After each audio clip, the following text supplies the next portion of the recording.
Looks like the gang's all here! Yep, all ready. How about you two? Green and good to go? Paimon's ready!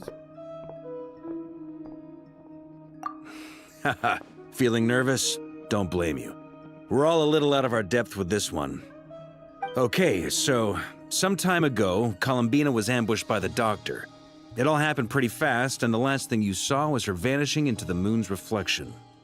Yes, though at the time, all that the rest of us saw was the Doctor using some kind of power. The next moment, Columbina had disappeared, and you were falling into the sea. We have to get Columbina back. And whatever the Doctor's plan is in seizing the Three Moons Authority, we have to stop him before he succeeds.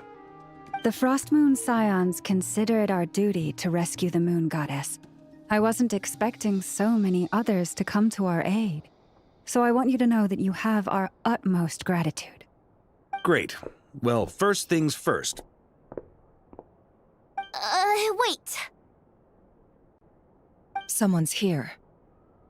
We heard your footsteps. Although... You've been here for a while now. I take it you followed the Traveler, but I don't sense any ill intent in you. Come on.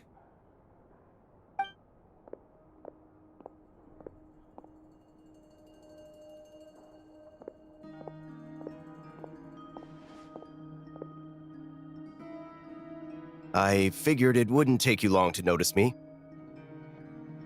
I come bearing news from my lady, the Knave. Dottore went through the motions of returning to Snezhnaya, but it was obviously a facade. However, he has not returned to the Kuvaki Experimental Design Bureau, nor has he made an appearance in Nasha Town. Well, in that case, he'll be in his lab way up north. I always wondered why he applied for his own private pad. He was planning this all along. Tell them that Sandrone and I will go on ahead. If they still intend to pursue this matter, they should meet us at the research center in the northern tip of Nodcry. Nice of Columbina's two best friends to think of us. We appreciate the heads up. Our sincere thanks to the Fatui for your aid.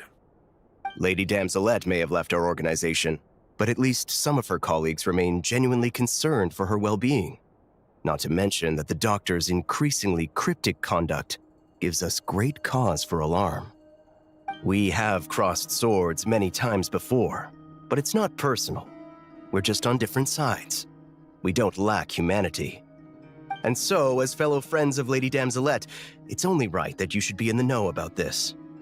Arlecchino's situational awareness has saved us a lot of trouble. I'll leave the map here with you. If you do decide to head to the research center, please proceed with caution. And remember, at least while you're in Nodcry, Lady Arlecchino's subordinates are your comrades if you want them to be. This is very accommodating of you. We can't thank you enough. Just doing my duty. I shall take my leave now. If you need us, you'll find us at the Experimental Design Bureau.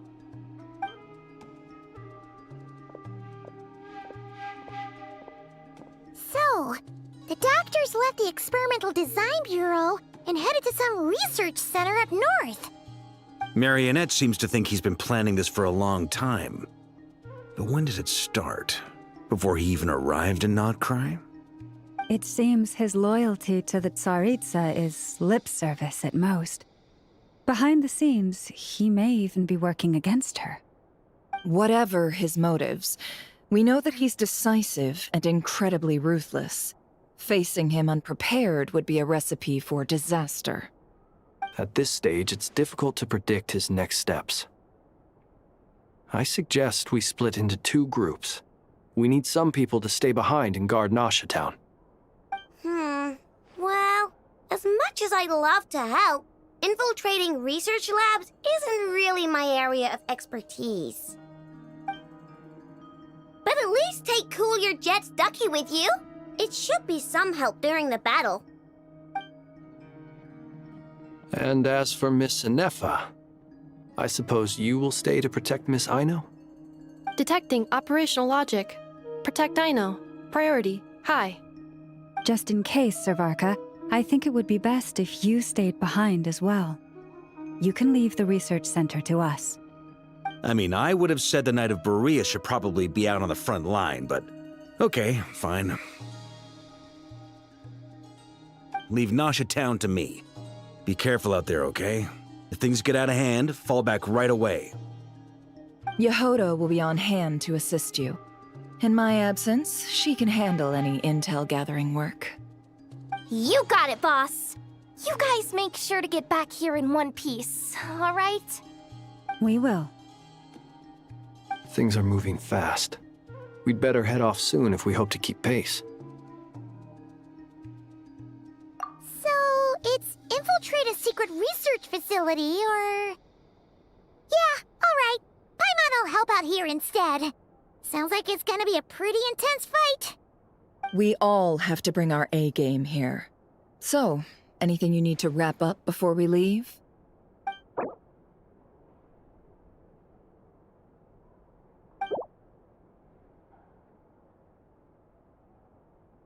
Then you'd better get going. Very well.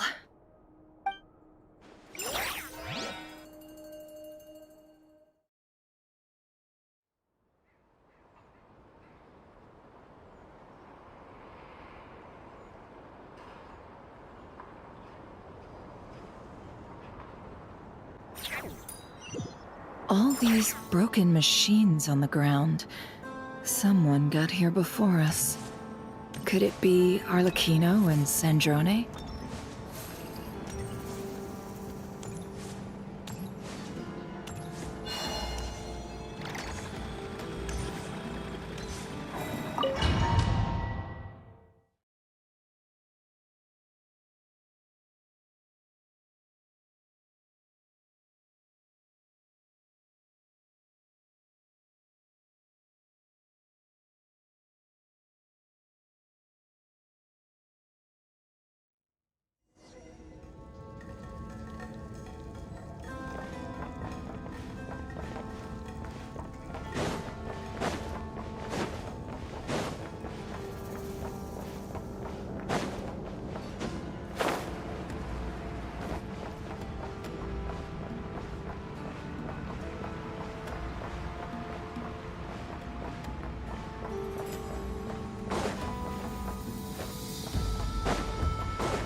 That's quite a welcome party. Go! Yeah! Observe.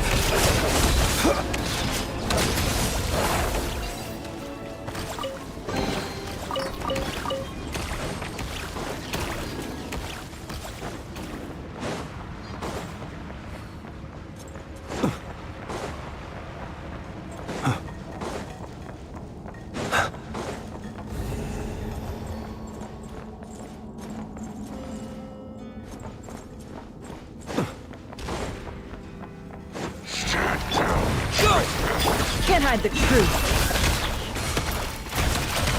No more lies. Horace, protect us. Get back! I said get back! Do you hear me?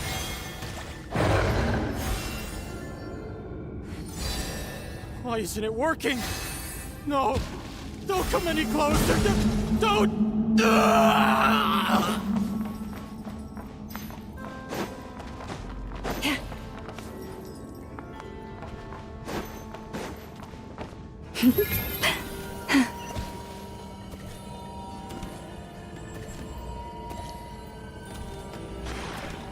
Yeah. Leave this place. Close your eyes.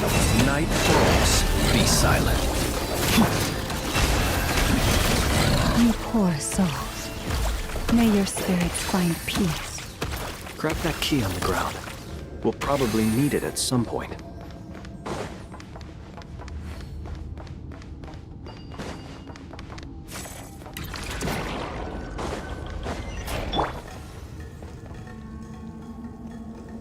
Watch out!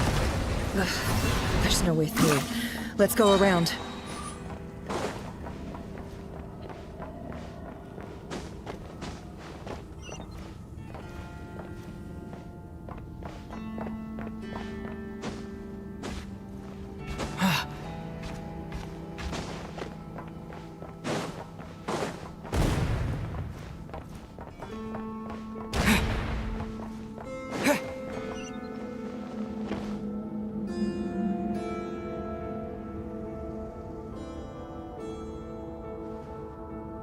What the? Trespassers? Here? What's wrong with you people? We're looking for the doctor, and we understand he might be here. I see you're fleeing the facility. You looking to settle a score with the doctor? Good luck with that. I don't think you have many chances left. Perhaps. But you might have a chance to live if you start talking. 2 other Harbingers had the same idea as you. They're already inside. But what good is it gonna do? The doctor wouldn't do something like this unprepared. Seems to me that you're not too thrilled about being his subordinate. Also, is it just me, or do I sense monsters nearby? If you'd prefer their company to ours, that can easily be arranged. We need to know what the doctor is up to. Please, if you know anything at all, tell me. This is about more than us versus the doctor. His actions could have consequences for all of Nodcry, and perhaps even your homeland, Snezhnaya.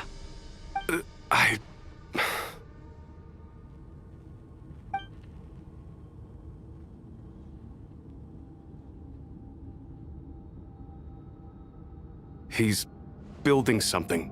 Ambitious doesn't even begin to describe it. Feels like this could be the big one. God knows how long he's been planning it. A while back, he told us he'd be returning to Snezhnaya. We weren't expecting him back so soon. This time he brought some gemstones with him, or something. 2 of them.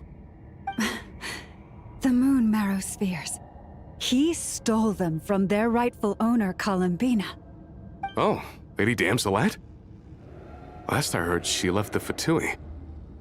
Before she went, she told us she'd finished what Her Majesty asked of her, and wished to focus on some personal matters. I remember thinking that leaving us might not be the best choice.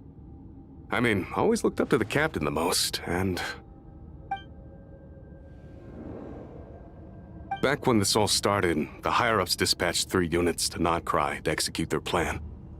They were led by the Doctor, Marionette, and the Damselet, respectively. I was a part of the Damselet's unit to begin with. She never really interacted with us much. In fact, she seemed sort of detached from everything. Not because she was distracted, just felt like she was indifferent to the world around her. Like she had no stake in anything that happened. She always seemed like she was staring off into the distance. Almost as if she didn't see anything worth living for in the present, so she had to look further afield. That's right. She always used to stare up at the sky. The Doctor used to stand nearby and watch her. Apparently they got along well at first, but somewhere along the way, she grew wary of him, started avoiding him as much as possible. After she left, everyone in our unit merged with the Doctor's. He's similarly indifferent to the world, except when it comes to the moons.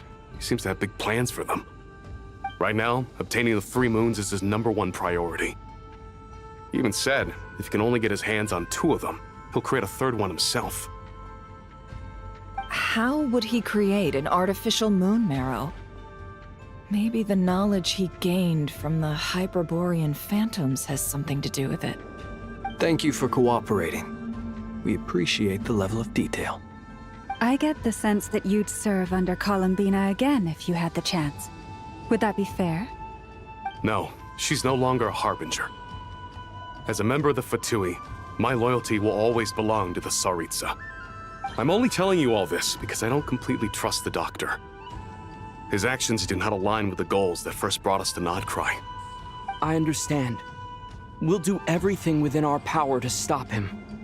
The Knave's unit is based at the Kuvaki Experimental Design Bureau. Maybe you can seek refuge with them. Well, now we know what's going on here. Artificial moon marrow. He's likely well on the way to completing it. Dottore's technological capabilities are far more advanced than I thought. I fear this could get ugly. Everyone, prepare yourselves.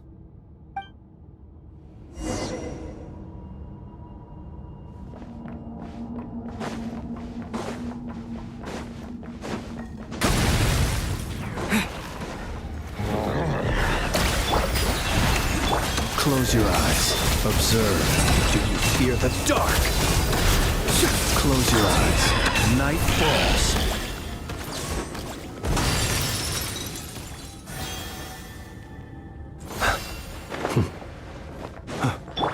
Bombs away! Go! Boris, protect us for the everlasting. Time to go clean.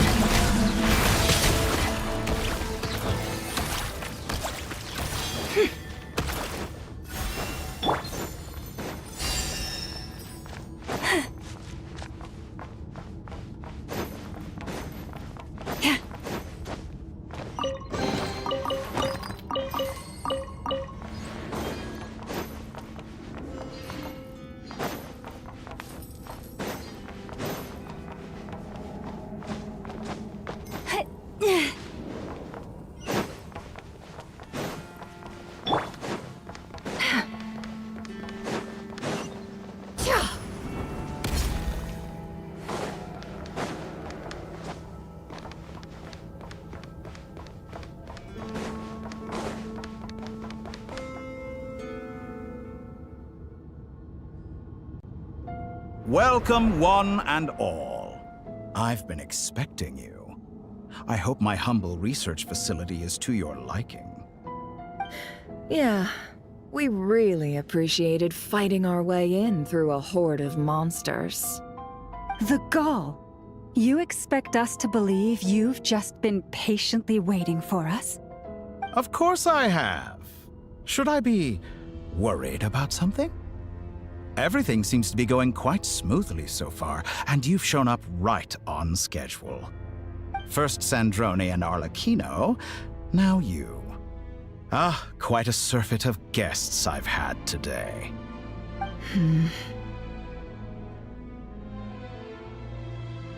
If you were looking for them, I should probably mention that Arlecchino disappeared as soon as she entered the facility. As for Sandrone, why, she stood right here only moments ago demanding answers from me at the top of her voice. Hardly out of character. She never was one for basic courtesy. But I have to admit, I was a little surprised to see her showing concern for someone besides herself. Does everyone you associate with undergo such a change in temperament? Speaking as a researcher, I have to say, it is not a change for the better. It threatens one's ability to remain objective. Well, since you ask... So you've got your hands on the moon marrow, and now you're claiming godhood. Don't you think that's a bit of a stretch, Dottore?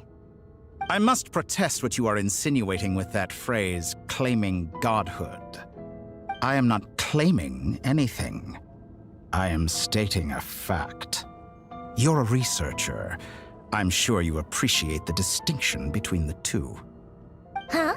Wait, you really think you're all that? You'll excuse me if I'm not being a polite little lady for you. We're colleagues. We both know what kind of person you are.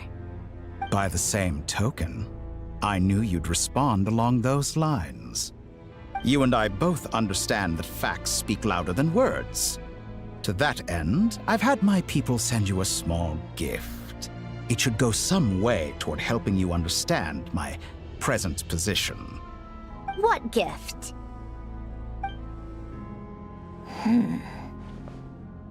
Where have all your troops gone? Who knows? Perhaps they are already marching toward a new world, following in the footsteps of an unknown god. As vulgar and arrogant as you may be, dear Sandrone, I have no intention of taking out my displeasure on your subordinates. They will enjoy equal rights to my own. You sent your people to the Experimental Design Bureau? That's a Saritsa's property. Yes, and I am very mindful of Her Majesty's instructions. But you know full well that they do not conflict with my present goals. In which case, all I'm doing is conducting another one of my experiments.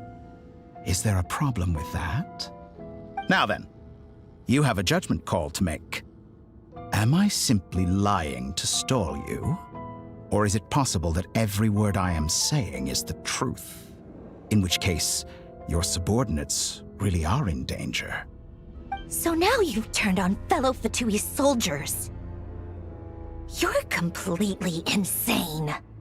I have set a new rule for myself. Each person gets one chance. Naturally, that includes you, Sandrone. If you wish to leave, I won't stop you. We are colleagues, after all. Scumbag!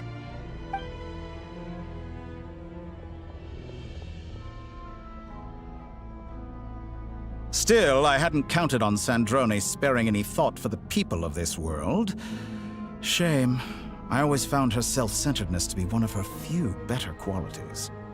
How can she ever hope to achieve greatness when she's so obsessed with protecting her little design bureau? It's more than a little disingenuous to speak of achieving greatness while taking hostages. Or does honor no longer mean anything to you? Honor? I have the marrow of 2 moons in my possession and will soon complete the construction of a 3rd. I will be the god of a new world. And you speak to me of honor? How charmingly naive. Those are sacred relics. You do not deserve them. In my view, many in this world do not deserve to be alive. And yet, I mercifully permit them to go on living, do I not? You'll come to regret your actions. Will I now? Let's see if you can make me.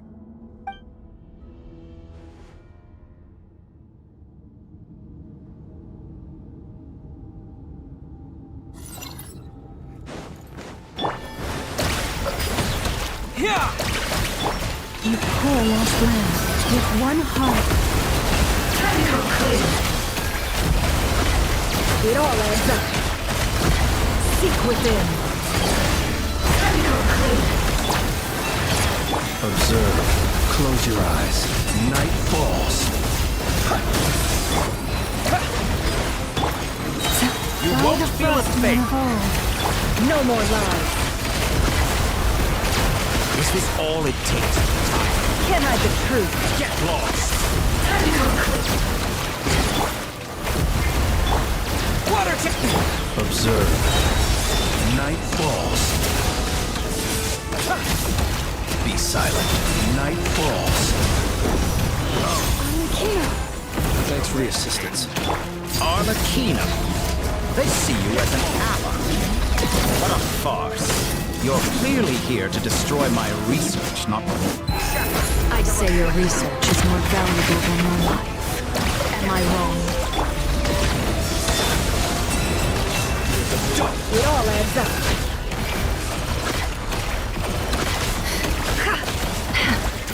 It all falls into place. Branch is a song for the everlasting force. The deception ends here. No more lies. Playtime's over. The real experiment. Is that the best you can do? Lost. Transfixed. An exact practice.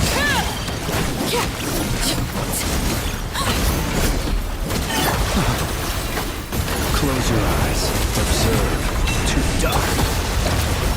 Can't hide the truth.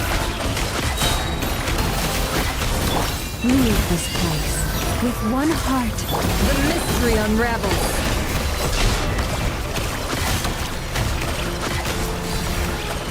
The Torre is too powerful with the artificial moon marrow in his arsenal. Fighting him is futile. Quickly! How's this?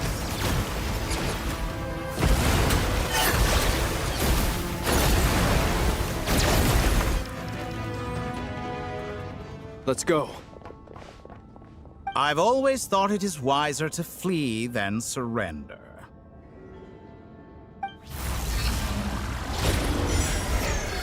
Watch out! What the?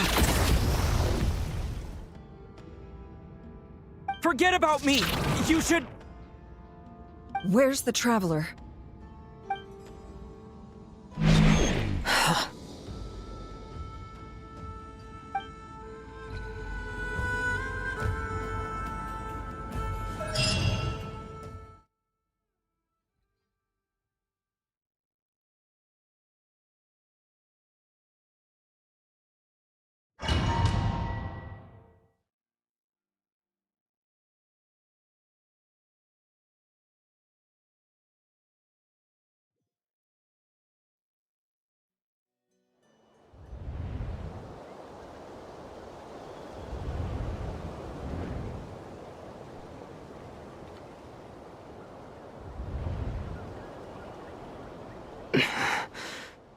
What just happened?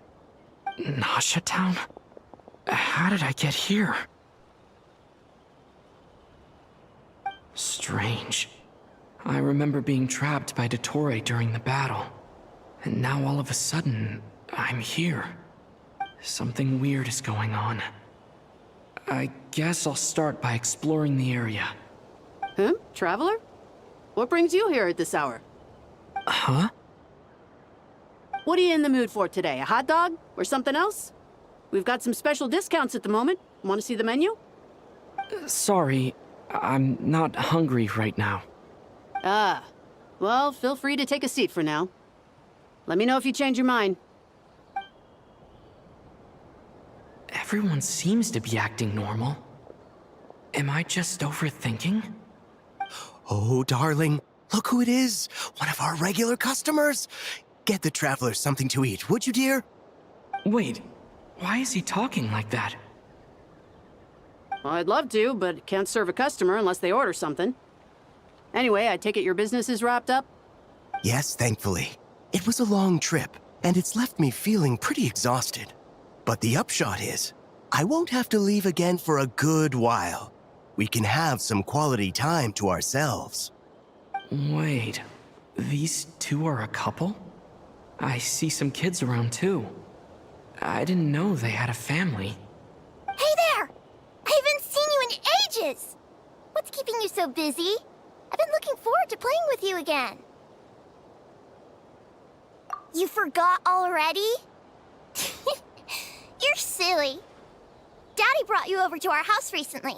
We had some snacks together. What is she talking about? We've had a lot of customers over the last few days, so we've been real busy. And like my mom always says, some people are more than just customers. They're friends. Oh, another customer's arrived. I better go see what they want. This is all wrong. I never once heard the owner of this restaurant talk about their family. It certainly isn't a family-run business. And that child?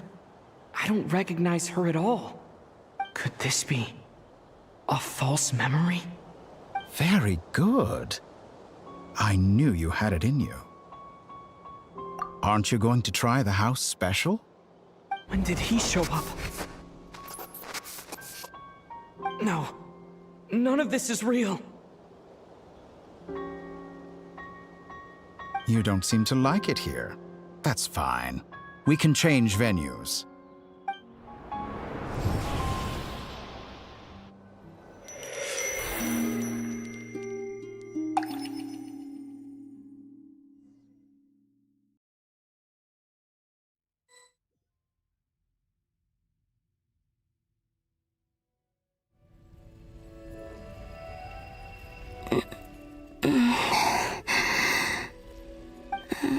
I'm still alive. Where is this place? It took all my strength to open the moon gate, and then I leapt into it.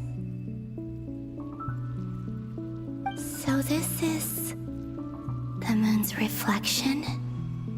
The mysterious realm beyond the gate?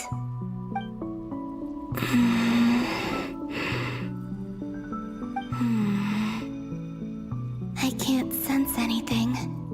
I guess I could try opening the gate once more.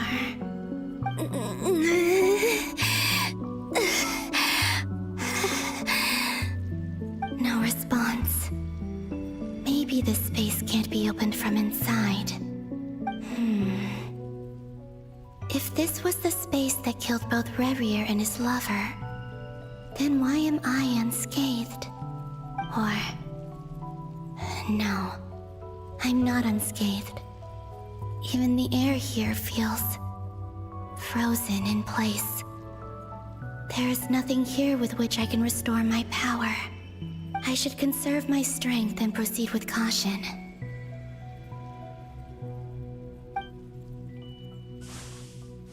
I don't believe Dottori's scheming will stop just because I escaped. If there is any chance that I can get back to the others, any chance at all, I must return.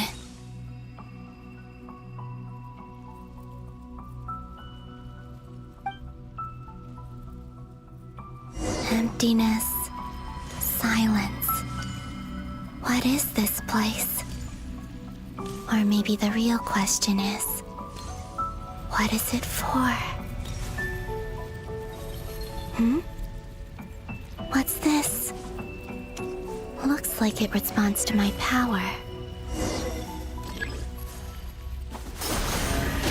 Golden. Like Kuvaki. Is it some sort of guide? And why does it feel so familiar? I might as well follow it.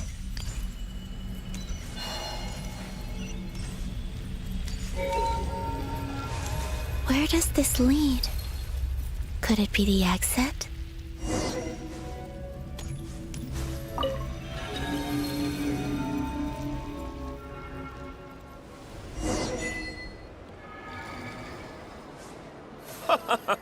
Welcome home, Moon Goddess.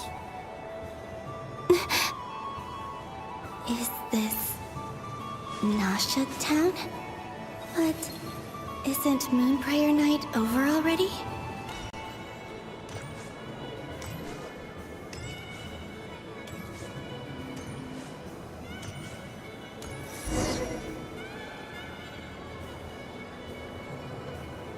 Goodbye for now, Columbina.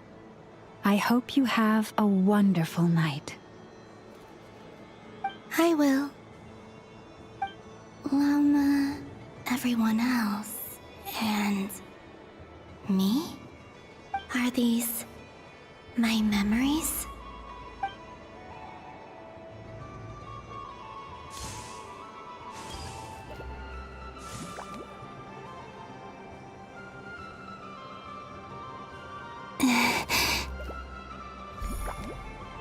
I can't touch them. It's as if we're separated by some impenetrable power.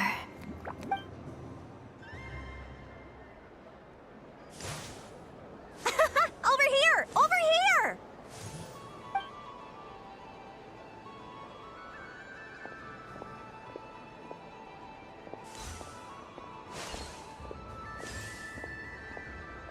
But the people in these memories pass right through me.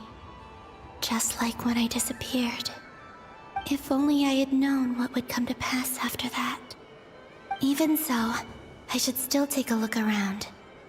Just being back here. It gives me the strength to keep going.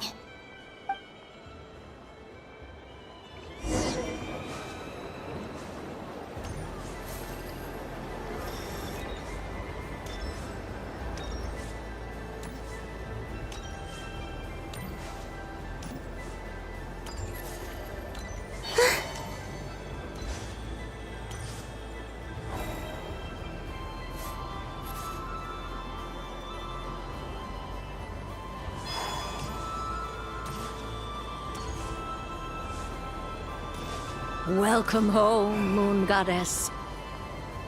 Oh, you're the genuine article. Alice was right. This Moon Prayer Night was worth watching after all. Oh, yes. That was the fortune-telling stall run by Barbeloth from the Hexen Circle.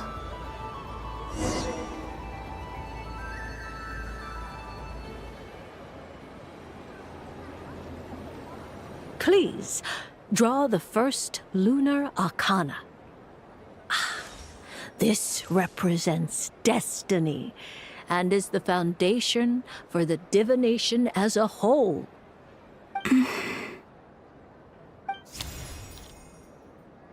My destiny. I believe the card I drew was the moon. Now that I think about it, Barbeloth's divination was absolutely right. It's almost time to draw the last card. The one that represents the future.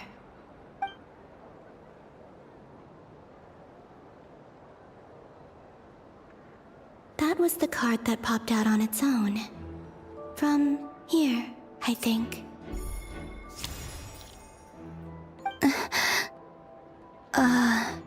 Kuvaki Pulse? What? Fascinating. I've never encountered this before in my role as a diviner. What's going on? Did that card leave the deck? Because of my influence? All I did was try to touch it, and then... Maybe this memory space is not untouchable after all. Are there weak points in the barrier? Or... is it possible that there's more to this space than my memories alone? This card is death. I need to get to the bottom of this. I'll try touching something else.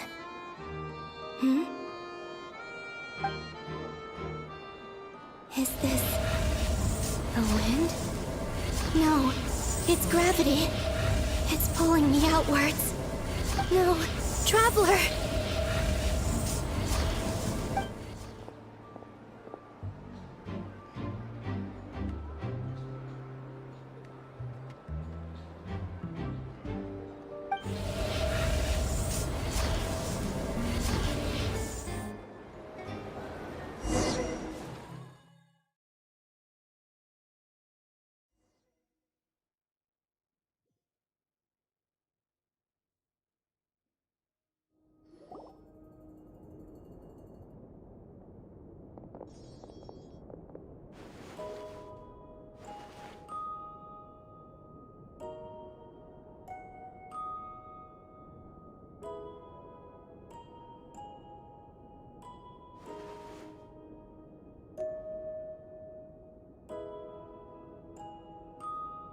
Haimon, listen to me.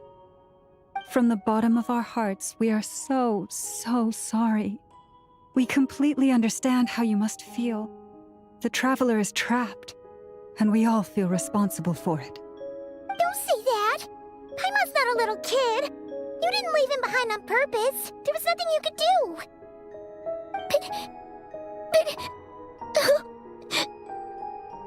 He's all alone in there! What if something happens to him? What are we gonna do then? We've barely spent any time apart since we met. Is he gonna... die? We must find a way to rescue him. We were all involved in the operation where he was captured, and we do not abandon our comrades. That being said, it won't be easy. Through conversation with the others on our return, we've arrived at a basic idea of what we're up against. Dottore's lab has clearly been in operation for a lot longer than we realized. We found many monster samples stored there. In all likelihood, they were materials he used to research his latest technology. We also know that through his contact with the phantoms of Hyperborea, he gained knowledge about the moons and certain Hyperborean technologies. Using this knowledge, he then fashioned an artificial moon marrow to serve as a replacement for the frost moon beyond the sky. Unlike Columbina, Dottore is not being rejected by Tevat. And even with 2 of the 3 moon marrows, his power far exceeds all of ours combined. Once his 3rd moon marrow is complete, Dottore will have completely seized the authority of the 3 moons. Tevat's most primordial powers will then be in his grasp. Does that mean... I'm afraid so. No one could have predicted this level of insanity, not even from Dottore. And unfortunately, his insanity is coupled with an intellect and ambition that not even his peers in the Fatui can match. This is dire. Sounds like the world is done for. The 3 moons' authority can influence the very fabric of time and space. I dare not imagine what a monster like him would do with that kind of power. The trouble's already begun, I'm afraid. On our way back, we discovered that part of Nodcry is being enveloped by an unknown energy. We cannot ascertain what is happening inside. I'm convinced this is Dottore's doing.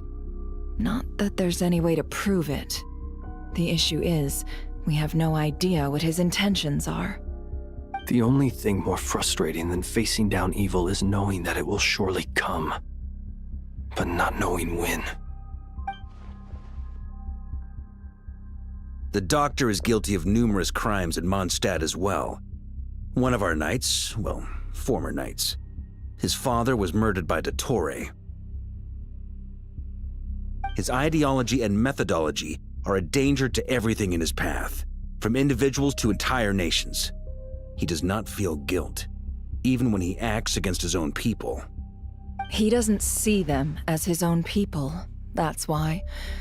People like him see everyone else as beneath them. Right. He views other people only in terms of how they can benefit him. That's the basis of all his social connections. Granted, he's hardly the only harbinger to pursue their own interests. We all do. And Her Majesty is gracious enough to permit it. Still, her mercy has its limits. Dottore's actions have gone beyond even what the Fatui could have imagined. Usurping divine authority to become a god. For a servant of the Tsaritsa, that goes beyond being disloyal. It's treason of the highest order. We can't expect him to heed the Tsaritsa's will once he gains the Three Moons' authority. Even we Harbingers consider him the most self-interested among us. Poor Traveler. Of all the people to get caught by... We have to go save him right now! Please! We gotta find a way! Paimon, I promise you, we are with you all the way. I get how you feel. I do. But it's gonna take more than strong emotions to take down an enemy like Dottore. What we need now is more information. Right. We can't even guarantee he's still at his research center. Before we can think about mounting a rescue operation, we need to confirm the Traveler's location. I'll find a way. Paimon knows, but... She's so scared. If anything happens to the Traveler... He might be the strongest person Paimon knows, but he's still human. He feels pain and bleeds just like anyone else. Then think things through before you stick your neck out. Unless you want to lose your head. Sandrone. Miss Sandrone, you're okay? Put the stuff over there, and be gentle with it.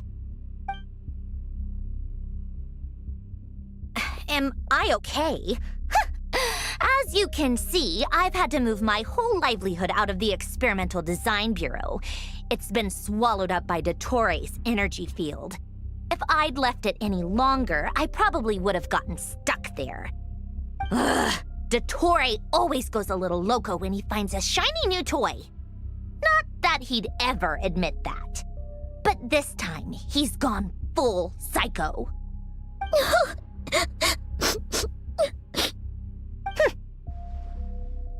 Just go ahead and cry already.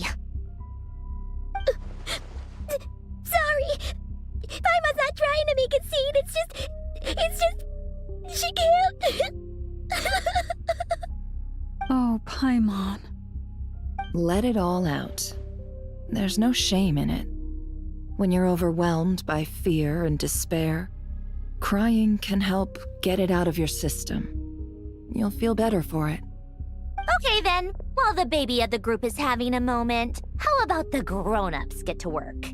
Give me your hand. You've made a discovery? Polonia, scan.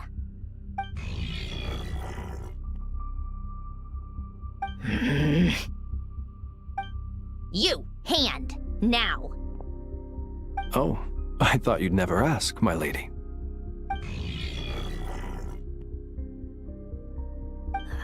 Curses! You're next, then you.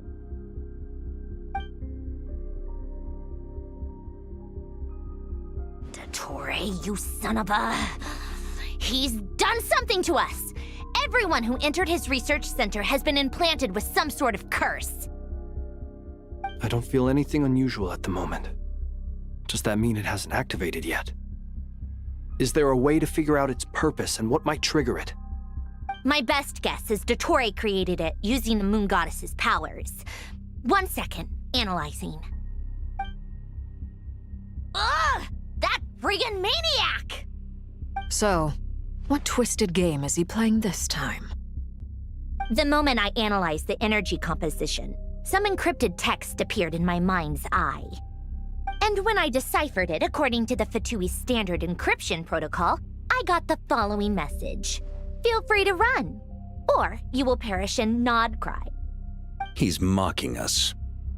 Yup, he loves to toy with people. Only in this case, there might be more to it. But I didn't detect any murderous intent or malice either in the message or the curse's energy. As if this is him at his least malicious. Or perhaps all people are cowards in his eyes. Maybe he thinks the threat alone will be effective. What a despicable person. And he has the Traveler in his grasp. If I may, as unhinged as Dottore may be, he has always exercised great patience with the objects of his interest. I remember a comment he made when we first arrived in Nodcry. He said, "This world is, on the whole, an exceedingly dull place. But at least there are a few intriguing features, such as the gods, or the Traveler. Presumably, they interest him because they're unknown quantities. He wants to understand as much as he can about them." Agreed. The Traveler is Tevat's fourth descender. All Harbingers are aware of this. Since Dottore took such pains to capture the Traveler, he is unlikely to kill him right away. Okay, but we still have to do that rescue operation. Of course. I also think we need to read between the lines with Dottore's message. If he's encouraging us to run, that means we mustn't leave Nodcry under any circumstances. My guess is, his curse will only trigger if we leave.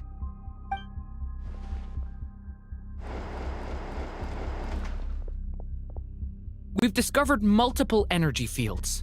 Albedo is still attempting to analyze their structure. He told me to report back first. Each field is slowly growing, swallowing up more of the surrounding area in the process. And the pace of their expansion has increased since we first examined them. He's probably trying to swallow Nodcry whole. His nefarious ambition knows no bounds. If this continues, the whole of Tevat will be in trouble, not just Nodcry. The loss of Columbina could not have come at a worse time. Do we think she's truly gone for good? She entered the space beyond the Moon Gate, knowing what became of Rerir and Thalindus. I'm sorry, but I fear the odds aren't good. Don't be ridiculous. If I know her, she's busy finding a way back as we speak just so she can annoy me. She isn't dead. Whatever has become of her, the fact remains that we are two comrades short on the eve of a decisive battle. We need to find out the Traveler's location. But there is also other work to be done. Agreed. Whatever Dottore's planning, we have to get the local populace somewhere safe. So, as well as a rescue mission, we have to organize a mass evacuation at the same time. It would be best if someone could approach leaders of neighboring nations and negotiate emergency asylum for Nodcry's inhabitants. Can anyone handle that? Snezhnaya is one option. I'll see what I can do. This would be so much easier if the Traveler was here. No! Stop thinking like that, Paimon. Paimon will join you. She's pretty well connected thanks to the Traveler. Maybe it'll come in handy. Either way, that's what the Traveler would do if he was here.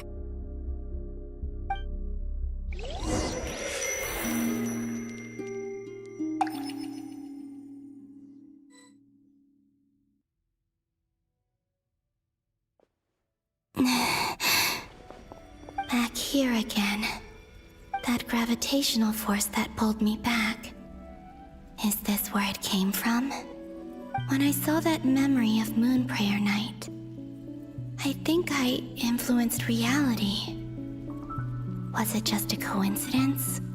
Or... if only I could have sent the others some kind of warning on Moon Prayer Night. Maybe we could have stopped Dottore. I feel so heavy. Does entering that space consume a lot of energy? Well, even so, I have to keep moving forward. Back to emptiness and silence again. I should try and find my way back inside that memory.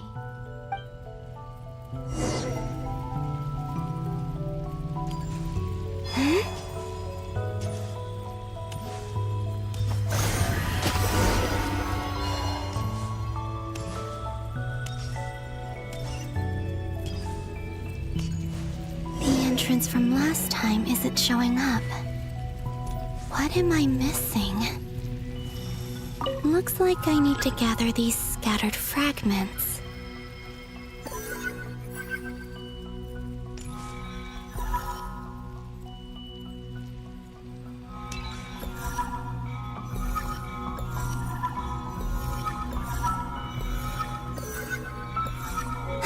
It worked!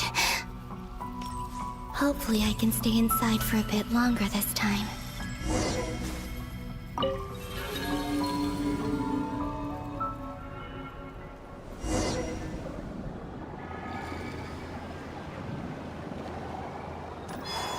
Ad Astra Abyssosk. Welcome to the Adventurers Guild.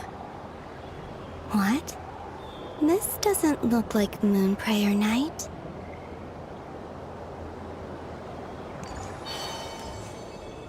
Extra, extra! Latest issue of the Nasha Express! I don't think I've ever been here. Maybe this space isn't comprised of my memories after all. There aren't any festive decorations around. Is this Nasha Town after Moon Prayer Night ended? Did Dotori's plan not affect the town? Or is no one aware of what happened because he used the Three Moons' authority? Let me see if I can influence anyone else.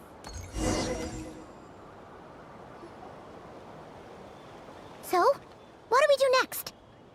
Wait, that voice. Paimon? The most important thing right now is to find that mage. Lauma the Traveler and Mr. Varga are here too. I'd better go pay the Fatui a visit. Traveler!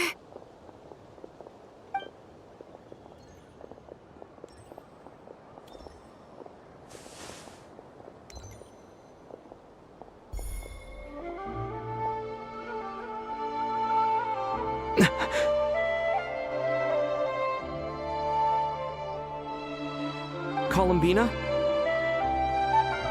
I made contact. It's me, Columbina. Huh?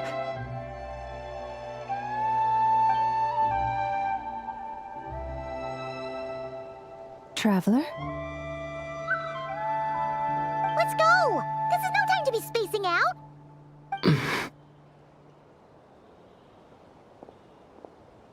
Huh? Wait a moment. This has happened before. This is what happened when I disappeared. I stood right over there, thinking that no one would ever find me again. It was only when he called my name that I decided to follow them. But did he turn around because he sensed my touch just now? Is it really possible that from in here, I can change the past? If I keep following them, maybe... Huh?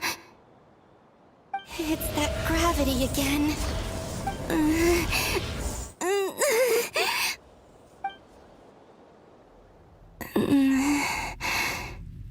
Every time I influence reality within that space, this force intervenes and pulls me back. It's as if it's trying to stop me from leaving.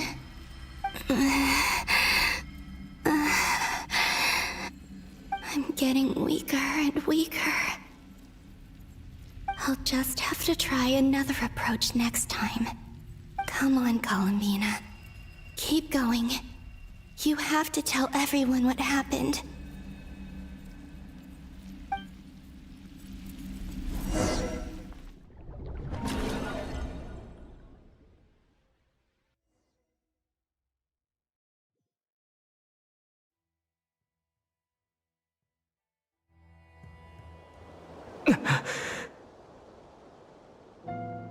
Suddenly, I've been plunged into darkness.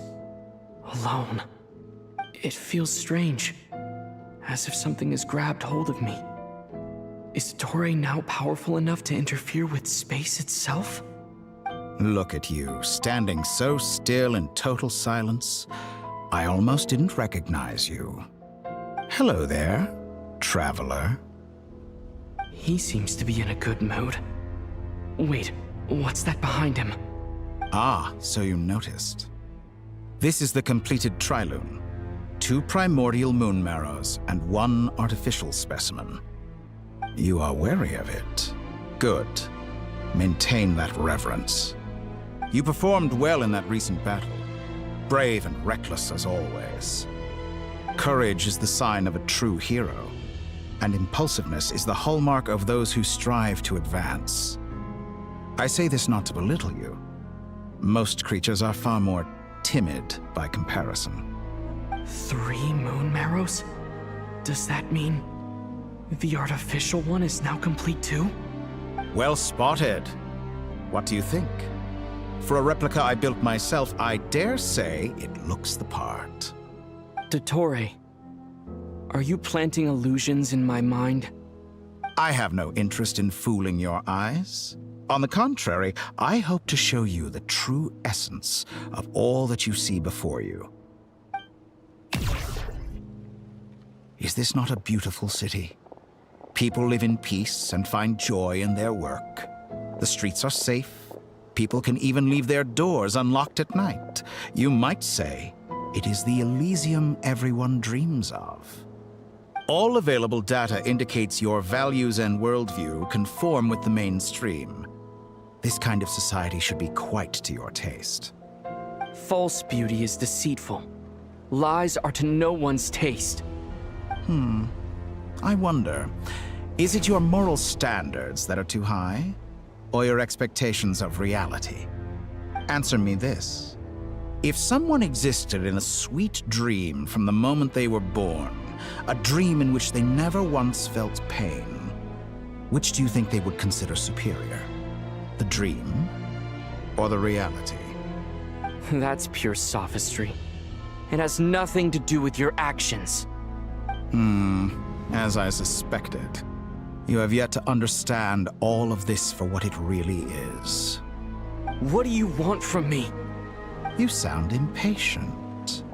Do you think the only reason I'm keeping you is because I want something from you? If it's not, then why haven't you killed me yet? No one can stop you if you're as powerful as a god. I'm delighted you recognize that fact. I believe we last squared off in Sumeru. Ah, the memories. How time flies. You and I have both grown. I'm not surprised that Arlecchino and Sandrone worked with you.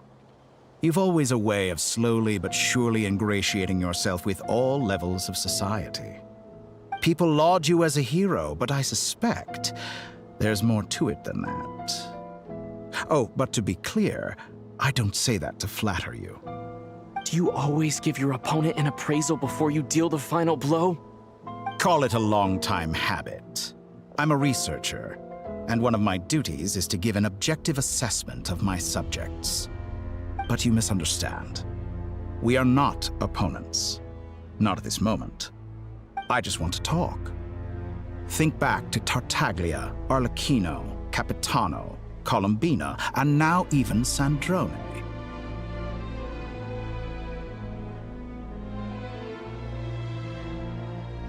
You've worked with each of them in the past. I believe you can work with me as well. What makes you so sure? Well, why not? Should the good associate only with the good and the bad befriend only the bad? I like to think we could have a more mature relationship than that. Surely you don't think all your relationships are grounded in friendship or shared ideals? People come together because it benefits them to do so. If you think of the people you admire, you must surely admit that they have provided some benefit to you. Morality, ambition, dreams. People have plenty of words to embellish the nature of their relationships. But once you break free from those ethical frameworks, you will see that the only thing connecting the two of you is mutual benefit. And that is what I'd like to talk to you about. We're finally getting into it. He's probably been planning to kidnap me for a long time now. But for what exactly? He has the authority of all three moons. I won't be able to gain the upper hand in a fight. Best if I pretend that I'm willing to negotiate for now. You say you're a god, but you also speak of mutual benefit. What could a god want that the three moons cannot provide? Excellent question. But before I answer, I would ask you the same thing. Gaining Columbina's allegiance was a rare and extraordinary feat. But the Moon Marrows are now in my hands, and I have the edge over her. For this artificial moon is not being rejected by Tevat. Her identity and lineage may have been a thing of glory in the old world, but they were also shackles that prevented her from ever integrating into Tevat. I, on the other hand, you may view me as a thief, but I have overcome that limitation. So what is it that the three moons cannot grant you? What stops you from negotiating with me to get what you want? I don't make deals with lying psychopaths. That's quite an accusation. Are you expecting me to get angry with you? Well, this is one aspect in which my personal growth has served me well. In the past, my less mature self might have been disappointed, perhaps even angry, over a small setback like this. Like when you and Lesser Lord Kusanali joined forces to oppose me, for example. But things are different now. Just as the rich do not quibble with the poor, I no longer find myself perturbed by these trivial affairs. Human relationships end with conflicts of emotions and interests. But relations between humans and gods are different. And ours is even more unique. I have ascended to the highest heights and laid claim to unprecedented horizons. And you were no ordinary person to begin with.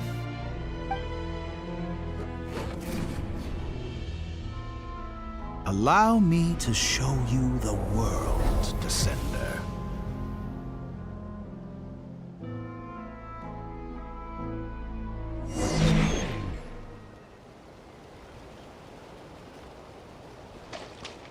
To stand, walk, jump, sit, and lie down. These are the most common of behaviors.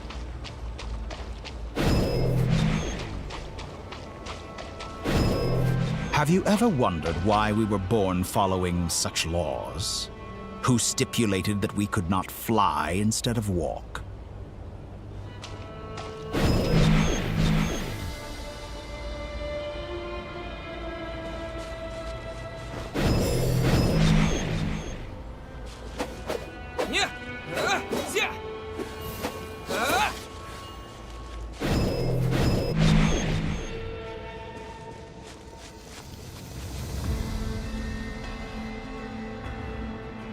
Someone of your talent and experience must surely know of the four great rulers who serve the heavenly principles. They govern life, death, time, and space. One wounded by a blade will die from blood loss or infection, and one who falls into a lake will drown in agony. The elderly wallow in solitude, and the solitary age faster. Eventually, new life is born, only to embark on the same path of suffering. These four divisions anchor the world and shackle those who live in it. But they themselves transcend its boundaries, squandering the power bestowed by the heavens. All who live yearn for equality, but unless the gods prostrate themselves and profess that they are mere servants of the living, equality can never exist. Who makes the rules we must live by? Who has the right to restrict us? The limits of the body can be rejected.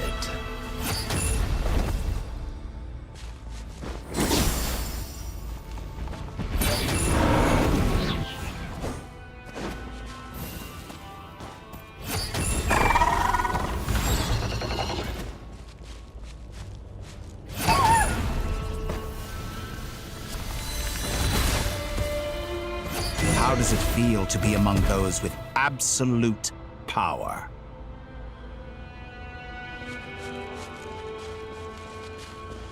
You cannot conceive the extent to which your flesh hinders your mind and spirit.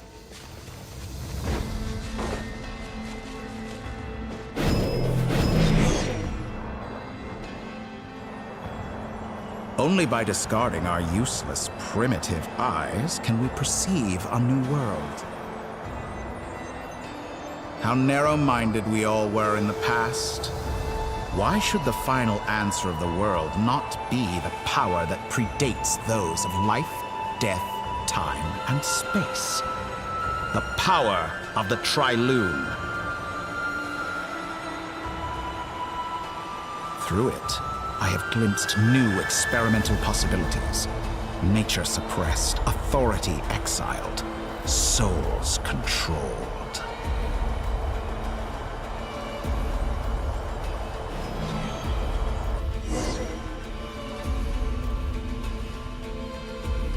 You know, I heard recently that a group of critics reviewed countless stories and drew an interesting conclusion.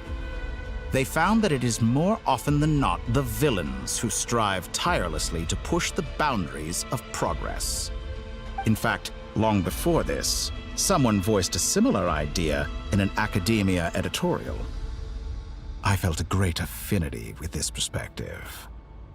I have never been afraid to step up and play the role of the villain. Fanatics are trampled down for their transgressions, and those who transcend are rebuked for their audacity.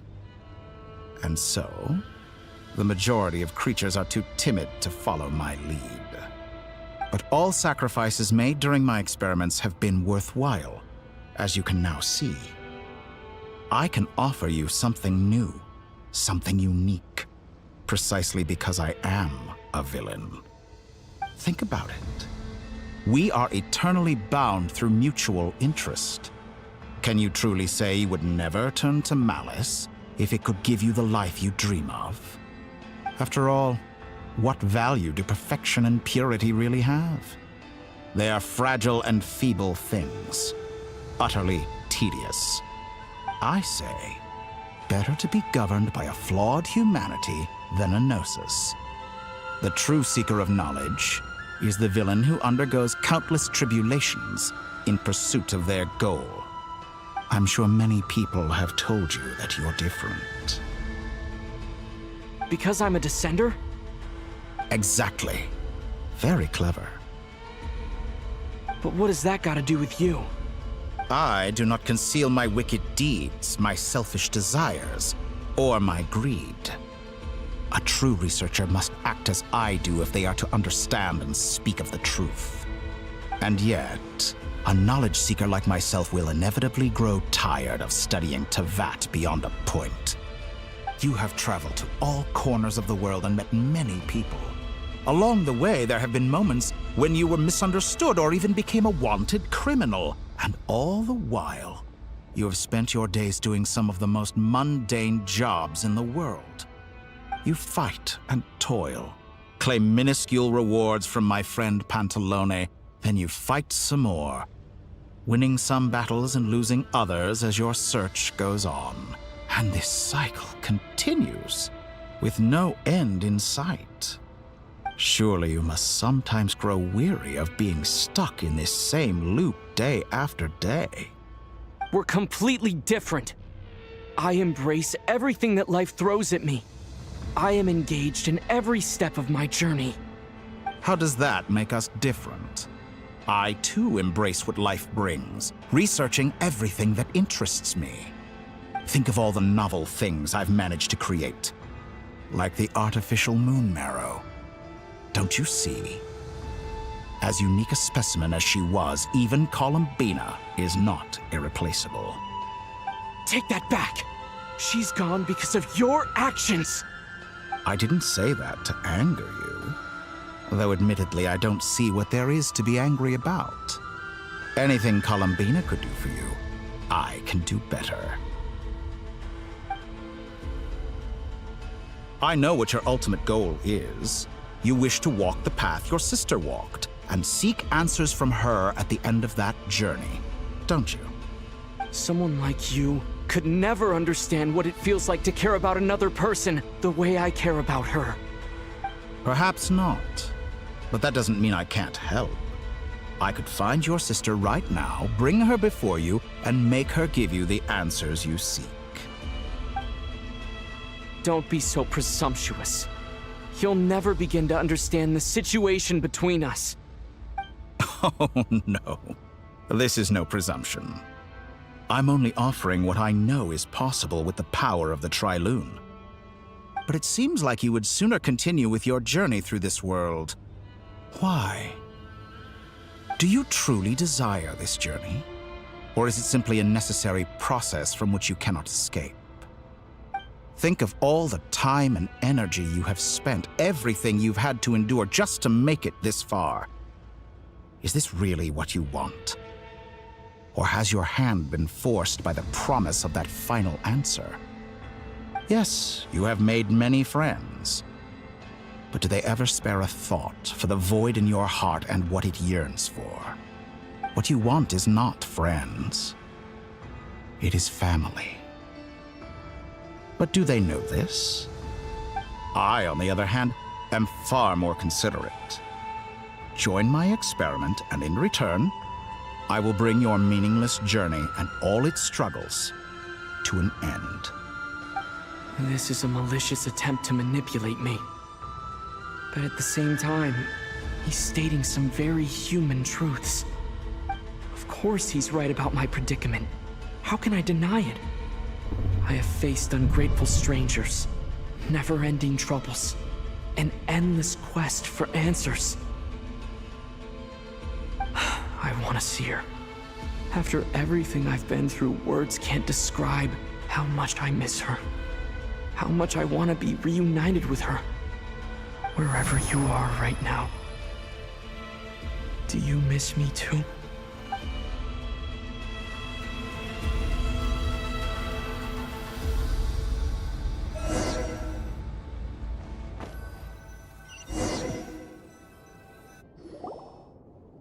All right, everyone. Our next mission is clear. We need to contact all the major organizations, explain the situation to the public, and then begin the evacuation. The residents of Not Cry are quite dispersed. The two most populated areas are the Southern Isles and Pyramida. Miss Lauma, I will leave Hisi Island and Nasha Town in your hands. I will liaise with the Fatui and Pyramida. Agreed.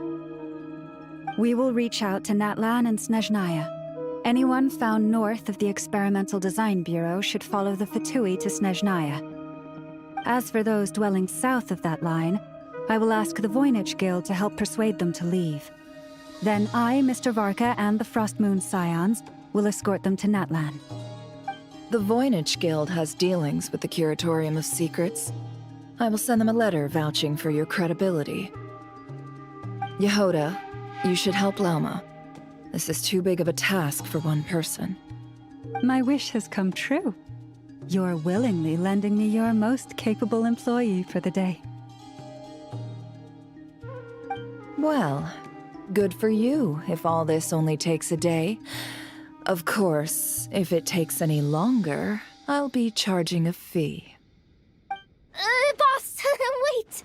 Don't I get a say in this? Oh, I'm sorry. Something to add, Yehoda? Well, no one's more important to me than you, boss. And remember how Lauma healed your eyes after that big battle? I think that's worth at least 2 or 3 days' work for the Frostmoon Scions. Are you completely incapable of acting in your own self-interest? Or do you simply devalue your own labor? Are you sure you don't want to come with us? Who will see to our other work if we're all busy evacuating residents? Sandrone insists that Columbina is still alive, and we have a traveler to rescue. There's much to be done. But boss, I'm just worried that... Well, Nefer, I'll link up with you once my tasks are complete. What makes you think I'd need you to do that? I'll need it. And considering the way you approach certain matters, I think you'll be better off with me present. That's quite enough. Just focus on your work first. I bet we're in for an uphill battle here. But we can help out too. Inepa and I are gonna help Nasha Town's residents carry their stuff. Loading schedule. Store essential local research data and technology samples, then escort the people to Natlan. Understood. I will execute this to the best of my abilities. Great stuff. Thank you, ladies. I've contacted the Lightkeepers. A colleague of mine will join us shortly. I will persuade them to conduct a thorough search of the region to ensure that no civilians get left behind. As for me, I guess I'll be making an early return to Sumeru. I think it's important that someone informs the Dendro Archon of what's going on in Notcry. Roger that. Someone should inform Mondstadt, too. Mr. Duran, can I trust you to handle that? I think you fly faster than any of us can run. As an added incentive, get there fast enough and I'll see about getting your gliding exam waived. Really? Ha! Mission accepted, sir. I intend to stay behind and help Miss Sandrone with her research. She has some alchemy-related questions that she'd like me to explore. She recognizes your expertise, then. I wish you a fruitful collaboration. Thank you. In truth, I was surprised to hear her express an interest in subject matter outside of machines. I believe she has been investigating some Fontanian technology recently. She made a point of bringing the relevant materials with her when she left the Experimental Design Bureau. She's sorting through everything in her room as we speak. I should mention that we have one other friend who isn't present. He hasn't made his position in all of this clear. But if we know anything about him, he's likely investigating on his own. Paimon's been very quiet today. But I know how close she and the Traveler are with the Natlanese. She should come with us to the border. Okay. Paimon will do her best. Make sure to heed Sandrone's warning. Many of us have been cursed by Dottore. As such, under no circumstances should anyone cross national borders. Remain within Nodcry. That aside, personally I have faith in Columbina. Things look grim, sure, but who knows how it'll play out. Same goes for rescuing the Traveler. Both of them are important allies and friends. We'll be counting on you to gather intel on them, Miss Nefer.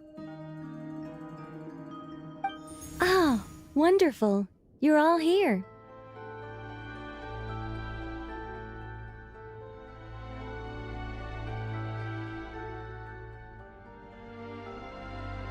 That voice again! Nicole? Whoa, that was loud! And it came out of nowhere. So mysterious. Sorry, this is the only way I can speak to you all right now. Please accept my apology. Anyway, time is short. I'll cut to the chase. We're still facing quite a catastrophe here at the world's borders. Alice has roped in every Hexen Circle member she can get a hold of. Except for me. She told me I had to come and help you all out as a matter of urgency. I quote, "You love talking, don't you? Well, now it's finally your time to shine. Take these. Make sure the whole party gets one each. You'll be in charge of making sure everyone stays connected." Huh? Is this a Dodo communication device? Scanning. Unknown device. Analyzing. Unknown device. Conclusion. Cute. Affirmative. It is cute and good. I believe that I quite like it. This is no ordinary Dodo communication device. It's my very own special modified version, specifically... sorry. I almost went off on another tangent there. Anyway, help yourselves. It will allow us to communicate over long distances within Nodcry. No more worrying about shuttling messages back and forth.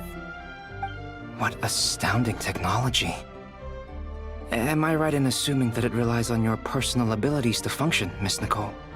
Yes, exactly. Right on cue, Albedo. I'd love to brag to you all about how it all works, but no, next time, next time. Anyway, I'll be right with you all, serving as a communication hub. That's all from me. Head off as soon as you're ready. I'll be staying here to keep watch, and I'll be sending you my blessings.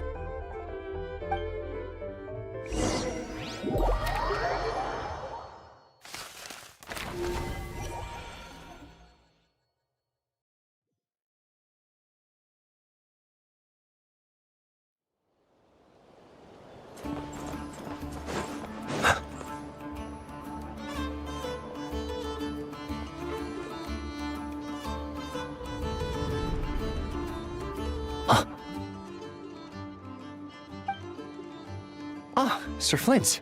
Perfect timing. I just arrived myself. You are most considerate, Master Ilua. But in fact, I know you have been sitting here for quite some time. If you saw me, why didn't you say something? I was curious to see how long you could sit still for. Also, shouldn't you have managed to sense me approaching? That would be a first. You always seem to appear out of thin air without making a peep. Also, how many times do I have to tell you not to address me as master? I don't qualify. I beg to differ. Why should a young man so well versed in social graces as yourself not be worthy of that title? Please, Lord Flint's... Sir Flint's. I'm begging you, don't flatter me into complacency like you do with everyone else. You understand me better than most. My newest acquaintances tell me I love complimenting others. What do you think? I think they don't understand why you do it. You just love puffing people up till they're a big, happy ball of hot air that floats away into the sky. In all sincerity, I can only hope that they bring good tidings when they come back down to Earth. Is the situation that bad? We just held a strategy meeting. Let me fill you in.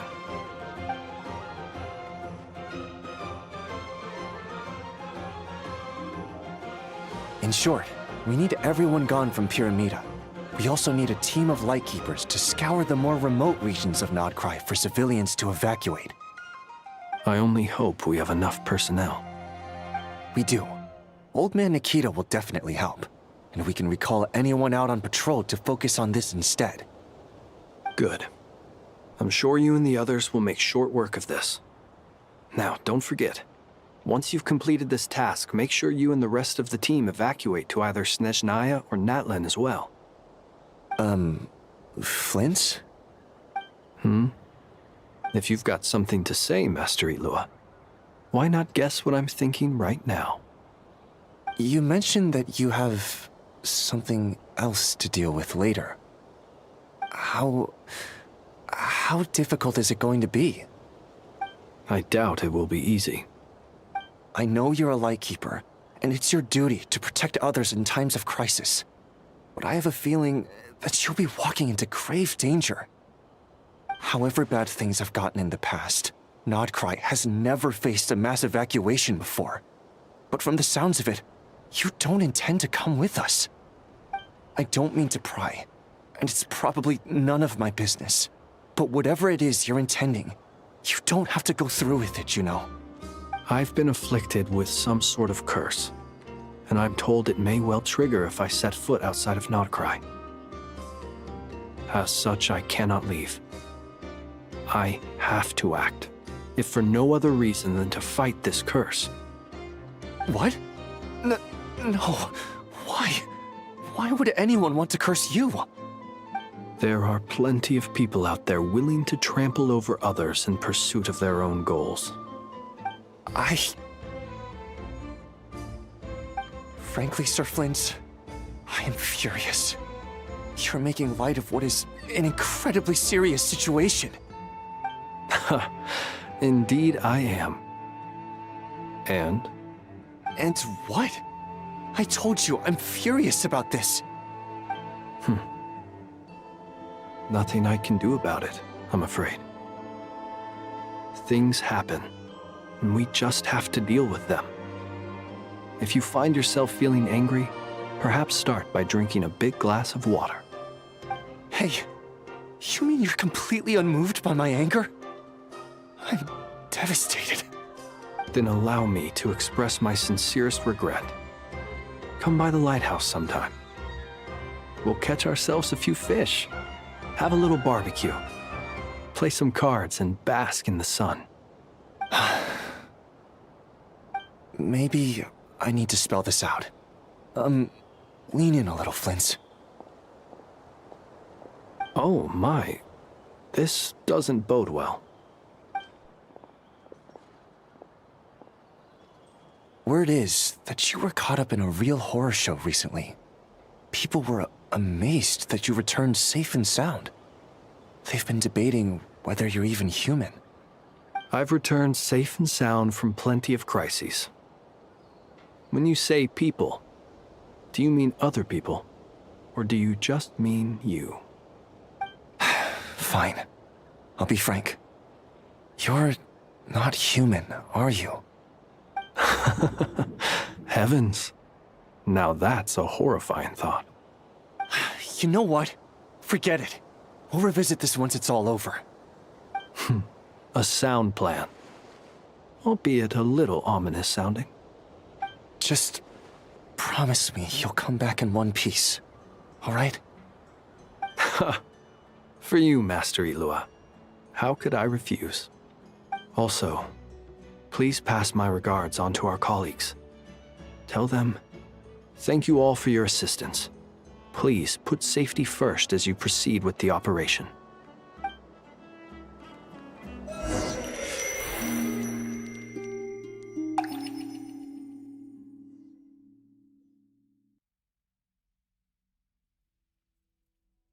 I have to keep searching for a path toward reality.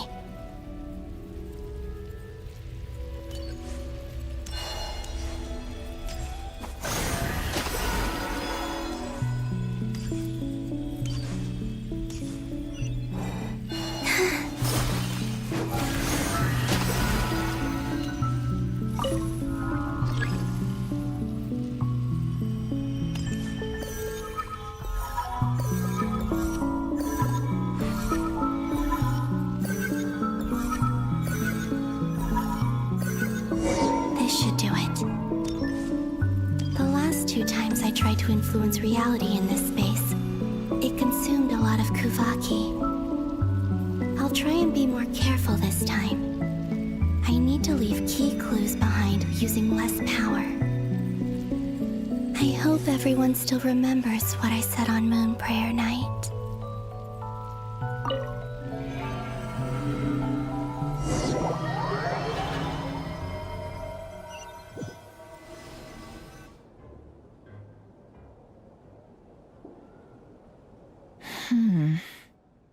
Nothing here either.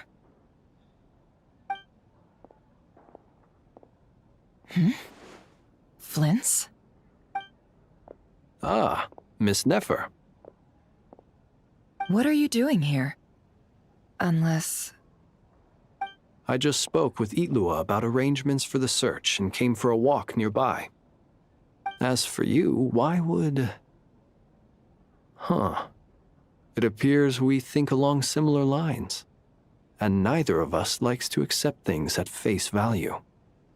As well as figuring out how to gather intel on the Traveler, I wanted to confirm some of my own suspicions.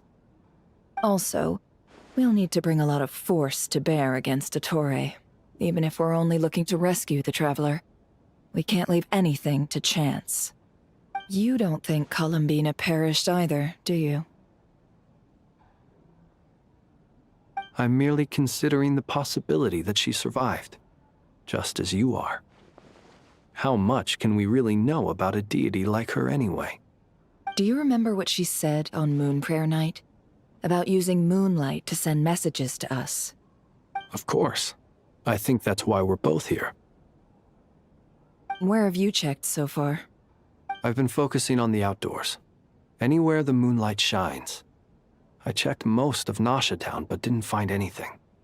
I checked the Curatorium of Secrets, and a few rooms where I thought I might find some leads. But no luck here either. The only places I haven't looked yet are the rooms in the flagship. But process of elimination isn't the only thing that brought me here. Oh, really? What's your other reason? After all that build-up, our mystery ally never showed up even once!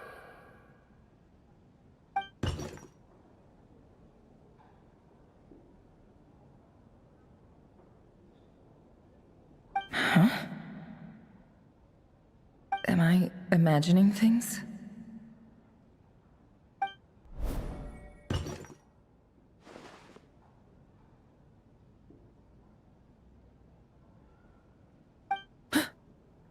Come on, let's see what's going on.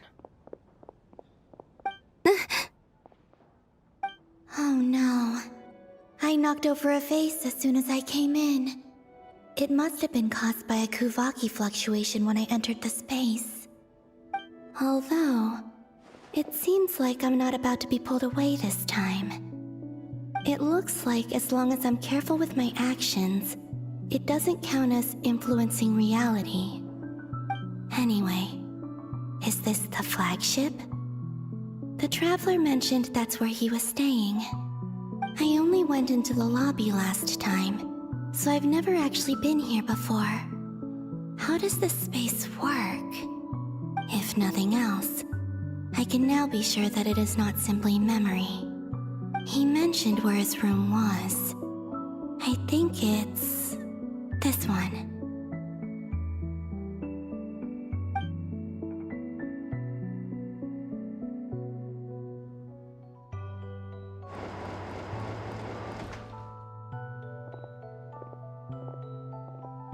The door is closed. But if this is anything like when I disappeared, then maybe...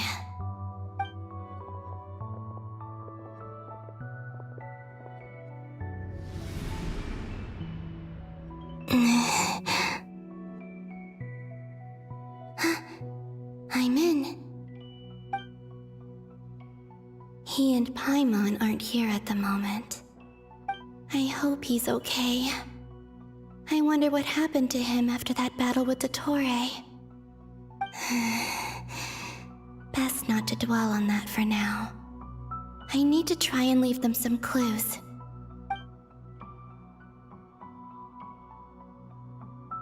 Please, Traveler. I really hope you find this.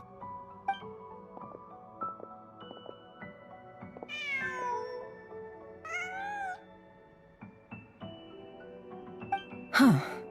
Just a cat. Nothing else here strikes me as noteworthy. Didn't you stay here for a couple of nights once?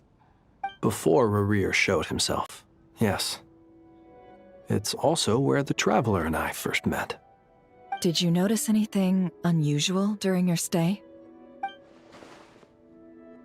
I remember thinking how much noisier the flagship is at night compared to the graveyard. Other than that, no. The Traveler and Paimon were most congenial neighbors. This is where they've been staying, yes? Over here? That's right. I wouldn't usually condone breaking and entering, but we can make it up to them later. Focus now. I have to write a message on the wall using Kuvaki, just like I said on Moon Prayer Night. Simply open your windows on nights when the moon shines bright, and the moonlight will naturally flow towards the words I have written. Here goes. I'll need to carefully control my strength.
There's a noise outside the door.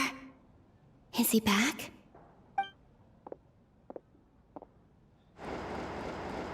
Please, you have to see these words.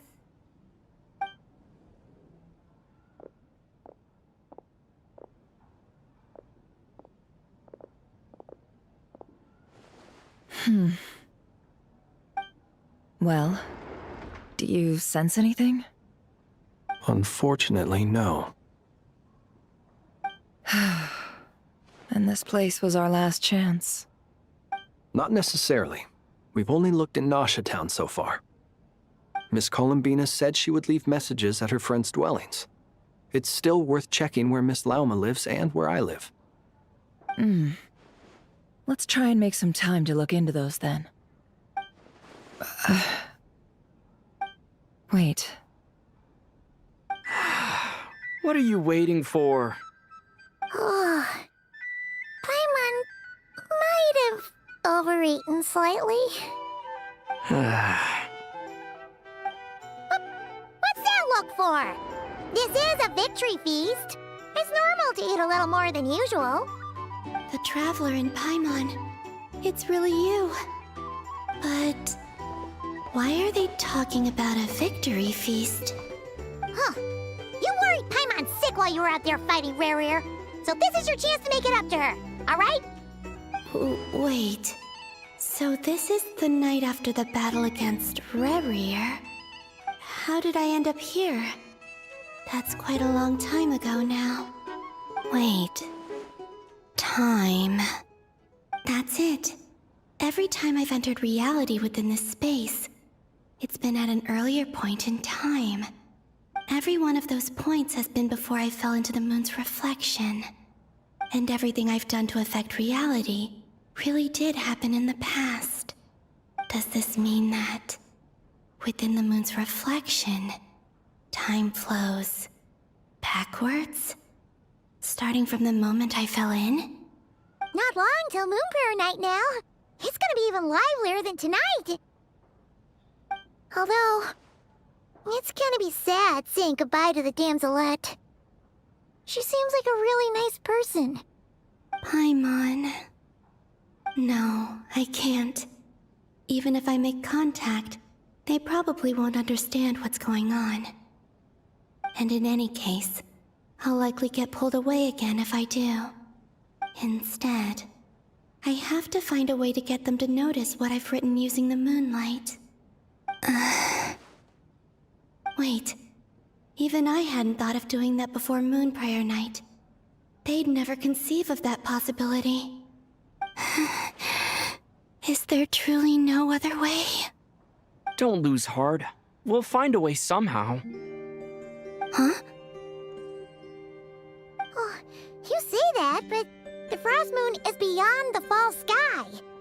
If we wanted to go visit her, how would we make it through to the other side? We might not have all the answers now, but I'm sure we'll find a way one day. Huh. Guess someone's gotta be the optimist. The present. The future. That's right. There are still things I can do. What's your plan? Flint's, when you were staying next door, did you ever open the window? No. The rooms here are dark and damp. And there's such a buildup of dust on the windows that the moonlight can't even get in. I didn't think it was worth the trouble. The moonlight? Ah, I think I see where you're going. One moment. I'll see if the owner is available. Don't bother. Time is of the essence.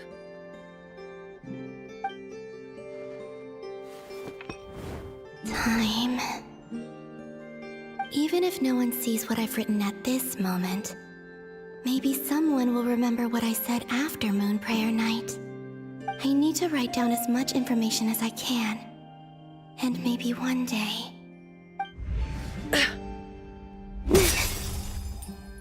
Huh? What's up with you? You can't even hold your cup steady. Are you getting tired? A little. Well, you should probably hit the hay then. You've had a really tough couple of days for you.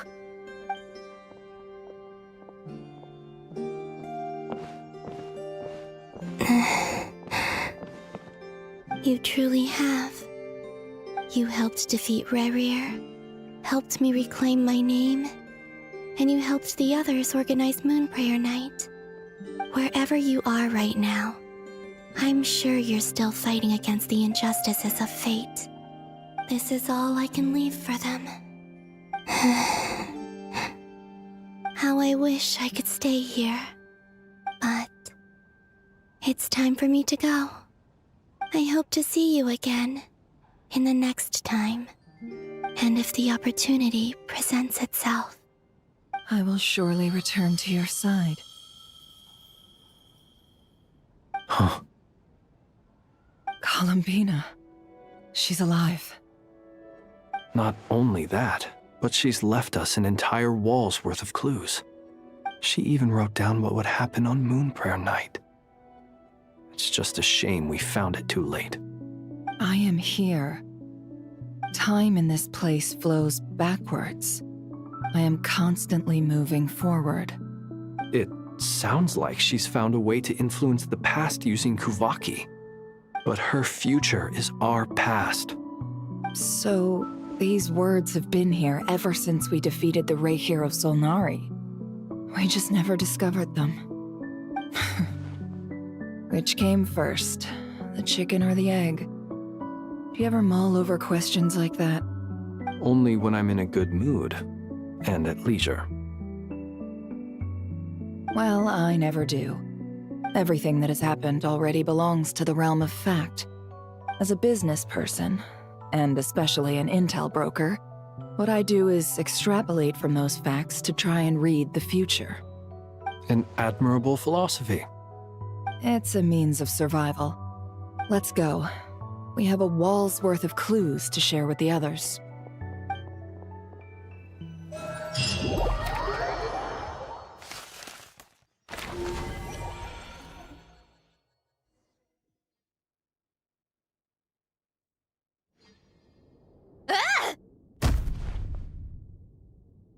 It appears that the doctor's energy signature has changed to something similar to Kuvaki, but not like the Kuvaki we're used to.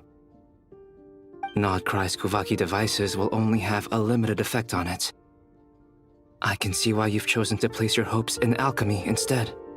Also, I must say these books are rather profound. My subordinates just shipped them in from Fontaine. Some of them are from the Narcissenkreuz Ordo. Some are incident reports from Petrichor, and then there's a few test reports for these junk machines.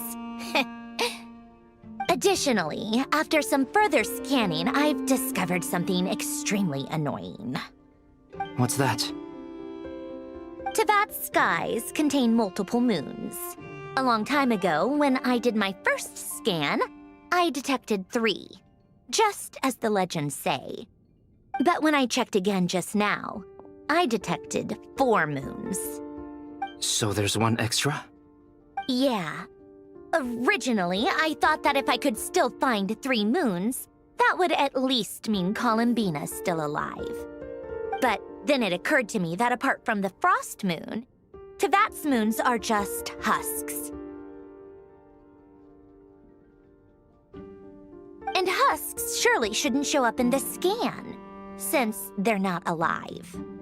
It's weird, isn't it? If we can't even distinguish between a dead and a living moon, how are we supposed to know whether a moon goddess is still alive? Or does this mean that the moon marrows are equivalent to the moons themselves? It's certainly possible. In which case, the 4th moon you detected may be Dottore artificial creation. So he wasn't bluffing. He really built his own moon marrow. Ugh! I'm so mad right now! It's easy to get overwhelmed when you have too much on your plate.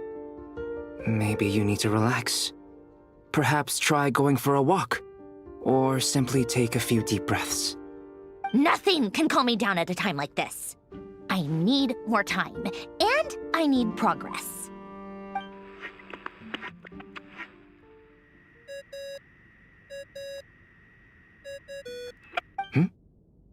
It's Mr. Flynn's. I really hate that ringing tone. Ugh. First the 4 orthants of the Narcissenkreuz, then moon marrows. Now what? Oh, sorry if we're disturbing you. Might I ask what's troubling you? What do you want? We're busy. Are you still at the Curatorium of Secrets? Yeah. Look, everyone else is still out, so there's no hurry. Plus, I'm busy, so I would appreciate if you gave me some space. Even though we have crucial intel to share? Fine, I'm listening. Do you intend to share it via the Dodo communication device? Ordinarily, I would, but this is a unique situation. I think it's best that we discuss it in person. See you at the Curatorium.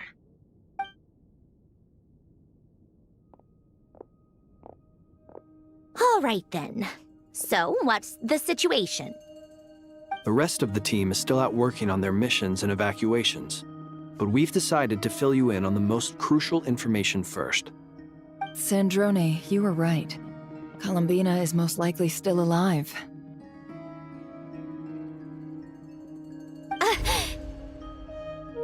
That's the best news we've received in a while, by a long way.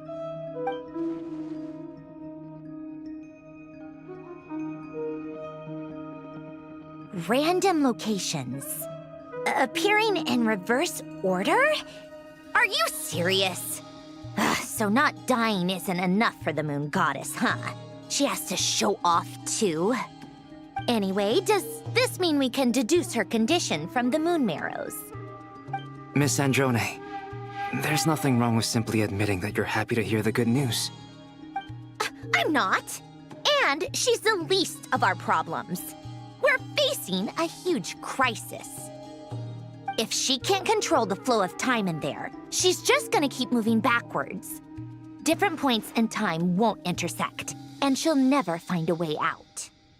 Let's say life begins with a drop of water. When did time begin? The moment this planet came into being? No, that's not right. Her final destination would be the moment at which the space she is in was created. But it doesn't seem like we can influence that space from the outside world. So how can we help her? Also, if she's alive, Rarier and Thelindis might be too. But as far as we know, neither of them have come back out. That space may not have an exit at all. I'm afraid I must concur with Miss Nefer in this.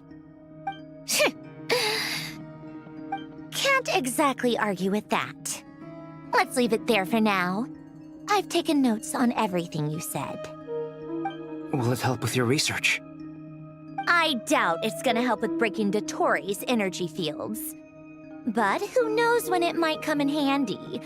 Better to have it all written down than try to remember everything when I need it. All right, I need to get back to my research. Mr. Albedo has made a lot of suggestions that will require my undivided attention. Sure, I'll stay here. I have things to work on.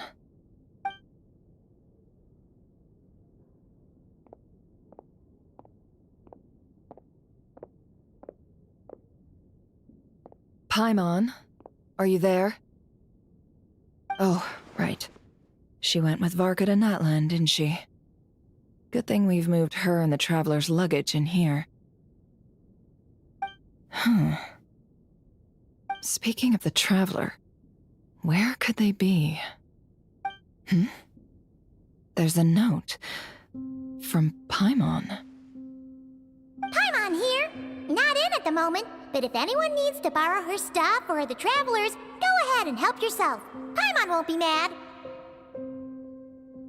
Also, Traveler, if you get back before Paimon, make sure to get some rest. Paimon misses you a lot, but put your health first, all right? How sweet. Well, since you offered, Paimon, don't mind if I do.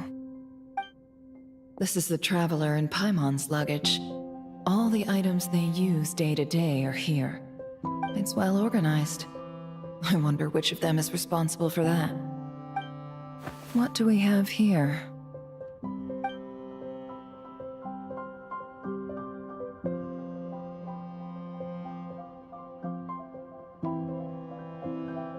The camera captured a special moment that can only occur between people who are close to one another. You can really sense how the photographer feels about their subject. I wonder why this picture was placed outside. Is it because Paimon recently looked at it?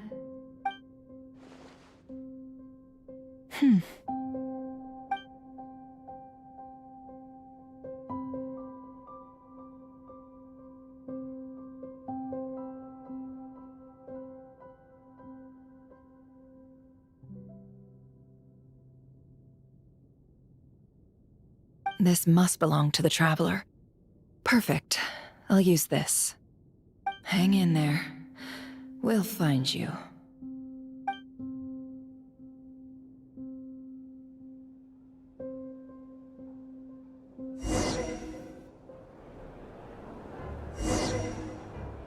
Polonia.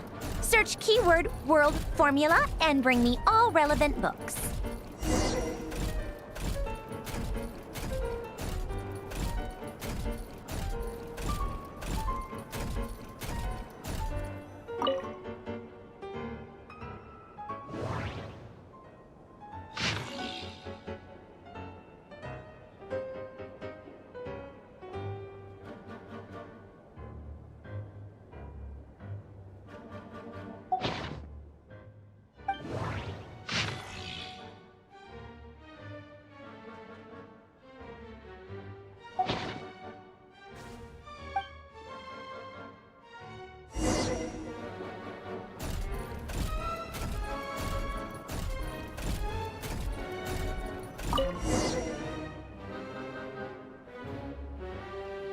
Let's see.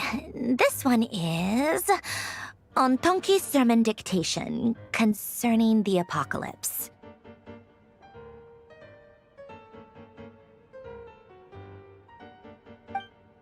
I believe that the correct term for this is Fortuna.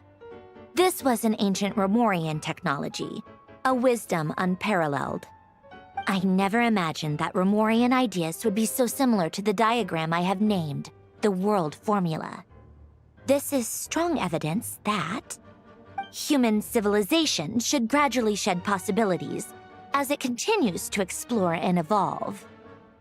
The end of humankind may well be upon us right now. The sparks of civilization shall run out unless we consider introducing variables from outside the system. Variables. Surely that can only mean one thing. Descenders? Dottore likely captured the Traveler because of his descender status.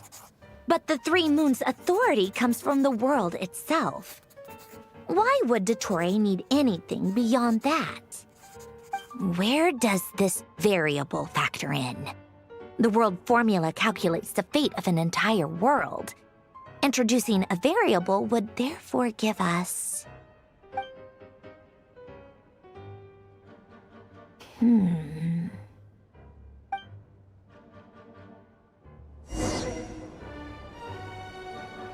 Polonia. Search keyword pathway and bring me all relevant books.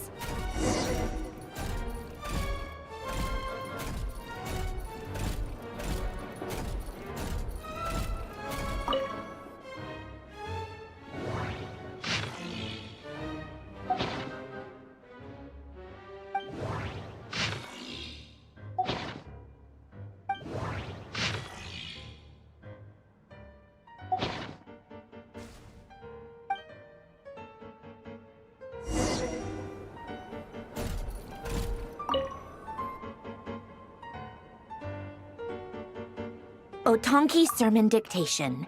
Explications on the Chemical Marriage. These titles are pretty esoteric. Observe and compute the pathway displayed in the guidance diagram. Deconstructing and reversing its effects could generate potential ideas. So, it's one of Renee's draft lectures. Deconstructing the pathway. I suppose that could lead to a breakthrough.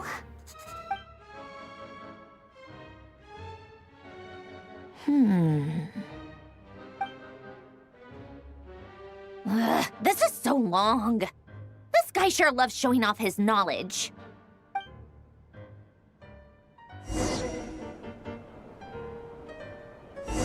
Babylonia. Search keyword tree model and bring me all relevant books.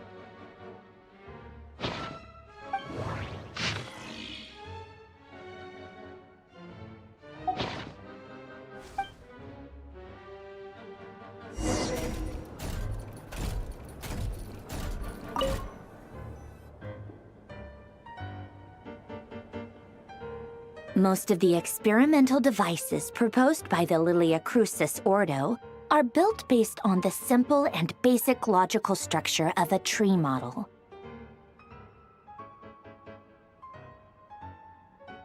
Lilia Crucis. Guess they were trying to cover up the name of the Nausitzenkreuz Ordo? When Duke St. Germanus departed, he said, "It seems that there's no going back." Alas, he is only a genius when it comes to machines. In all other things, he is but ordinary. Excuse me? I'm sorry. That's just ridiculous. What kind of book is this? Great Detective Herlock, the Alchemist and the Clockwork Saint? Isn't this a novel? Come on. Still, the author swears that they knew Renee well. Whatever.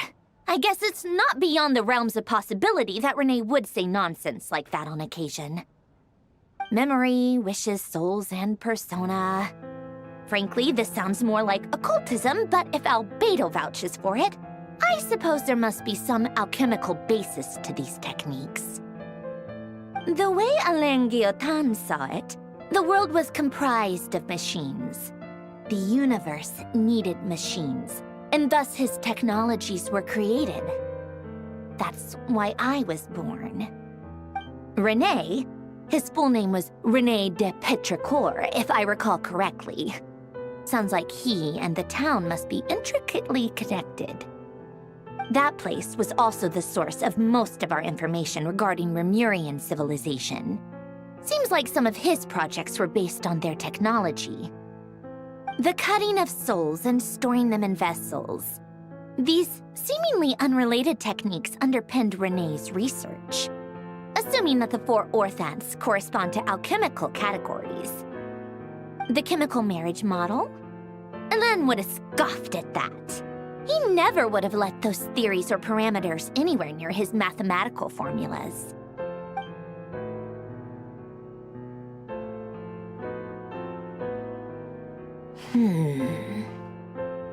What was Alain's view on René? I know he mentioned the name, albeit very rarely. Oh, now I remember. Alain's old notes are here too. They mentioned René once. René seemed most out of sorts when he spoke to me. A lack of sweet foods has dulled his mind, I should think. Either way, his words are not to be believed. Yep, that sounds like Alain. My subordinates actually did a half-decent job digging out all these materials. Makes a change. Good for them. Some of Alain's old files are completely consistent with these records. He must have gotten them from the Tower of Gestalt. I never knew he got his hands on René's records that early. Heh, he may have kept them, but he never even attempted to use them. Didn't believe a word they said. Come to think of it, René's world formula was filled with calculations of constants. That shows he believed that the fate of the world to be predetermined. As for Alain... it's been too long. I forget what he said. What would he have said?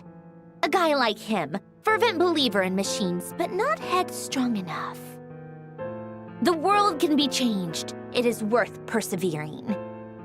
Yes, that's how he used to think at least. He created that procedure to save this world. Yet the scale of the world's fate proved too enormous. The result was beyond his ability to calculate. He died having never seen the outcome. And there I was, left behind in the ashes of his dreams. Did you really never take a close look at Renee's research? Or did you read it but deem his philosophy incompatible with your model? The very thought of trying to incorporate his ideas probably made you feel sick to the stomach. Well, don't worry, because there's a whole new category of lunatic in town. Next to Dottore, every other madman looks sane. You once asked me what I wished for. Should have asked him instead. He's the one pining for things you'd sooner die than witness.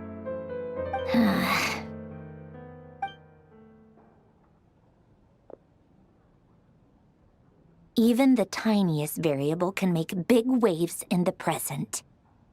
Now then, allow me to put these incompatible fragments together in your stead. First, establish and verify the existence of the Great Circle. Absolute nihil on one end, absolute reality on the other. Now, search between these two extremes. Then, the construction criteria. Variables. The sparks of civilization shall run out unless we consider introducing variables from outside the system. Input variables. Traverse the world, space-time, and civilization. Then extract the essential nodes from the records to determine which variables they point to. The primordial power that differentiated itself from the void. The power of light. Yes, light. Records. Hyperborea. This is horrendously complicated. After all that, I'm still missing a few variables. I need to think this through again. How do you think it looks, Polonia? Like the frenzied scrawlings of a madwoman? Fine, keep it to yourself. It's not like you can talk anyway. I'll assume you gave it a passing grade. I jest. But true madness does often start with trying to save the world. What would Arlecchino and Columbina think if they saw this incomprehensible hen scratch? They'd probably have me institutionalized. So would Rosaline. She's been dead for a while now. When I close my eyes and think back, I can still see her face. And that enormous dress she used to wear. Such a bizarre choice. What possessed her? Oh, and the clack-clack of those heels used to drive me insane. No one's asking me, obviously, but I hope you all know that I never wanted to save the world. I'm not crazy. I don't have delusional ambitions, and that's a clinical fact. The world needs a solution, but I don't need the world's validation. It's the world begging me for answers, not the other way around.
Oh, cookies to go with the tea.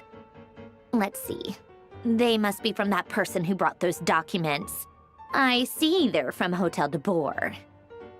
Something's written on the box. We are proud to present this homage to the Fortress of Meropede's fun-filled mill collection system. Fortune cookies! Have a lucky start to your day.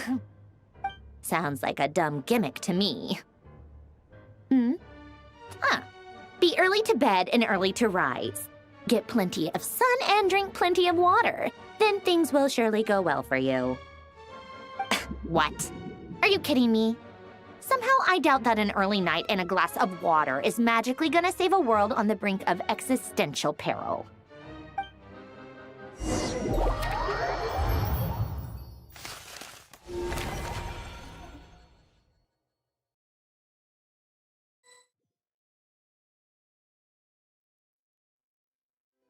Lady Arlecchino, word has reached us that Lady Marionette's troops are all in position. They are ready to act as soon as the order is given. Excellent. The only thing is, they are fewer in number than we expected. It looks like many of them must have lost their lives at the hand of the monsters released by the Doctor. Can't be helped. Allow them to join our ranks, and keep in contact. As you wish.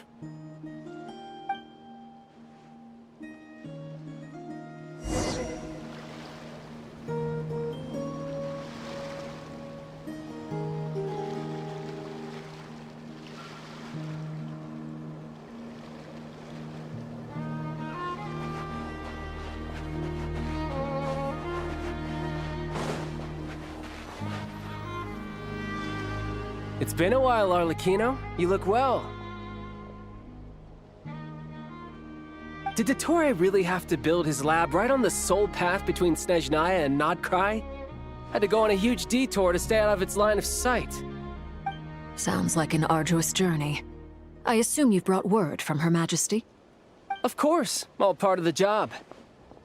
Firstly, the Tsaritsa has authorized Fatui Internal Affairs to review Dottore's case. They will reach a formal verdict on whether he has turned traitor and whether he poses a threat to Snezhnaya. While they're working on that, I've been ordered to come and receive the refugees from Nodcry. They are nearby. My team will escort you to them shortly. Great. Aside from that, Her Majesty has a message for you and Sandrone personally. Huh? Where is Sandrone? She stayed behind to work since I was making the trip anyway. It seemed sensible to have one person on standby at base while the other came out to meet you. All right, guess that's just how she rolls.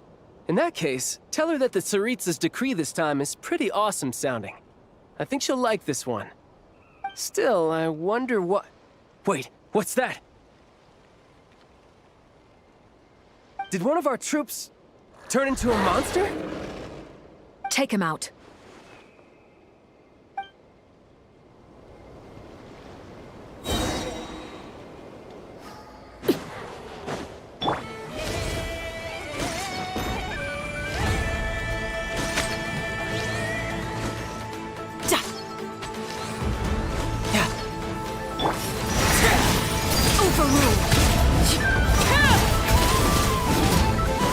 Everlasting as the moon! Go on, lay bare. You've gotten stronger, Arlecchino. Nice. Stop that right now. I appreciate the praise, but I am not fighting you today. I knew it.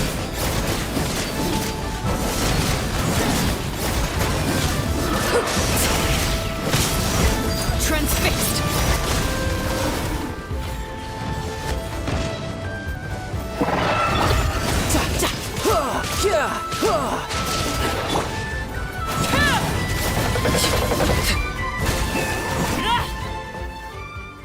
I can't believe it. He was a living, breathing human one moment, and the next...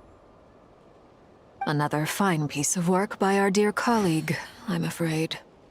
What in the world has been going on in Nodcry? A lot.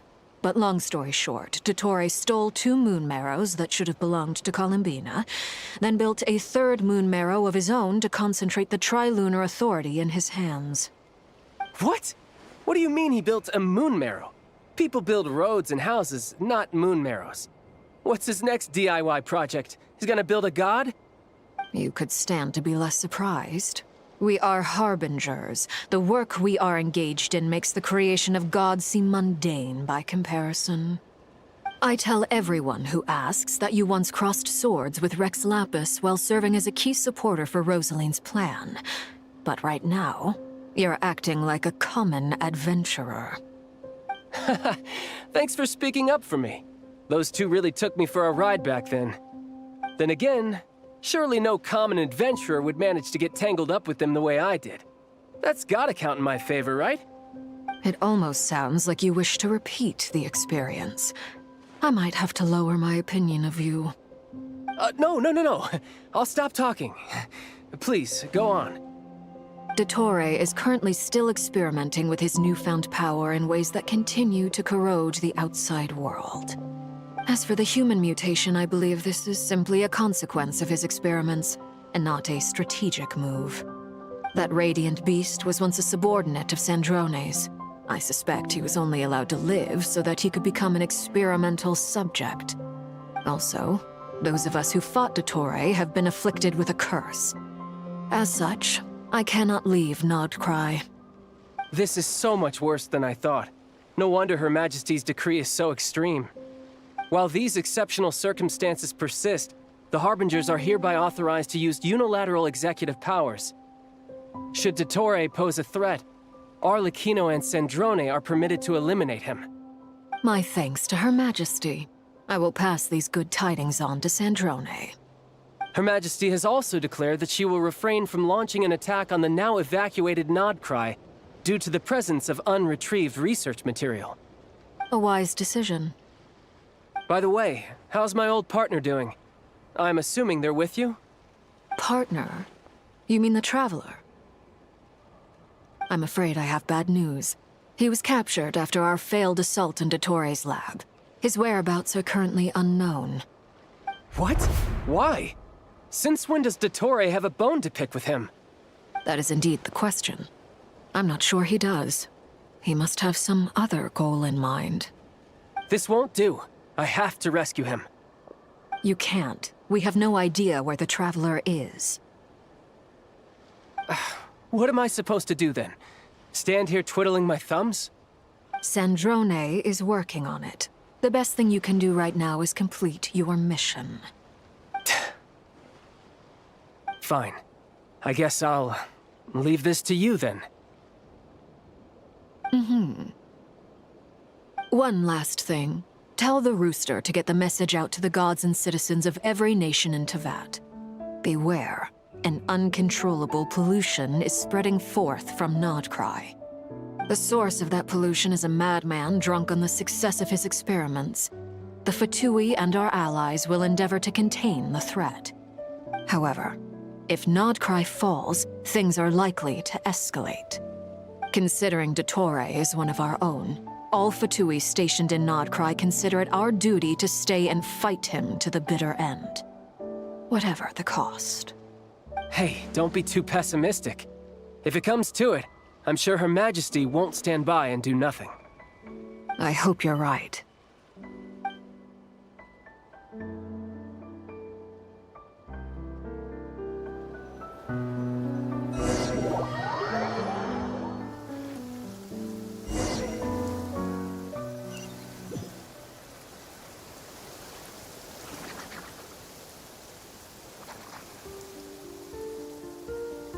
You're right on time.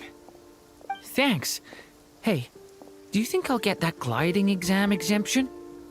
I made sure I was on my best behavior in Mondstadt. I landed well outside the city and walked in through the gates. I'll help you apply, don't worry. For now, let's see what we have here. What are the doctor's energy fields even made from? The usual attract and repel principles that govern Kuvaki don't seem to apply to them. They are very mysterious, but ultimately, they appear to be comprised of energies from the three realms. Thanks to research by Master in the Hexen Circle, we know that Teyvat's 7 elements are derived from the more primordial power of the Light Realm. which is antagonistic with the power of the Void Realm. Since you have the power of the Dragon Durin within you, I'm sure you can already tell that this energy field contains no abyssal energy. That's true. It's not abyssal energy. It's something pure, wild, and untamed. I've been thinking about something. Do you still remember the device that Dory supplied from the Academia when you and Miss Columbina fought Rarier? That was one of the most marvelous feats of ingenuity I've ever seen. The design, the craftsmanship, the material selection. I couldn't fault any of it.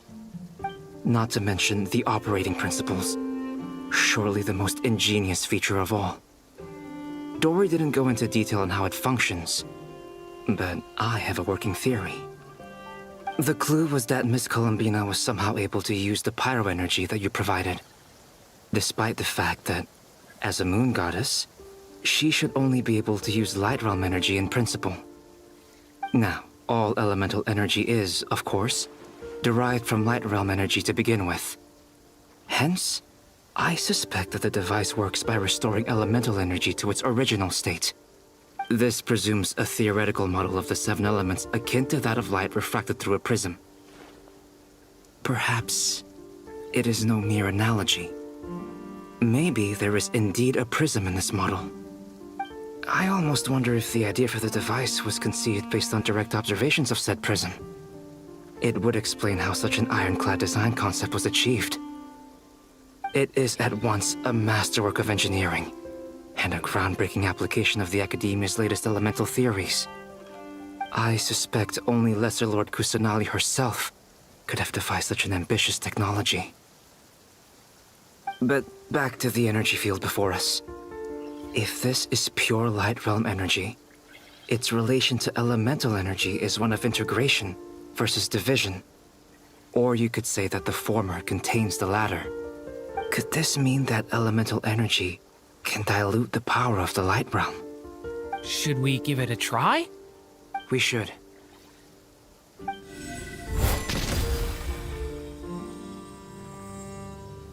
Ha! It works! Clear signs of disruption were detected at the periphery of the energy field. This indicates that elemental energy can disturb or even negate the field. Now you try. All right, here goes.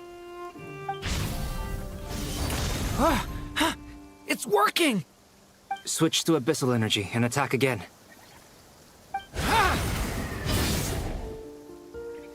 No surprises there.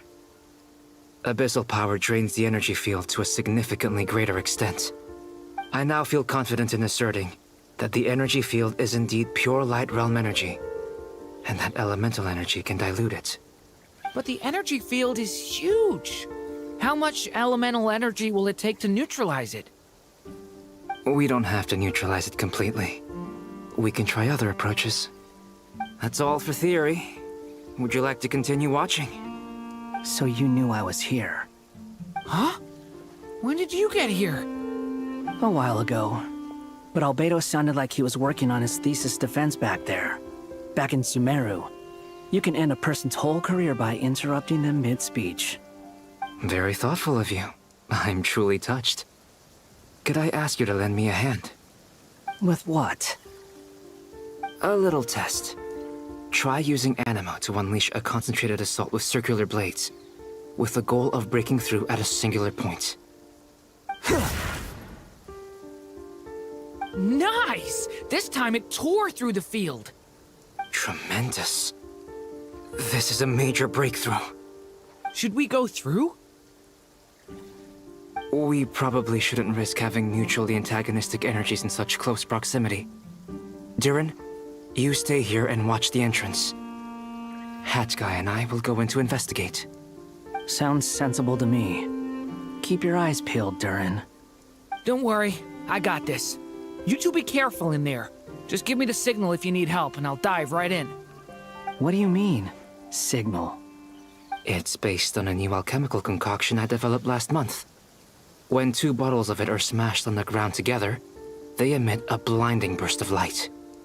If it comes to that, remember to shield your eyes with your hat. Glad I asked. Thanks for the heads up.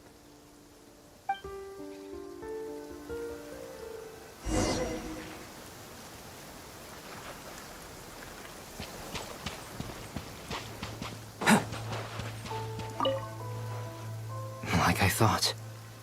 Beyond a certain distance, we can't see the opening where we came in. Maybe that's to prevent people from escaping. Sounds like Dottore style to me. Not much has changed.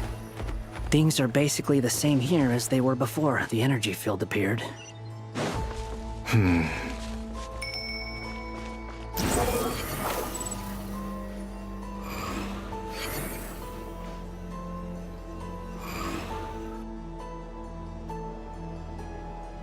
They have no heartbeat and they're not breathing. We can only assume they're dead. But there are no visible wounds. Also, there's an animal squatting next to each body. It's watching us. That's not an animal's gaze. What are you trying to tell us? Doesn't seem eager to talk. I guess maybe it's just an animal after all. Let's keep looking around.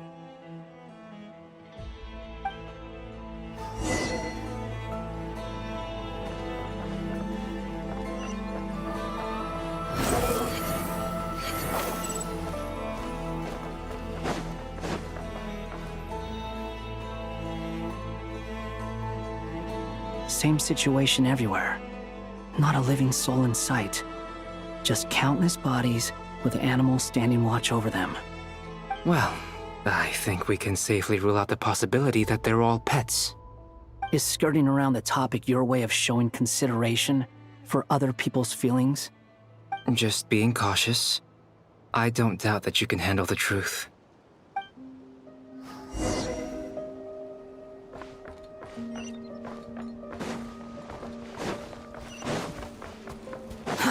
Too slow. Squall and Fury! Careful. Please, help us. Please. Over there. I hear a voice.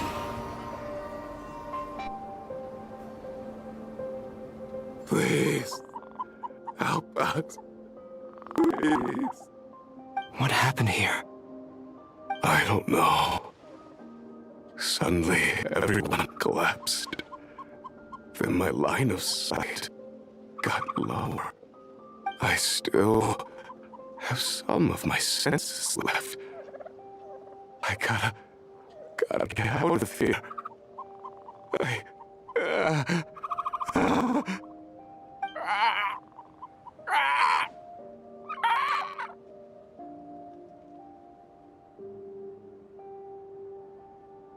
It looks like there's a huge experiment going on inside this energy field. Maybe each energy field is its own giant experiment.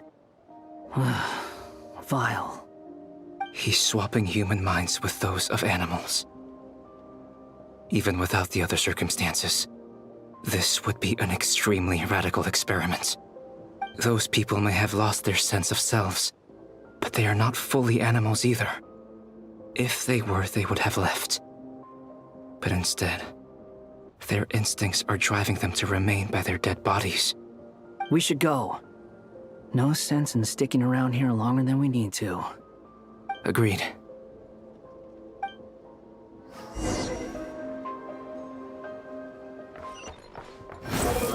Search for it!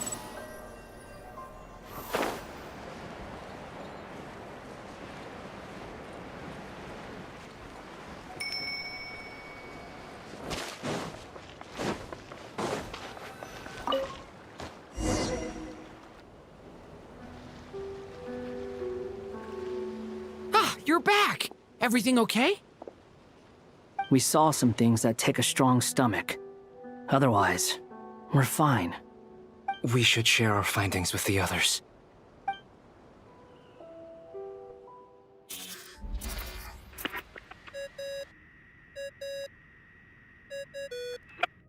Yes? Who is it? Miss Nefer, it's me, Albedo. We found a way to break through the energy fields. With enough control, it's possible to tear them open using elemental energy. Also, we managed to take a look inside. Dottore is carrying out his cruel experiments on an immense scale. Any residents who have failed to evacuate in time will likely meet a grisly end. Sounds like he's living down to our expectations. Might I ask how things are proceeding on your end? I'm just about to get started. I'll be in touch once I have a result. Understood. Stay safe. I will.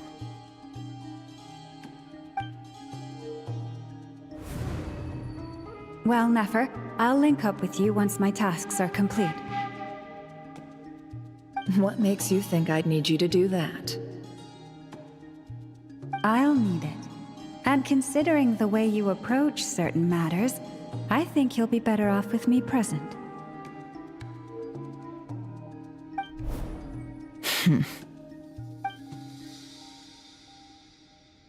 Let's begin. Entering simulation mode. A vast wasteland. Is this the Traveler's inner world? I was expecting something more vibrant, to be honest. Wait, someone's there. What are you looking at? In that case, I'll look at it with you. I want to know all about everything you've seen and experienced. Is there somewhere I should return to? Or should I stay here and be the hero everyone says I am? I don't dislike my current life.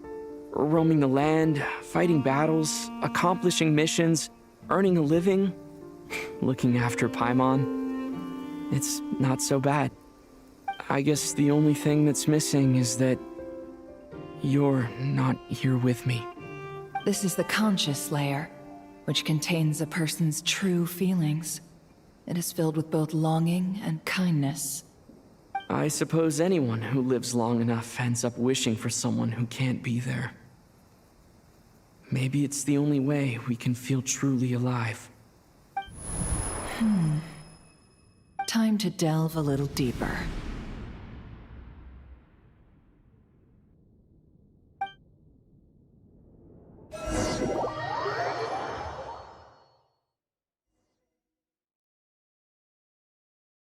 Nasha Town is hardly the optimal choice for a place to live, but it has character and a reasonable population density. What are you trying to say? Oh, don't be nervous. I was just thinking where might make a good starting point for your journey. Perhaps I should send you further afield. Conria, perhaps. Conria ceased to exist long ago. Once again, you fail to understand the possibilities that the Tri-Lune creates. Anything that has existed in the past, I can now recreate. You simply do not wish to see that happen. That might be because you miss your sibling and fear getting answers that you are not ready to learn. But this is not for me to judge. If we are to collaborate, we need to maintain an amicable relationship. In a moment, you will be able to... Oh no. What are you...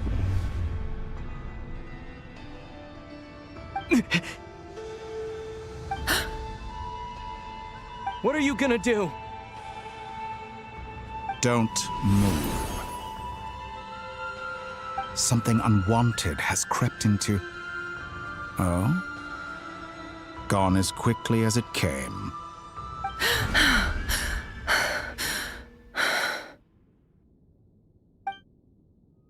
Did you save me? If I hadn't cut the connection, Dottore might have caught you from the other side and destroyed you. This was a good idea, but once is plenty. You were exceptionally brave. Excellent work. Thanks, but now's not the time for that.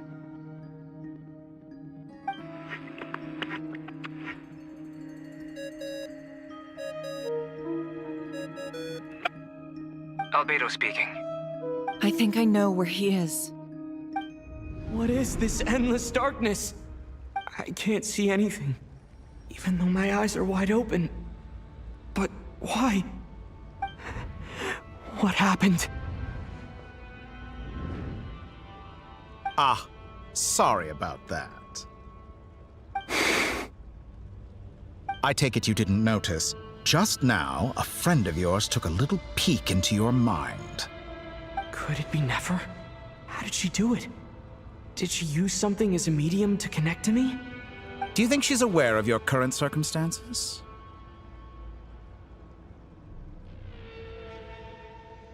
Oh dear. Have I stunned you into silence?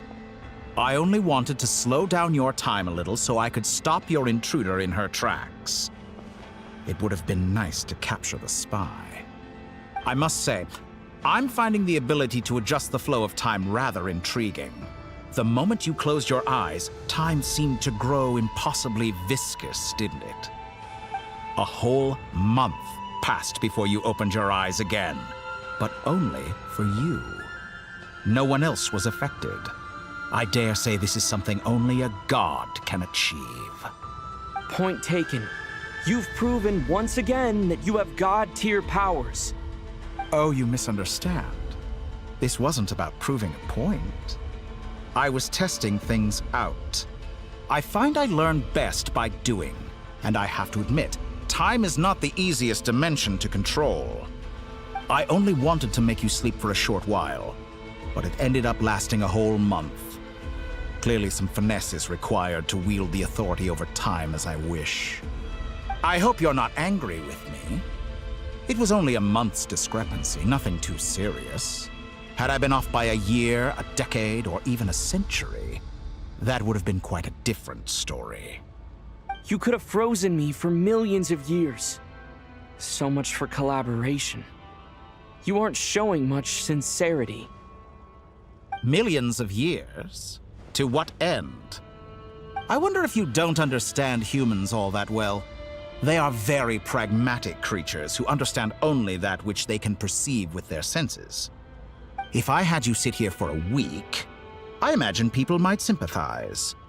But if I left you here for 100, 1,000, or 10,000 years, the sheer size of that number would cause it to lose all meaning to them.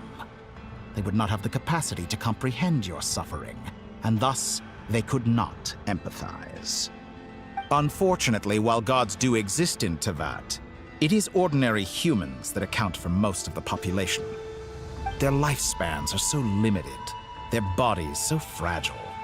Did you ever really hope that they could begin to understand someone like you? Your long life and unique origins make you fundamentally different from them. How long will it be before they start to treat you like the alien you are? Before you are ostracized, outcast? Alien? Even I feel bad for you sometimes. This world has made you into a slave. So many times you have served its will, and not once have the powers that be ever thought to grant you the one simple thing you wish for. You have been treated most unfairly. I can change that. I will grant you special privileges and give you back the status you rightly deserve as a descender.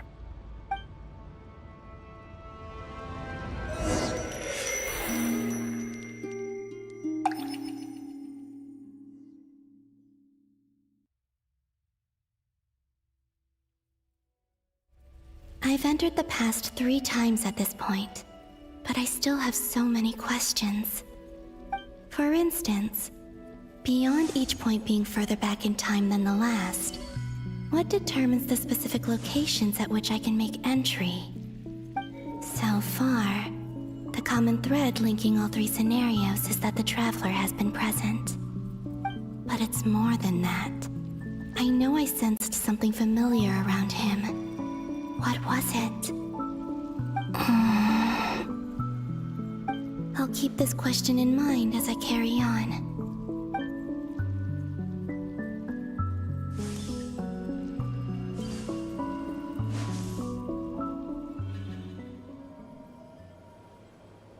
Humans, you never change. Always trying to use powers you neither comprehend nor control. This looks like Star Sand Shoal. Was this before Rerir regained his physical form?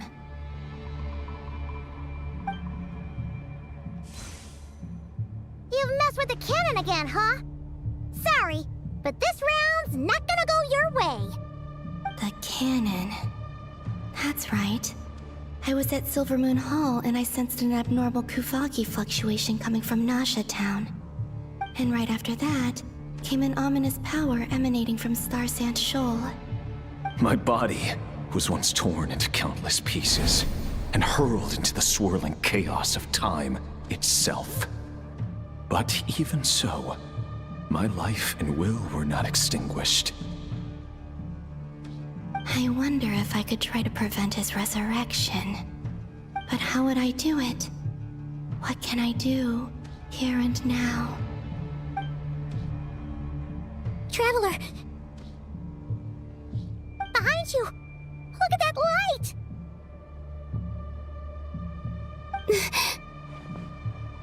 No, I won't make it in time. He's using the Kuvaki shield, like I taught him. Is he going to use it to block the cannon's beam? He's strong. I'm sure he can manage. But the force released when the beam impacts the shield might lead to collateral damage. Easy Island. The Frost Moon Scions will be exposed to lethal levels of Kuvaki. A question, if I may.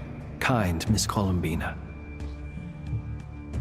When the cannon's Kuvaki beam was deflected earlier, I saw several bolts of energy streak toward Hisi Island, only to be blocked. Did you also have a hand in that? Maybe that really was me after all. Well, future me. But I don't know if I have enough power left. Sigi sato pasa sax, niti ipotovtos. There's no time. Osestikos paratin tiram to risuiku, topia to aithion feraton. I have to make it. Oh, Frost Moon. Oh, great land. Oh, slumbering moonlight of Nodcry. If you can hear me, if you can sense my call, then please, heed me once more!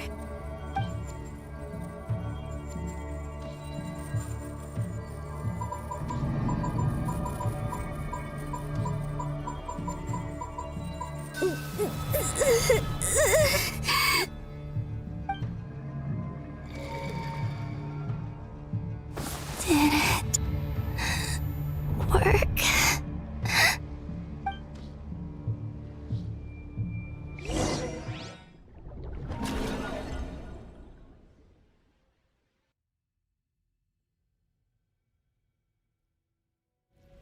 Hey, wake up. Hey, did you hear me? Columbina, I said wake up now! Oh, good morning, Sandrone. It's 3 in the afternoon, actually. And could you kindly not use my quarters as your personal nap room next time? But I feel so safe here. And your coffee, right? It's so bitter, but it smells lovely.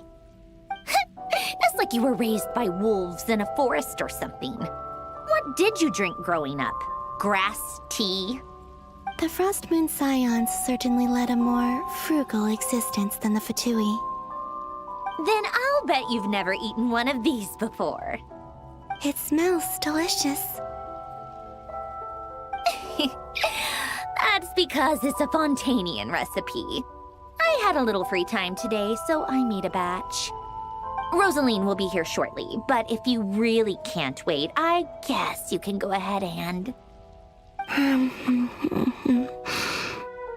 Hey, at least let me finish before you start eating! The Did the Frost Moon Scions not teach you basic table manners? Or did the rules not apply to you because you're the high and mighty moon goddess? These are so tasty. Of course they are. I made them. I was worried they might contain traces of machine oil. What?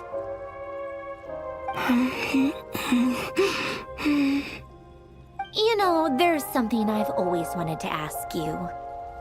Why did you leave your old home and join the Fatui? I mean, I'm sure their food was awful. But there's gotta be more to it than that. Well, life there didn't go quite how I imagined. What were you expecting? You're a god. Your followers are gonna make some demands of you, right? Surely you can just answer a few prayers here and there in return for the free food and drink. How bad can it be? Well, would you help other people just for free food and drink? The doctor told me that you were created by a great mechanic, Lord something Fisher. The Lord Artificer. Ugh, some people can't keep their mouths shut. Oh, Lord Artificer. And didn't he have something to do with the, narcissist? Narcissenkreuz Ordo. Yes, that was it. Narcissenkreuz Ordo. So, would you try to fulfill their wishes? You must be joking. I wouldn't go even if they paid me. I don't even know them. Exactly. Well, I felt the same way. I did not know the people who made demands of me. What do you know? We're on the same page for once. In his later years, Alan did ask me if there was anything I wanted to do. If I had any wishes of my own. Well, I don't. And I'm not in any mood to fulfill someone else's either. Who's Alain? He was the... You know what? Never mind. You're not gonna remember. Anyway, the point I'm trying to make is, neither of us is the self-sacrificing type. Let me ask you this. What sort of place would you like to live in, if you could choose? A place where people don't ask me for things I cannot give them. Where they don't worship me, or fear me, but just want to chat with me like a normal person. I'd also like the freedom to come and go as I please. And ideally, it would be somewhere with the smell of coffee and snacks. Not to burst your bubble, but no such place exists in the world. Now, take your snacks and scram.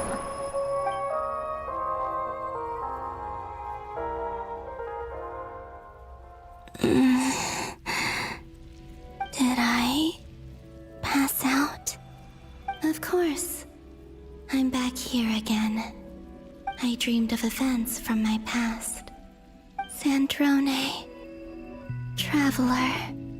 I miss you all so much. Back there. I guess I managed to harness all the Kuvaki energy on Hisi Island. But how did I do it? Time is flowing backwards here, and I can use that familiar power to enter the world of the past. That mystery ally everyone talked about. It was me all along. I can sense that there isn't much more power remaining up ahead.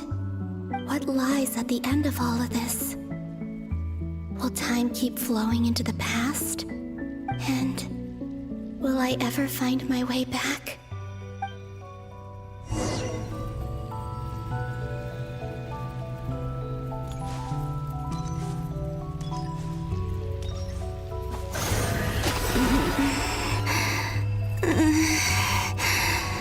It's getting harder and harder to use my power.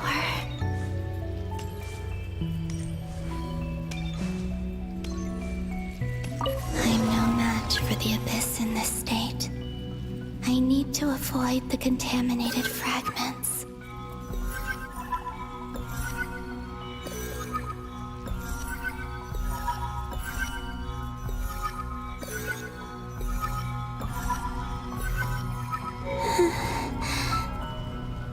to go. I wonder where I'll find myself this time.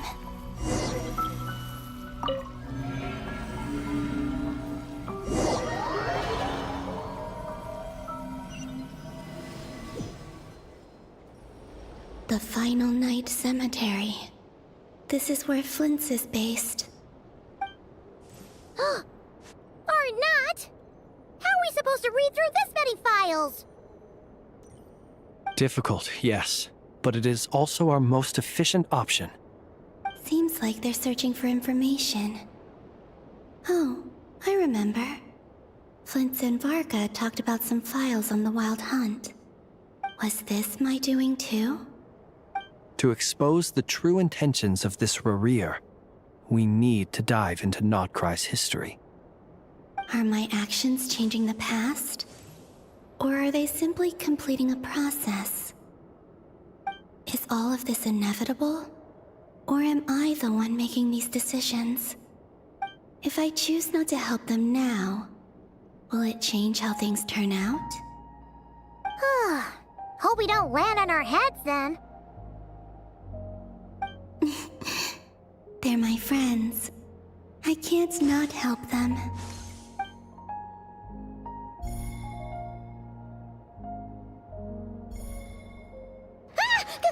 Ghost! And the other one was...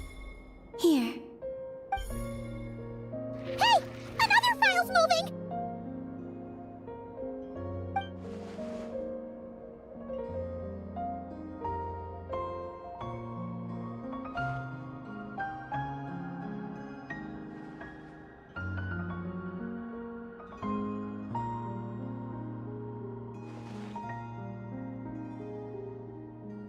That should do it.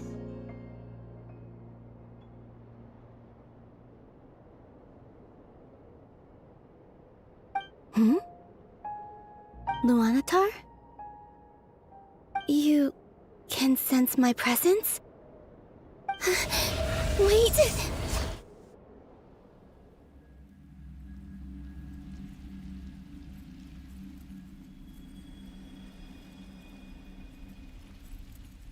Luanatar.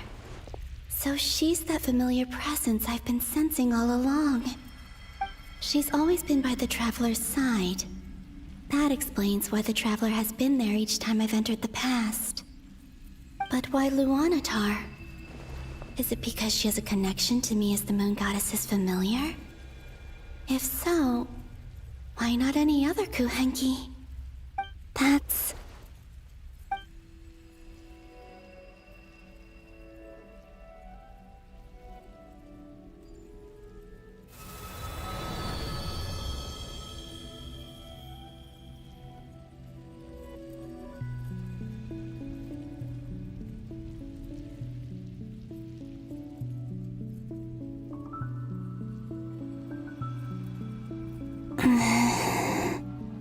I cannot sense any power up ahead. Just a void, stretching out into infinity. This is likely my final chance to enter the past. It's now or never. I have to find a way back.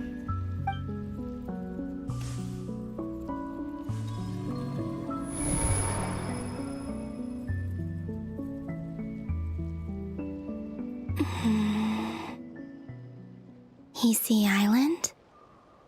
How far back in time is this? Where's Luanatar? I can't sense her presence this time.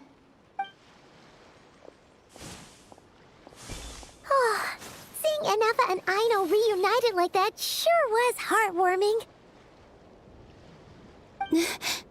Traveler, Paimon. No, stay calm. I don't have much power left to change things. I don't even have that much time left here. Think, Columbina. How do I find a way back? A way back... to where? Do I go back to Moonprayer Night? Or to the future that followed? And if I return in my current state, what will become of me then?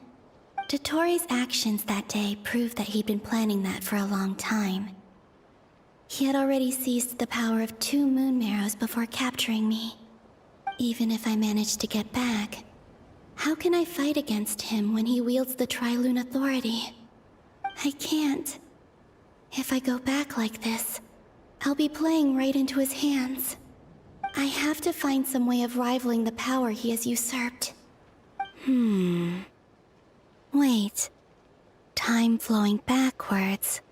The Tri-Lune Authority. Does that mean... I think I know what the final destination of this lunar reflection might be. I know what I must do. Speaking of homes, we must already be close to where the Frost Moon Scions live. The vibe here feels different, just like the scenery. But how do I communicate my plan to my friends? Should I write it down here? No. Someone else will see it. I need something with a close connection to me. Something I can use as a medium to tell them what's happened to me in here.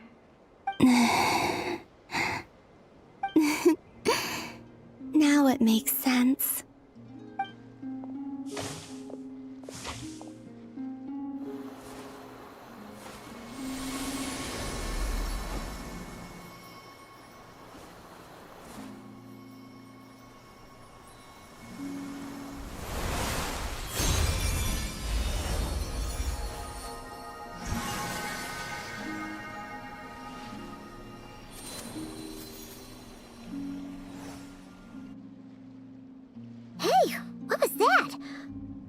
Some sort of breeze blew by, and then the petals suddenly turned into... Huh? It was I who brought Luanatar into being. I gave up a piece of my own soul to create her. That's why I could sense a familiar power from the moment I entered this space. It also explains why she's been present in every past location that I've entered. Because we have a deep connection. Hey there! What's your name? And the reason why there are no more gates to the past after this point is that Luanatar hadn't been born then. No wonder I sensed the trace of a blessing when we first met. But I still didn't recognize the soul hidden within you. Back then, I was just a little lost dove. I had yet to become Columbina Hyposelenia. Go on now. We've got stuff to do. Best you find someone else to hang out with. Hey, you scared it off.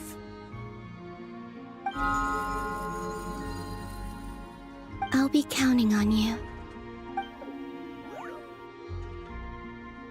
Remember to stay by the traveler's side, guide him, and help him in my stead. Oh, and bring him to the garden where the moon prayer blossoms grow. There's a little lost dove there who will need his help.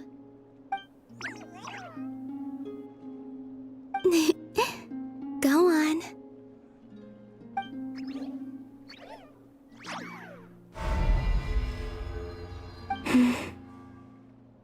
You too. Go and live your story. As for mine must go in a different direction.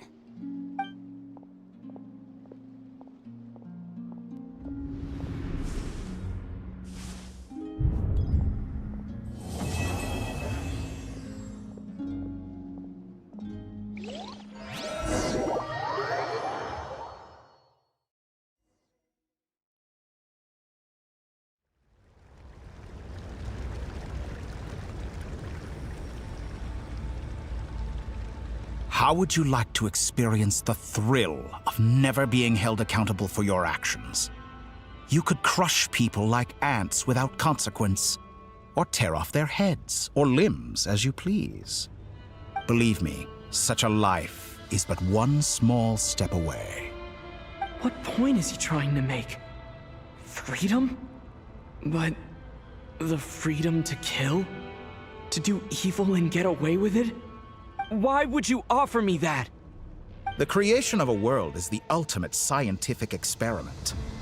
I have taken my research to the highest level, where I shall be not just a god, but also a servant to many sacred spirits. I shall heed the truth and perform holy deeds. A god's laboratory is the perfect playground, but it needs the right occupant to explore its full potential. Mortals are found everywhere one looks. Not so with Descenders. I'd prefer my first guest to be a distinguished individual such as yourself. And I know you could make the most of the opportunities it offers. So the condition for entering the new world is to take innocent lives. The same dilemma that Rerir once faced. Could I really bring myself to kill others for my own benefit? Rerir did. And look where it got him. Have you made up your mind? I can't do it. Your playground is no place for me. You're putting your hopes in the wrong person. But we both know I'm not quite the hero you say I am either. I have my own reasons for the journey I'm on. And they aren't all selfless.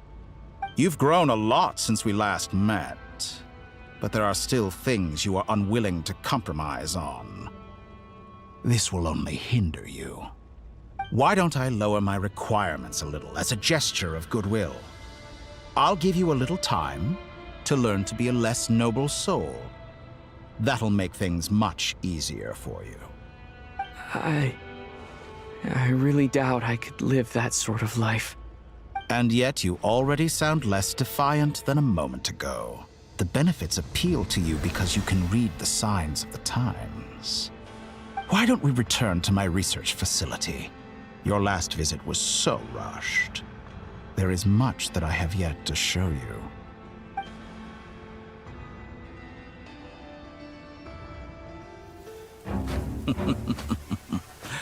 Now to that question, Heroes don't attack from behind. Guess I'm no hero. This is most disappointing.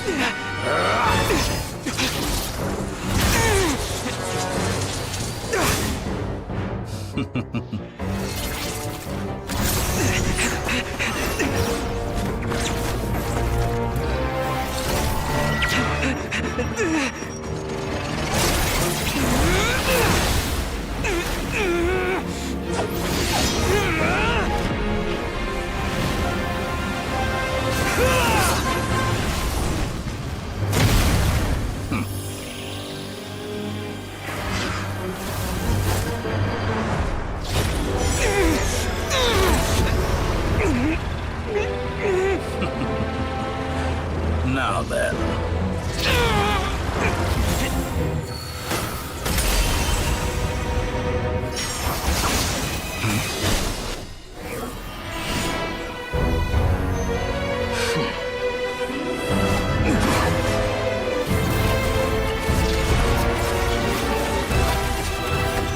A new face. Interesting.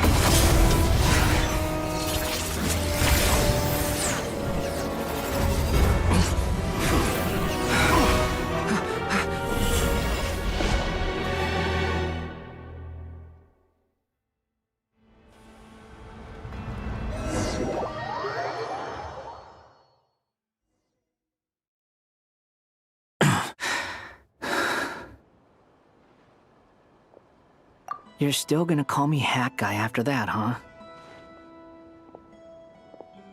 I didn't see anyone else in there who needed saving.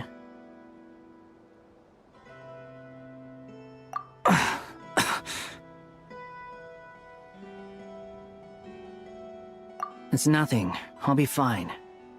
Why are you looking at me like that? Is it that shocking that I'd come to your rescue? I owed you a favor back in Sumeru. Now we're even. Distracting Dottore was tough, I won't lie.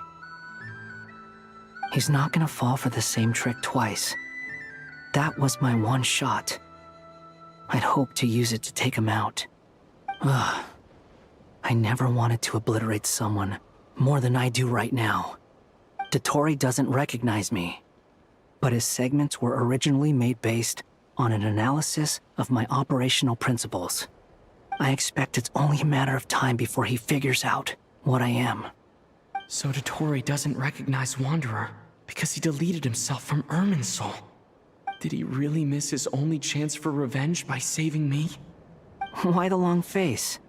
Hey, I'm not blaming you, okay? And I'm not complaining either. Rescuing you and killing Dottore are equally important goals. Everyone would be pretty stuck without you. It's best you live to fight another day. How are you holding up? Are you all right? Hat Guy said to put safety first, so we agreed to run as far away as we could after leaving the energy field, and only meet up once it was safe. You don't look injured. It seems that Dottore didn't do anything to you. All right. Rescue operation complete. Let's head back. There's a lot more work to be done before this is over.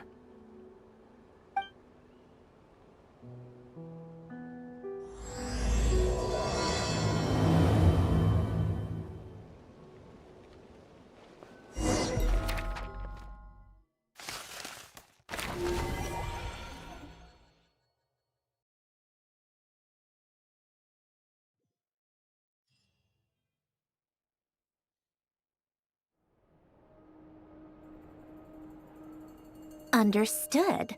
I will bear the Tsaritsa's decree in mind. I don't see what's so awesome about it, though. Does he really think everyone else is as immature as him? I'm not stooping to Tartaglia's level. I thought you might say that. How's your progress? Quite promising, actually. That alchemist Albedo gave me a few ideas. Remember how I asked you to look up some files for me? That stuff on the Nachtschitzenkreuz Institute. René de Petrichor and Jakob Ingold. Alain Guillotin despised René's theories and methods, but he never managed to come up with better alternatives either. So I adopted some of René's ideas.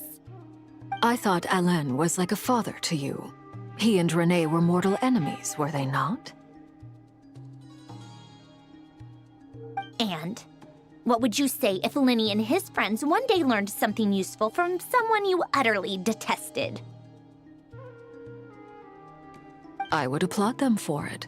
That would mean that they have surpassed me. For all we know, Alain Guillotin might have thought the same thing. Not that it matters, though. He's dead, and I'm alive. So it's my call to make.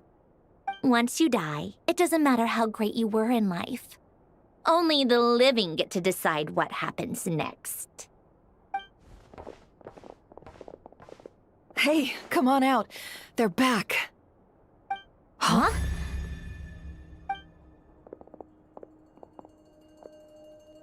You're back? And your head's still screwed on? And you still have all your limbs? What does it look like?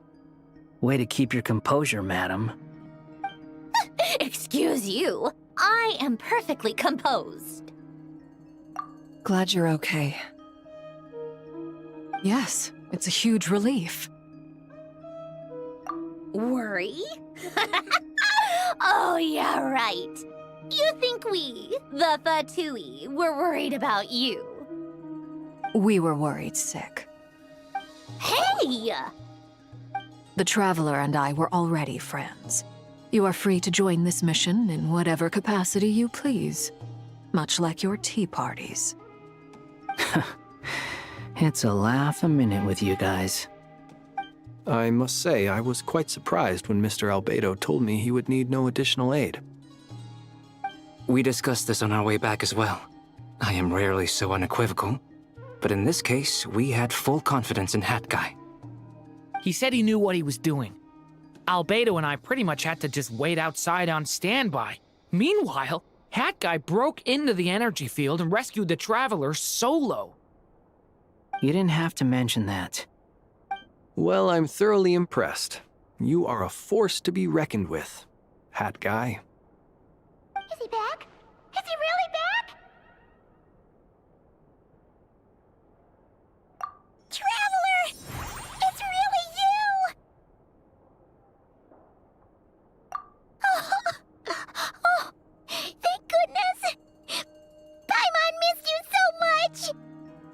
You can finally breathe easy, Paimon. It's great to have you back in one piece! Oh, Paimon's been having nightmares the whole time you were gone! Look at them. You know, once you reach my age, there's nothing better than watching a misty-eyed reunion between friends. It's nothing. Same goes when you get to my age, too. I bet Ino and Anefa would be tearing up as well if they were here.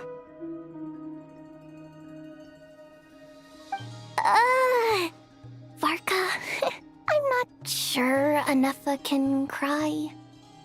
Oh, yeah, good point. Hey, your eyes are looking a little red and puffy. Come here, let's hug it out. What? Ew, no! No, thank you. You're not my dad, okay? Knock it off! Everyone, I'm sorry for all the trouble I caused you. But the silver lining is, I didn't come away from this ordeal empty-handed. While I was being held captive, I learned a lot about Dottoro's current capabilities, and what he plans to do with them. Allow me to explain.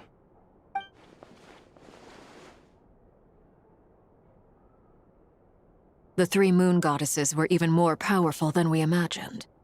No wonder Dottore believes himself to be equal to the gods, maybe even superior. Utter blasphemy.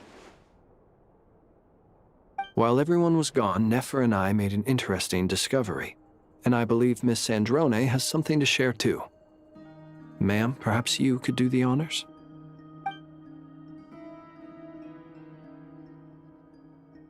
Called it. Getting rid of a pesky troublemaker like her is like trying to clean up after a crumbly cake. It always comes back to haunt you. Our next step is to find a way to bring her back. A place where time flows backwards, with no destination in sight. Surely it must have been created for a specific purpose. But I fear the answers are buried deep in Tevat's history, held by great powers beyond our reach. It sounds like she's on a specific path through time, just traveling in the opposite direction to us. The question is, where does that path lead? Or will it keep going to infinity? We considered that question as well. Strictly speaking, time is not infinite. Indeed not. Every road has an end. Nicole! You sure loved quietly sneaking in mid-conversation. I do, in fact. It's something I've always done at our mages' tea parties. Quiet, mysterious, and persuasive. You wonder what lies at the end of her road. Well, just as the world has a beginning and an end, so too does time. And so, the end of the road is the moment that Tevat was born. But where Miss Columbina will end up along this road, that depends on where this particular river of reverse time began. What about the original moons and the moon goddesses? Do they have a beginning too? All things do. In the beginning, no moons adorned the sky. It was the Dragon King Nibelung who raised the 3 moons into the heavens, and thus were the moon goddesses born. They were shadows of the planet, born to wield Nibelung's authority and oversee the world on his behalf. They were extensions of his will, manifestations of his majesty. But then one day, they disappeared just as suddenly as they had once been brought into being. Nobody knew where they had gone.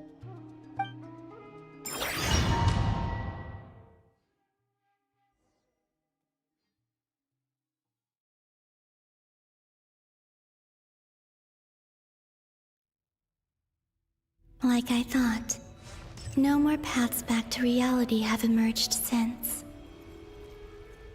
But how can I be sure that I'm going the right way without scenes from reality to keep me on track?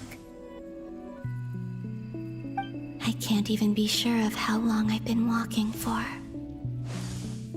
The further I travel, the less stable this space becomes. There are even moments where I can sense something that feels like abyssal energy. They can just materialize out of thin air. I have to keep my wits about me.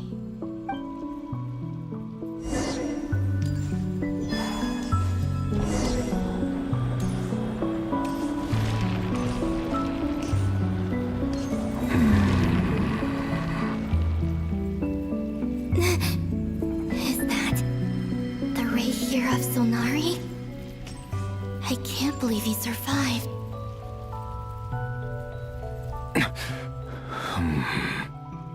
You are the moon goddess. But how? Please, there's no need. I'm not interested in fighting anymore. I find that a little difficult to believe. Yeah. Honestly, so do I. The way you used my own power against me was... It was a brilliant strategy. And then, in the final moment before I was thrown into this space, I got to see an old friend. Mr. Dainsleif. Right. It was so long ago now. But we were friends once. And when I first got here, I was filled with hatred, remorse, and rage. How I cursed and devoured. I tore everything here apart. I was consumed by the desire to leave this place and have my vengeance. But to no avail. This is a place with no exit. This is the second time I've entered this space. Though I have no memory of the first. I was torn to shreds the moment I entered. But this time I survived. It must be partly because of this new body, and partly because of all the Kuvaki I absorbed in Nodcry. Are you the source of the abyssal power in here? Not all of it. Some is from when I first arrived here and tried to destroy everything. But there was already a degree of abyssal power here before I entered. And like a venomous snake baking in the merciless sun, it tried to slither into my shadow. Tried to? So, you rejected it? Yes. Because after that, the world suddenly became silent for a moment. What do you mean? The voices in my head, they were gone. And then I saw her. Her? Thelindis. My former lover. Never mentioned that she saw a memory of Thelindis leaping into the moon's reflection. More precisely, I saw her afterimage. I'm sure the real her is long gone. She was just an ordinary Conrian. She couldn't have survived here for very long. Anyway, why have you come here? Didn't you know it was a dead end? If I hadn't escaped through the moon gate, my friends would have been in far greater danger. Oh, I see. Because of your power. The power of a moon goddess. What? You'd like to know how I know, wouldn't you? The one who resurrected me said so. I could hear a deep lust for power in his voice. Do you mean... Dottore? Dottore. So that's what he's called. He'd been collecting fragments of my body for a long time. All so that he could resurrect me at the moment of his choosing. I had no interest in his research. But being as corroded by the abyss as I was, we were aligned as far as hunting the moons and recovering my strength were concerned. So that's why the Wild Hunt suddenly became so active in Nodcry. When I left the Fatui in my weakened state, Dottore must have felt that his time had come. Moon Goddess, could I ask a favor of you? What? I know this is a lot to ask, especially from someone who tried to kill you. If you refuse, I won't fight it. But this is the only thing I desire now. Nothing else matters. What do you want? I'd like you to take a message to Thalindis for me. Thalindis? But... Yes, she's dead. But like I said, I saw her afterimage. I can sense that some part of her soul remains here. Far, far ahead.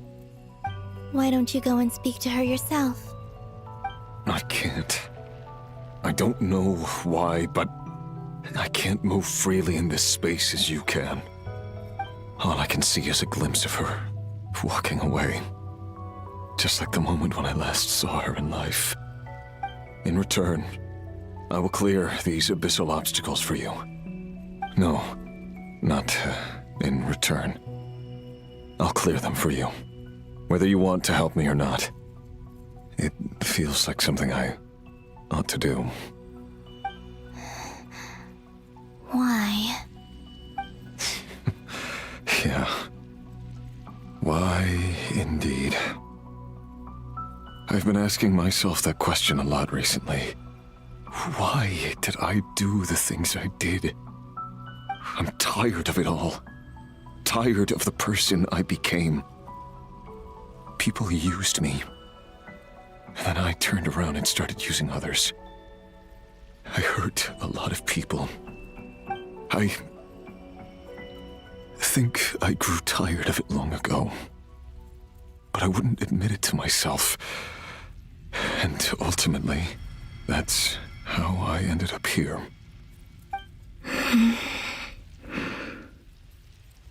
What do you wish to tell her? All of it. My past.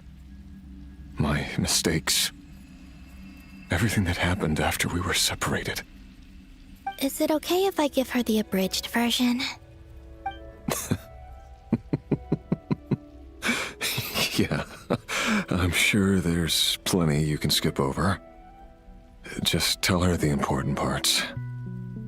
Whatever you think that means. Like the part where you relentlessly tried to kill us? It's up to you. Love demands honesty. But my relationship with Thalindis was built on lies. We hid too much from each other. But after living my whole life in the shadows, I don't want to hide anything anymore. I will do my best. There.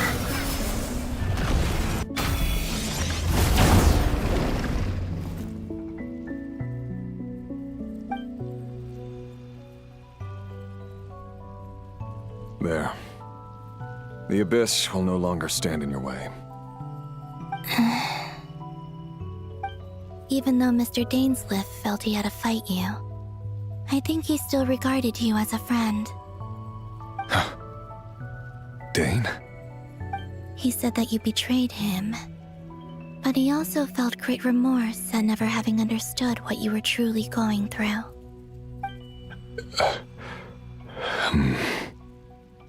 Why tell me this?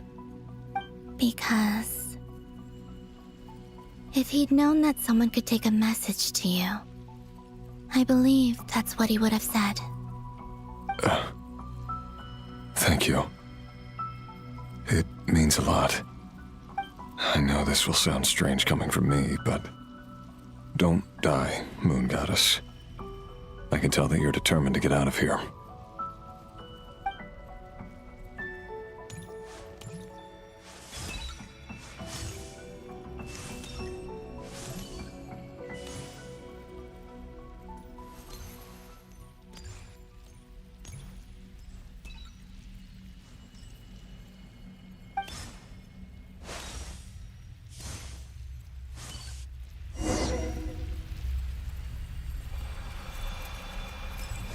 He kept his word. The abyss is no longer obstructing my path.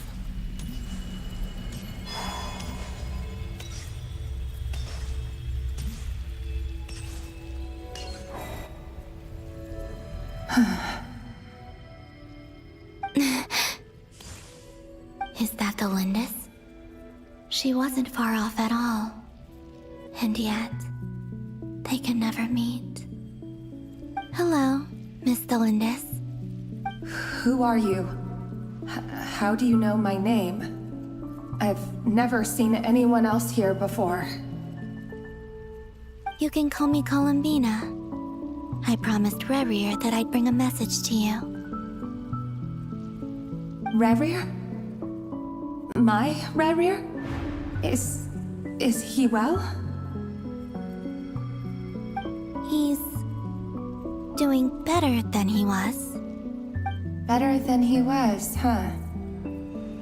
Sounds like he's had a pretty rough time. Others have had a rough time on his account too. In many cases, their time ran out because of him. And I'm not just talking about the children of the Crimson Moon. So, things got worse before they got better. Could you tell me what happened, Miss Columbina? Are you sure you wish to know? Yes. This is my opportunity to learn the truth. No matter how hard it is to hear, I have to know. I admire your courage. However, time is short. I cannot stay here for long.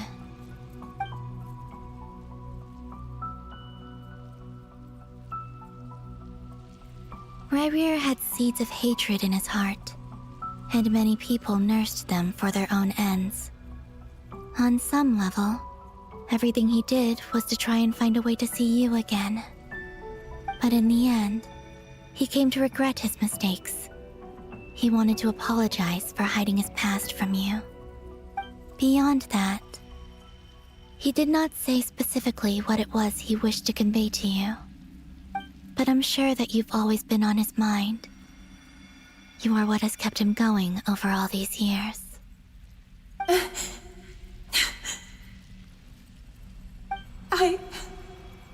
I'm sorry, Miss Columbina. This is so upsetting. I'm not sure how to put my feelings into words.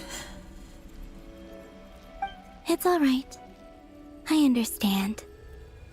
Well, that's everything from me. So, I guess I'll be...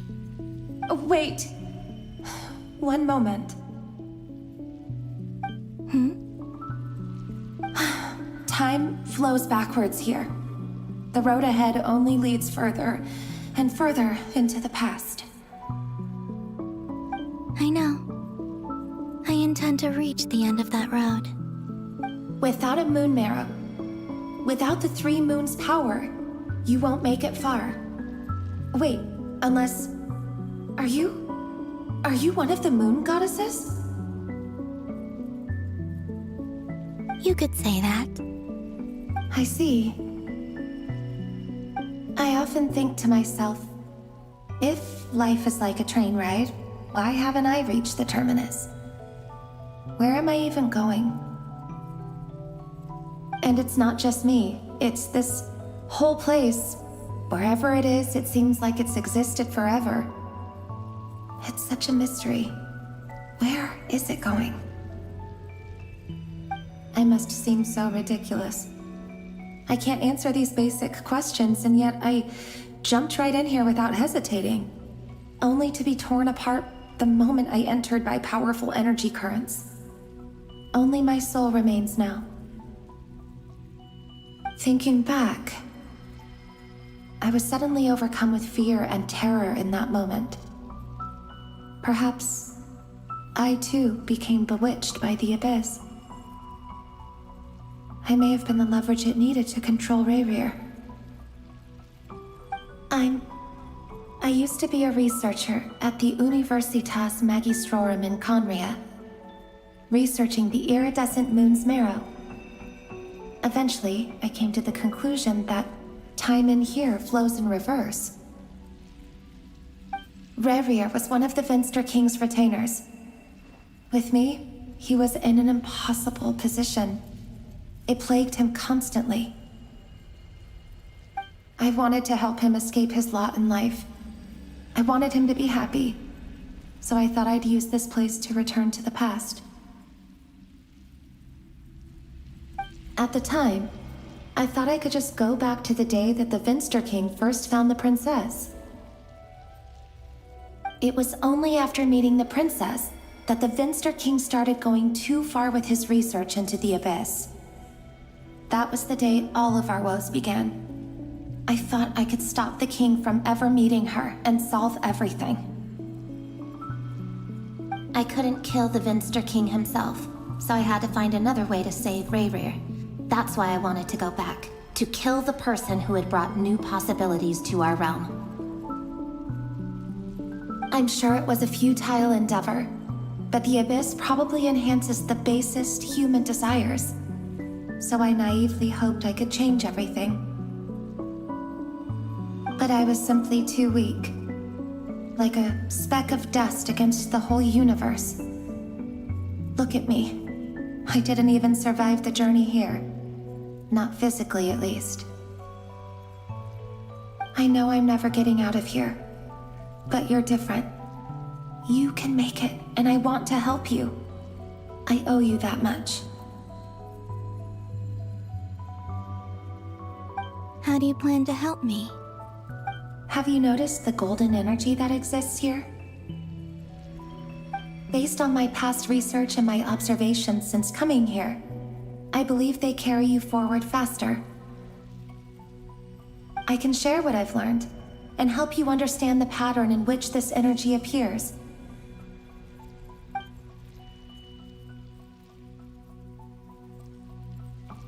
I think you just might... Now, I know you will be able to change the past. Also, I've been speculating about where this space ends. The documentation was scanned, but from what I know of the legends about the moons, the oldest ones seem to begin with Nibelung, king of dragonkind. I have no way of verifying any of it by this point, but if it's true, you might be able to reach that era if you keep walking. Understood. Thank you, Miss Thelindis. I'm the one who should be thanking you. If you hadn't entered this realm of everlasting death, what use would my deductions be? Thanks to you, they have some meaning. About Rerir, I'm so sorry. For everything. It wasn't your fault. That's not true. Because we both feared bringing trouble upon each other, neither of us ever told the truth. And that dishonesty sealed our fates. But enough about that. I wish you a safe journey, Miss Columbina.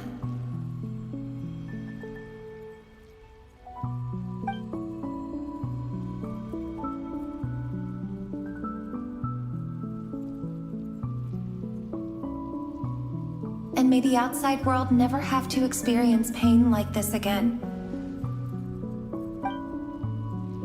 Rerir, you're there, aren't you? I cannot see you, because you exist in the future. I expect we'll be trapped in this prison of space-time for all eternity. But please, gaze upon the past, and then sit for a while. Let's find a place to sit down together, just like we did when we first met.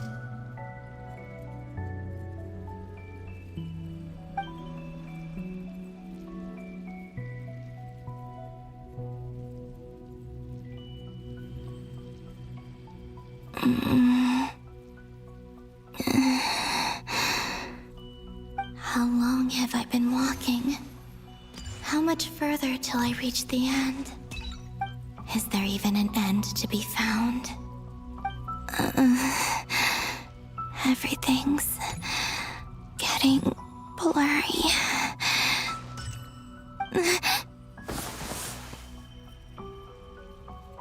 Huh? Are you all right, little sister? Have you come from the distant future?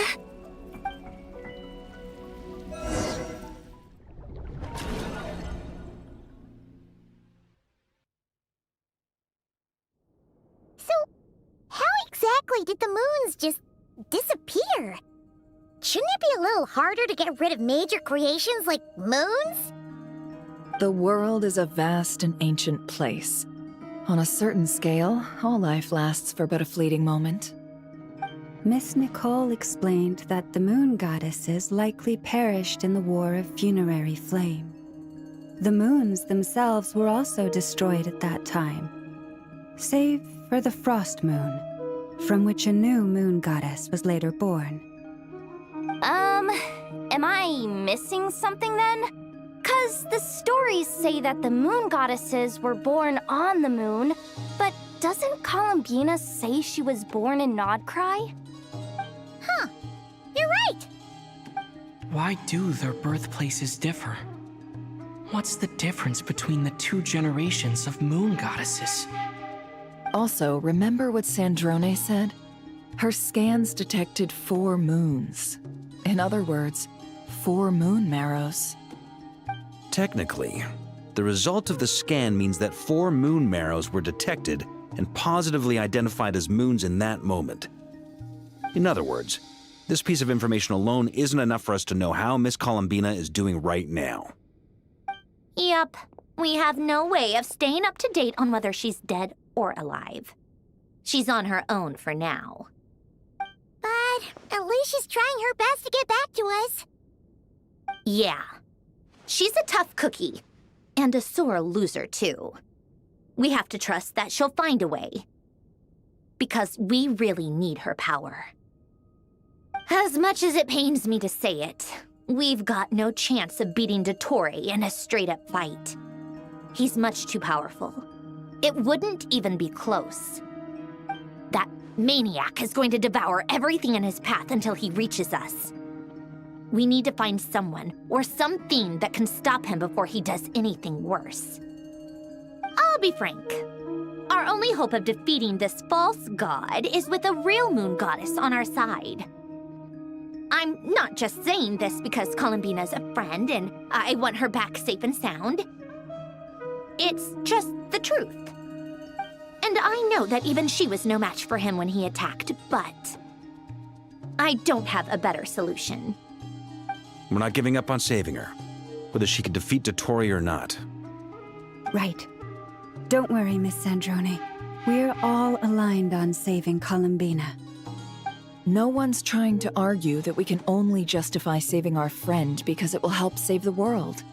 This is about multitasking. We want to save both.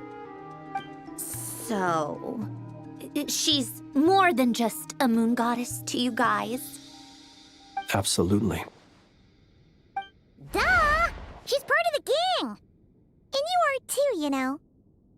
Yes, I know. You don't need to labor the point. I knew that the moment I came running over with my documents that I was part of the in-group. I mean, if Arlecchino can fit in, I certainly can. Anyway, as for how we get Columbina back, I've been working on it constantly. But I think I'm still lacking certain information about the moon. I'd probably get there if I could continue my calculations, but the problem is, I've run out of computing power. Computing power? You mean you need more energy? No, the issue isn't energy, it's processing power. There's so much data to get through that the whole process has just ground to a halt. That's a tricky problem. René de Petrichor of the Nazissenkreuz Ordo once foretold the fate of the world. But I don't know how he did it. My guess is that he used the primordial sea's power. However, that won't work for me. His methodology was vastly different from my own. What's worse, they're incompatible. And to top it all off, we can't even leave Nodcry. Ugh, this is so annoying. If I'd known we'd run into a bottleneck like this. Well, no, the design bureau's a bust as well. Curse that Dottore! Couldn't have made this harder for me if he tried. Oh, what do we do then? How about we grab a bite to eat and take a break? Maybe something will come to mind after you've cleared your head. You don't get it, do you? I'm trying to calculate the fate of an entire world here. And I need accurate results, not big prophecies. Where the heck am I gonna find the computing power for that? Ahem. Anyway, time to shelve the discussion on technical difficulties. Being a killjoy isn't very ladylike, after all. Either way, we've done what we can. Rest well, everyone. Remember to let us know if anything new comes up. Hat guy? Is he hinting that we should talk outside? Let's go somewhere a little more private.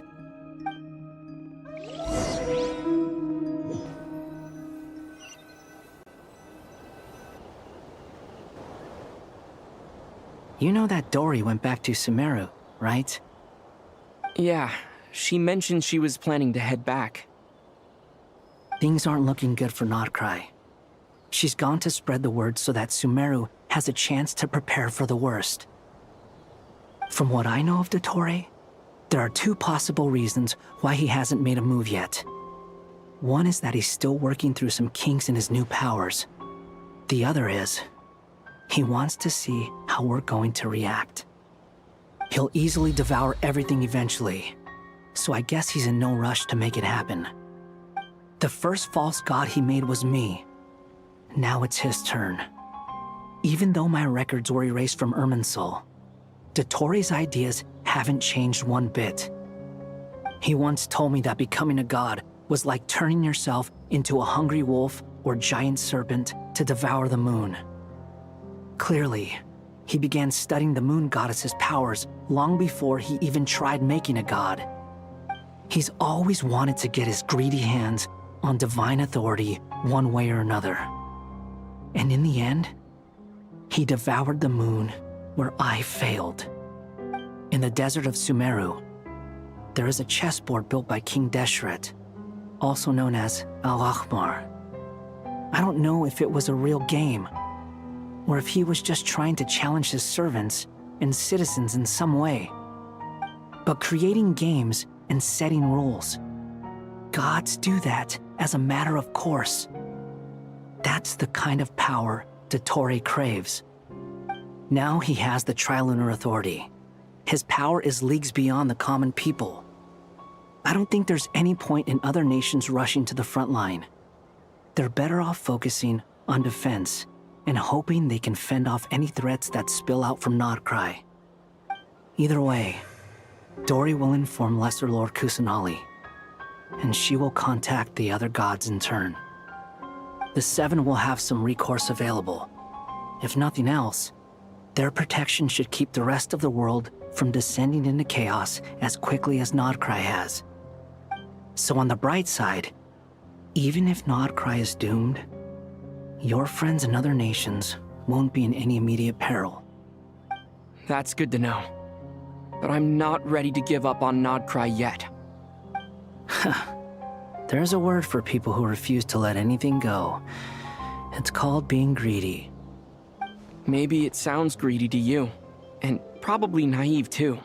But whatever you call it, that's what gives me the determination to keep fighting. Battles are fleeting, but the will to fight is a long-term commitment.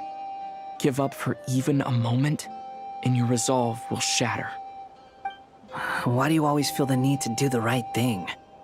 No one is born to be a savior. I mean, who's gonna criticize you if you fail or give up? Don't take this the wrong way, but Dottore said something similar to me. I guess the Fatui attracts people who don't believe in saviors. Not necessarily. It's less about belief for me. I just want to know how determined you really are. After all, I don't owe anything to anyone else here. Only you. You look kinda worried. If your arch-nemesis was about to achieve their ultimate goal, I think you might feel a little worried too. That's true. Dottore is about to become an omniscient, omnipotent deity. That's gotta be a bitter pill to swallow. Still, you're calmer than I expected. Obviously. I have to admit that my past self was a reckless fool who misunderstood not only the point of revenge, but how to achieve it. And as much as I want my vengeance, I know I'm not gonna get it by acting alone. If the world's taught me anything, it's to think before I act. Too bad it never taught me any other virtues, though. So, I am going to destroy Dottore, no matter what it takes. So, what's your plan? I'll get to that. First, tell me, what do you think of Sandrone? Just like Paimon said, she's a friend, part of the gang. How much do you trust her? This is a serious question. Think carefully before you answer. Although she's with the Fatui, she has her own values, and she's helped us a lot. If nothing else, she's clearly going the extra mile for Columbina. I see no reason not to trust her. If you say so. In that case, the three of us need to talk. I have some thoughts about her computing problem. It can be solved, but it will come with a cost. How much? If I can afford it, I'll cover it. Sometimes your heroism really backs me into a corner. You know that? Come on, let's go talk to her.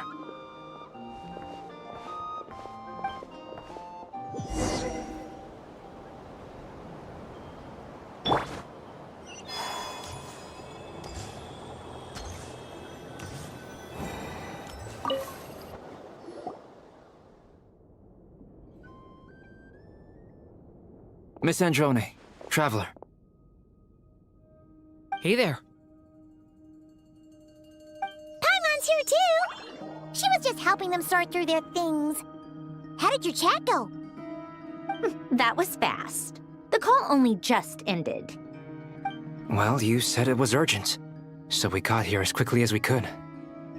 Albedo, I have some alchemy questions for you. I see. Looks like my knowledge proved useful after all.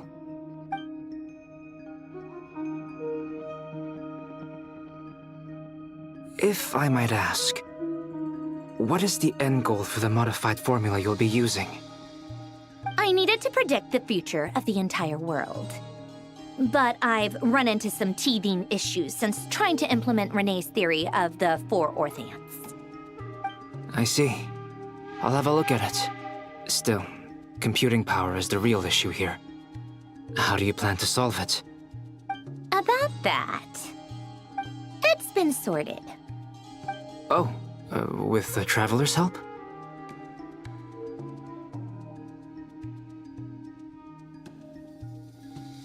Actually, you're not wrong. He found the person with the solution. Was it Hat Guy? Yeah, it was him. Wow! Go Hat Guy! Seems like all that time studying at the academia is paying off big time. But where is he? Wasn't he the one who asked Albedo and I to come here? Come with me.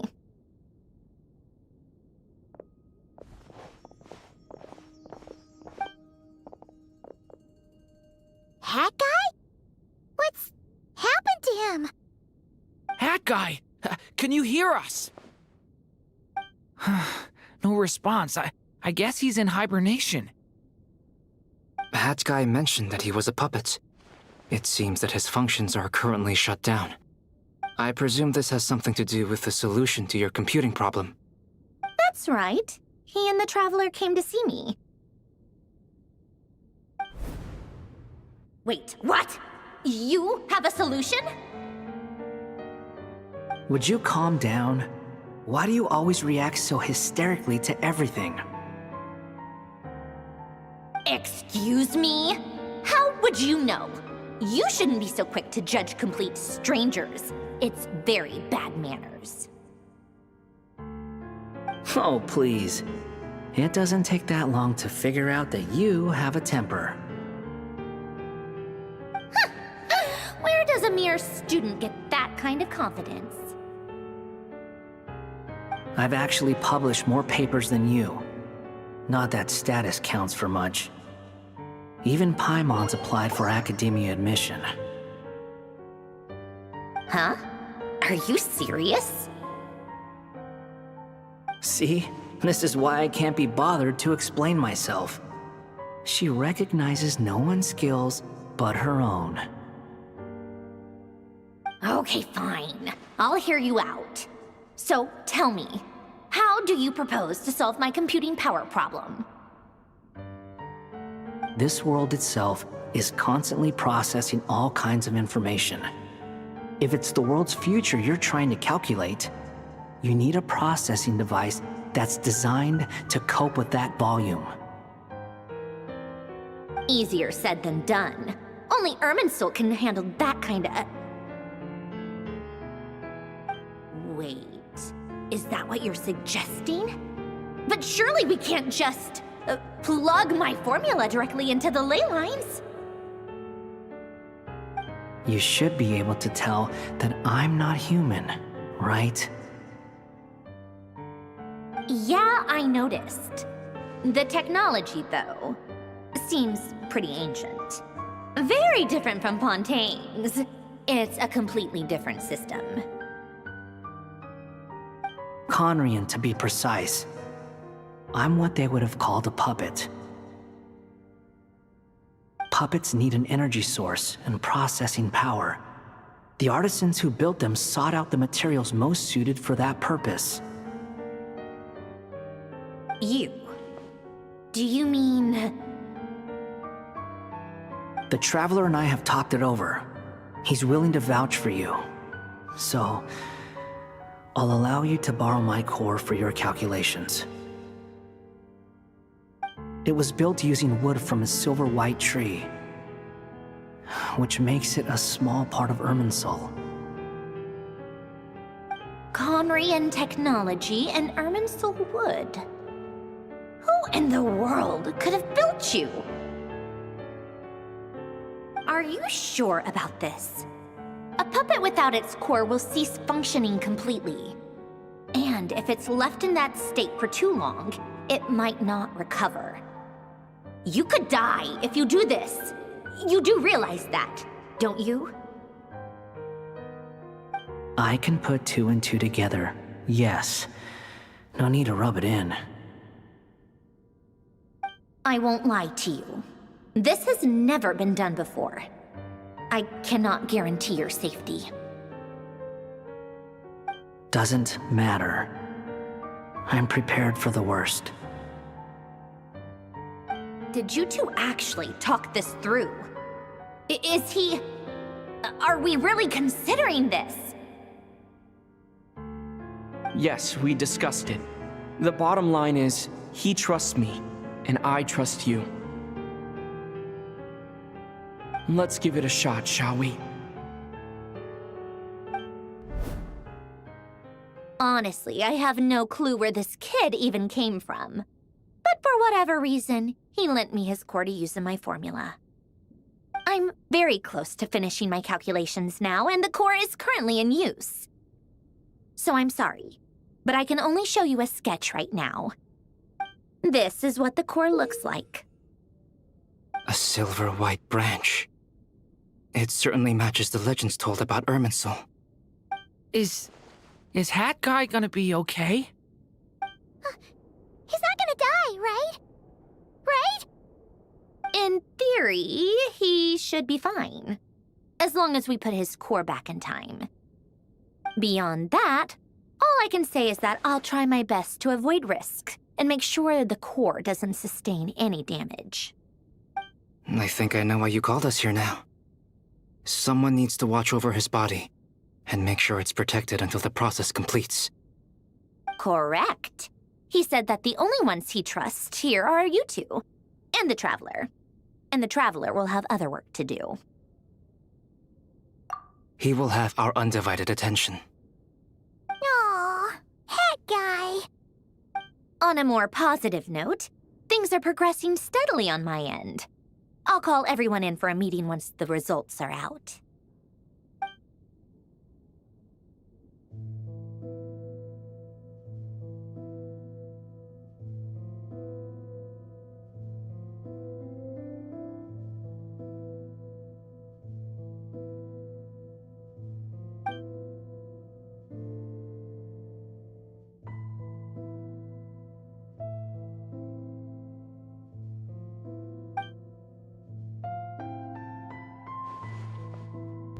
The worst case scenario with the core removal is either a system reset or a total loss of function.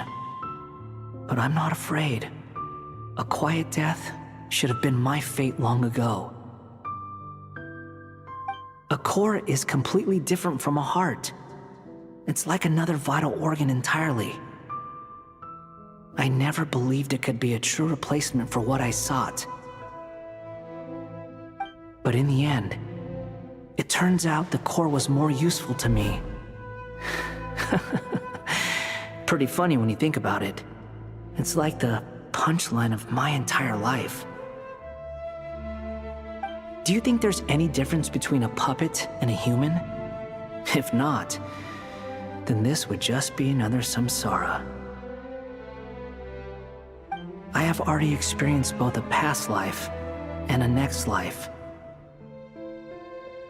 Part of me wonders whether I'm only capable of making this decision because I've become a real human. What's with that expression? Isn't this a good thing? Sandrone will succeed, won't she? She has to. She will. We all have to persevere until this is over. That's right. And I'll protect you all until a moment of victory arrives.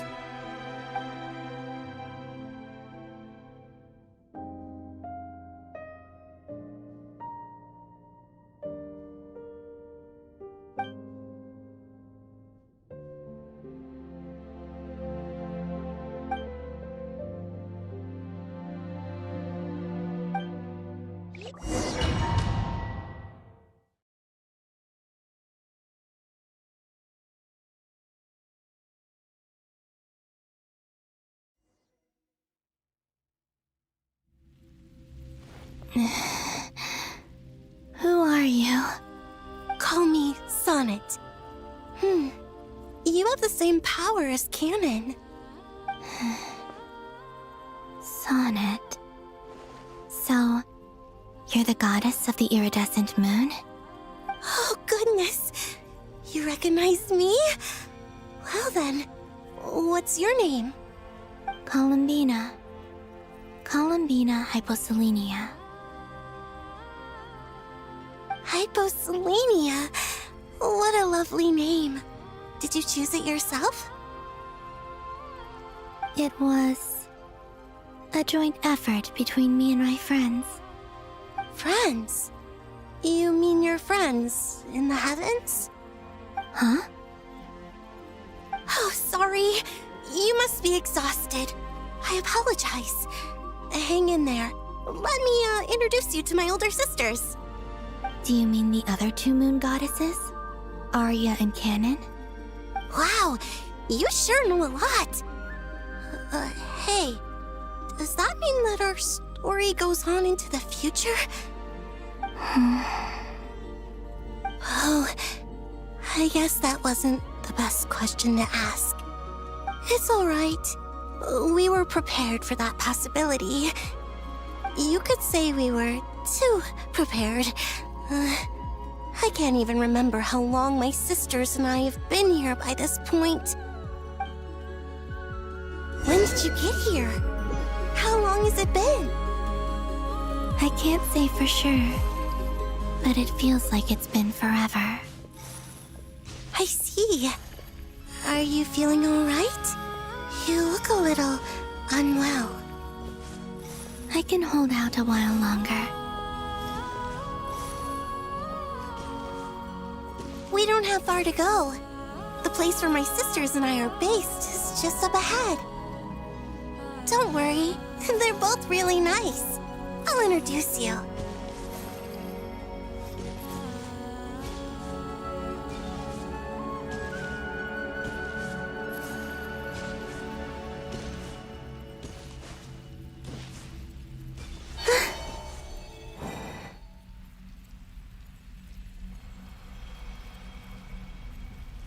Sisters! I'm back!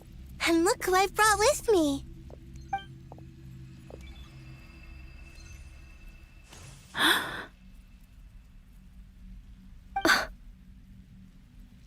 It's our lovely little sister, born in the far future. The pleasure is all mine.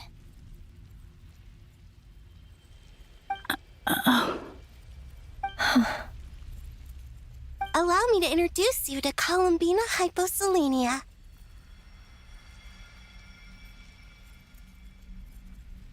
This is Arya, the goddess of the eternal moon. And this is Canon, goddess of the frost moon. Canon, don't you think Hyposelenia's power is similar to yours? Hello, Columbina. I apologize for our startled reaction just now. And please, forgive our little sister if she's been annoying you. She tends to talk a lot. It's fine. You seem shy. Don't worry, Columbina Hyposelenia. No one can hurt you here. Could you tell me where here is? Please. I must know.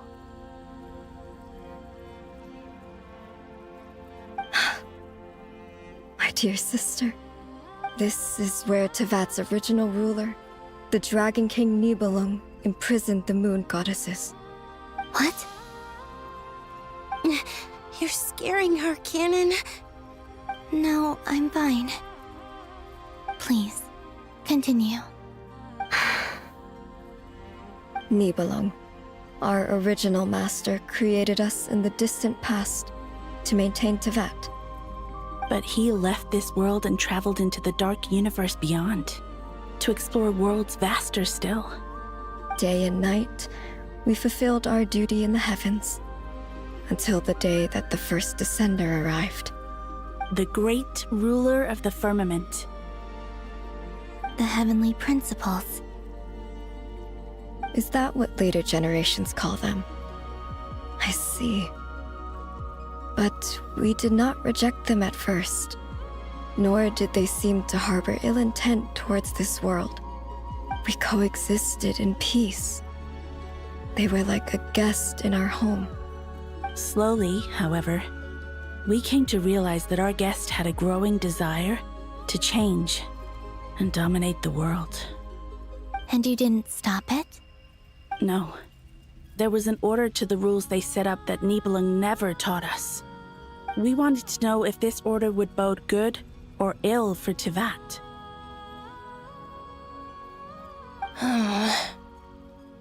All right. Canon and I wanted to know. Sonnet was against it from the outset. Later, we discovered that this great ruler of the firmament bore an almost paranoid hostility toward the desire of certain life forms to seek power. Or perhaps they feared them. They would even cast down celestial nails as manifestations of their power, to punish the civilizations of the world below. Only this was far beyond mere punishment. Right. Their rules brought order, but the price people paid for merely testing the limits of those rules was far too great. I did everything in my power to help the punished escape catastrophe, but still, too many lives were lost. The ancestors of the Frost Moon Scions were some of the ones you helped. But just when we had decided to take countermeasures, The Dragon King, Nibelung, returned. And so began the War of Funerary Flame. So, that's the name the world gave that war in the future. Well, who won in the end? As far as I know, the Heavenly Principles won, although it came at a great cost. They remained in Teyvat, where they continue to rule to this day. And the world's original master, the Dragon King Nibelung, was destroyed. And what of the moons? Are there still 3 moons in Teyvat's skies? You can tell us the truth, Columbina. We know we are but remnants of a bygone age. We are prepared for the answer. Only the Frost Moon remains. But it has been cast beyond the false firmament by the Heavenly Principles. The Eternal and Iridescent Moons were both shattered during the war. So death finally came for us in the end. Sonnet. But you're still here, aren't you? A moon goddess cannot live without her moon, Columbina. She's right. That's why I began to disappear. Because the Frost Moon is cut off by the false sky. How much worse it would have been if it were outright destroyed. Our souls may endure within this lunar palace, but if our moons are destroyed, then we shall disappear the moment we depart from it. I'm sorry. There's no need to apologize to us, dear sister. If anything, we owe the world an apology. If only we'd decided to act sooner, rather than arguing amongst ourselves. all the more reason not to spend this time in regret and repentance. Instead, we should focus our efforts on how we might help our future sister. Sorry? Don't you see, Columbina, your story is not yet over. Is that not why you are here?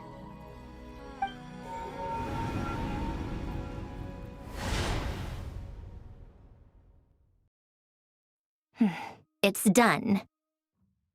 Initiate numerological array. Continue running primary process. Calculate the world's fate through extrapolation, and identify nodes of potential change.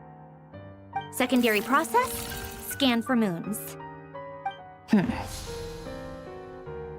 Still 4.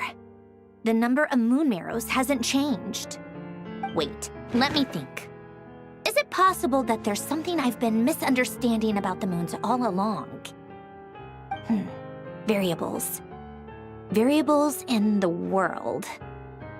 I know where potential variables within the world come from. So what about the moons? Are there any variables there? Like their life or death, for instance. What if being alive or dead makes no difference to a moon? But that's so strange. Even immortal gods can die. Why would the moons alone be? Wait! Wait! I've got it! I've got it! If alive or dead is considered a variable, we might have had this wrong the whole time. No one ever said that a moon marrow equals a living moon. We just made that assumption ourselves. Initiate secondary process. Scan again, this time filtering out interfering perimeter, moon marrow. I don't care if they're natural or artificial. Get them out of my search results! Why? It says 3 moons still exist in Teyvat, even after excluding the moon marrows. But we know for a fact that 2 of them are dead. Redo the scan. Narrow the results to living moons and real moons. No, scrap that. Narrow it down to moons that have lunar authority and remain alive. Why? Why is it still 3? What is this, Columbina? Has the world lied to us? Or are you the one pulling the wool over our eyes?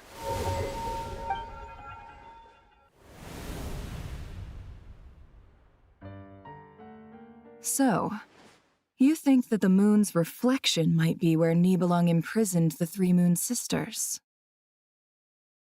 Yes, it would explain a lot, such as why that space would respond to a moon goddess's power, opening the moon gate at her command. It would also explain why Miss Columbina has been unable to leave, and why time flows in reverse there. In the messages she sent, Columbina promised us she'd find a way to return, but we have no way of knowing how, when, or where this might happen. The fact that she still has yet to reappear in this world indicates that returning from that place is no easy feat. We cannot afford to simply wait for her. So you're saying, if she could return by her own power alone, she would have done so long ago? Yes, she certainly wouldn't leave it to this late stage when it's so touch and go. I've been giving this some thought, and I've come to believe that Luana's Har might be an anchor that she left behind, as a sort of future waypoint. This could also explain why Luana's Har is always by the traveler's side. Sounds like a plausible theory. If that's the case, there must be some criteria we need to fulfill to allow Columbina to return to the present. The question is, what could they be?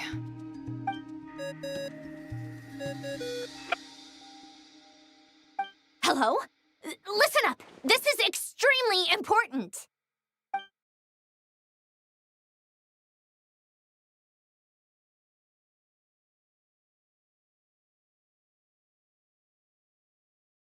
Not only is Columbina alive, but she may well exist in a form unimaginable to us. I'm still unclear on the details, but she's done something truly inconceivable in the past. And the clue to what she's done lies in the moon and Tevat sky. Truly amazing. Oh, I'm so delighted for her. I'm sure we all feel the same. And I'm sure Columbina is ready to get back here and fight by our side. I'll keep my calculations going and try to find some way of coordinating with her. But that's not an excuse for everyone else to slack off, okay? All of you had better keep trying to think of solutions. How can the dead moon still live? And Luanatar?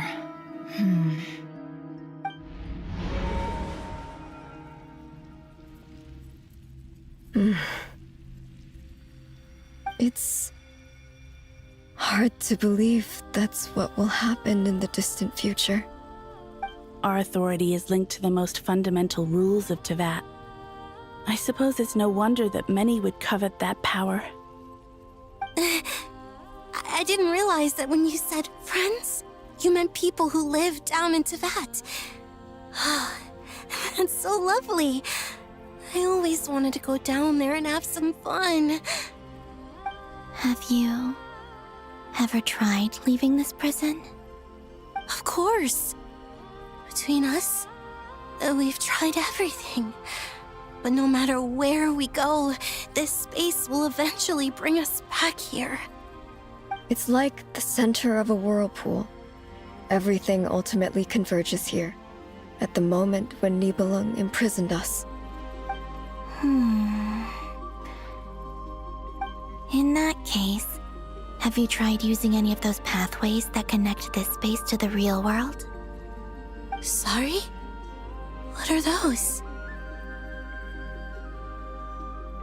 They're passages through which you can make small-scale changes to reality by using Kuvaki. Or am I the only one who can use those passages? Because part of my soul remains in reality. Kuvaki? What is that? You don't know? It's a unique kind of elemental energy found only in Nodcry, the land from which the moons arose. Oh. Well, it's true that the moons first rose up from the part of Tevat you say is called Nodcry. But there is no difference in the elemental energy between there and anywhere else. What? Could you show us some of this Kuvaki?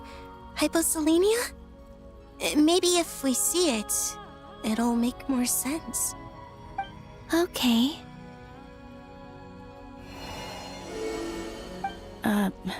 Isn't that just your power? What? But it's everywhere in Nodcry. In the air, in the land.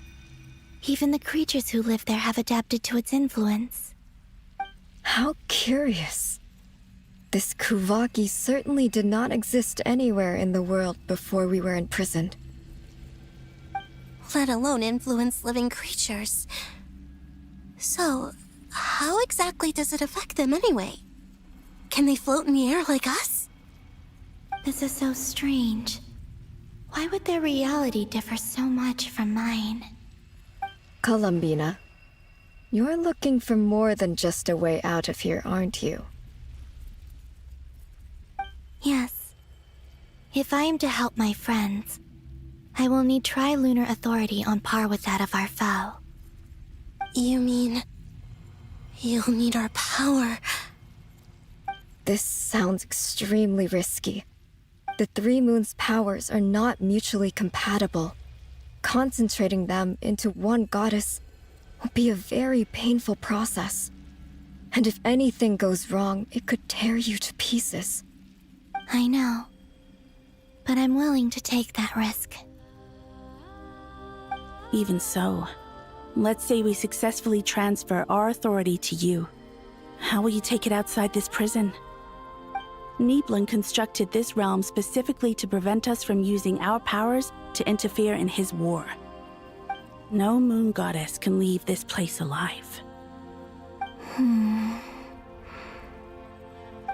What if I don't leave alive?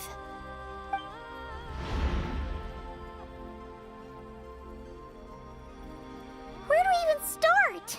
How are we supposed to figure out what we're meant to do to help Columbina?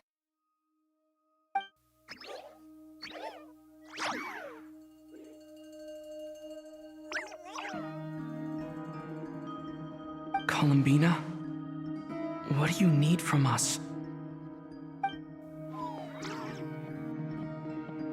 If she really got to the beginning of time in there, how do you think she'd leave us a message?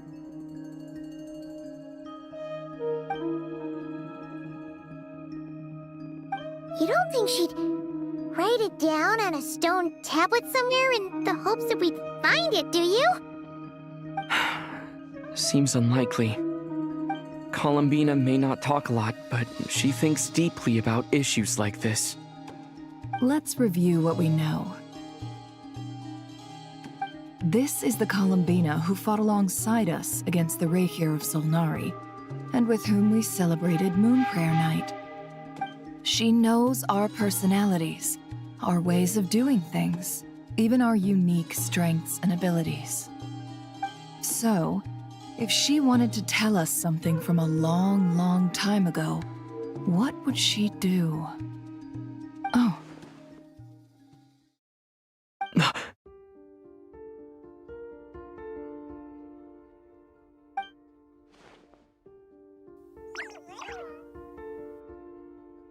Traveler, you once said that those golden ripples also appeared when Luanatar was born. What if Columbina left Luanatar here, not just as an anchor to the real world, but for some other purpose? If she is part of Columbina, and Columbina knows that I can see past events through her... Oh yeah! Like when you peeked into Rarer's past through his heart! Nefer, wait! If you're right about this, and you can really see past events through Luanatar, your eyes, they'll... Oh, I know. Looking at Rerir's past in Conria was already enough of a strain on my eyes. Looking this far back into the past, it'll surely blind me. But it's our only chance. This is the only way. Boss.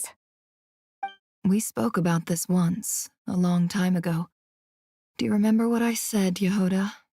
The day I lose my sight, The Curatorium of Secrets will be yours to run. But... What's wrong? I'd be overjoyed if I were you. This day's come a lot earlier than either of us expected. I need to know you'll honor our agreement, Yehoda. Promise me. Yes, Boss Neff. I promise. Are you sure you don't want some time to think this through? What is there to think through? I should have gone blind after our battle with Rerir. Frankly, it's almost criminal that I got away with it for this long. Then at least let me take some precautions on your behalf. And if you really do lose your sight, I'll visit your office every day and make sure you're well looked after. Oh, please, anything but that. I was actually ready to go through with this. Are you trying to scare me into backing out? As if I could ever scare you. I'll assume you're just joking to calm your nerves. All right, enough chit-chat. Let's do this.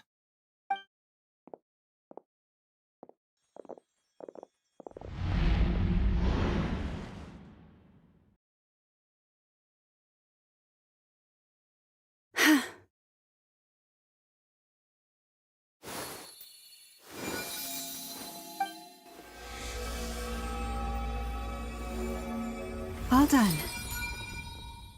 Good. Now give me some space.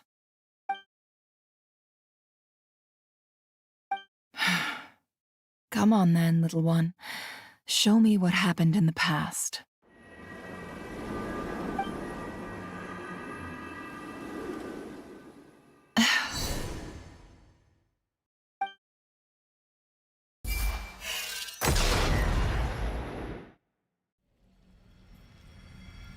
Between the Trilunar Authority, Kuvaki, and the sole-surviving moon, the Frost Moon, I think I might know how to get back.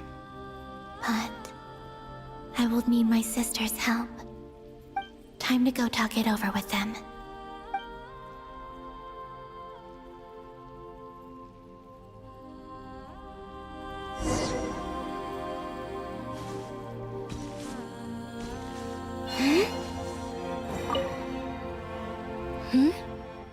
Have you decided what to do? I hope it's not too dangerous. You really scared me when you said that thing about not leaving here alive. Come on, let's go find the other two.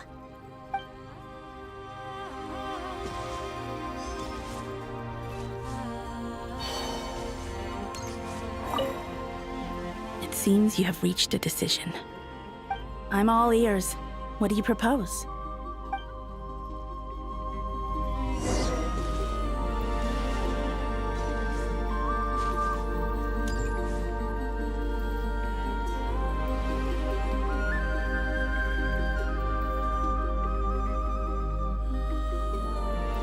Have you figured it out, Columbina? Tell us, how do you plan to leave this place? I intend to die here, in this moment, and then be reborn in the future with the help of my friends. What? What are you saying? How can the dead be reborn? And how will you inform these future friends of your plans? You can't exactly leave oracles. Nothing can escape this place. Not a single ray of moonlight. And even if you found a way, what if they never find the message you left for them? You'll... No, that won't happen. Come again? They will find my message. I'm sure of it. I'm not following. How exactly will you achieve this? It's quite simple, really. First, I will leave my soul here.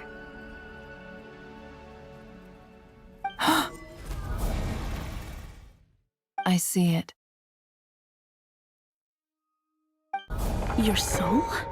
You mean, you're a divinity? Yes.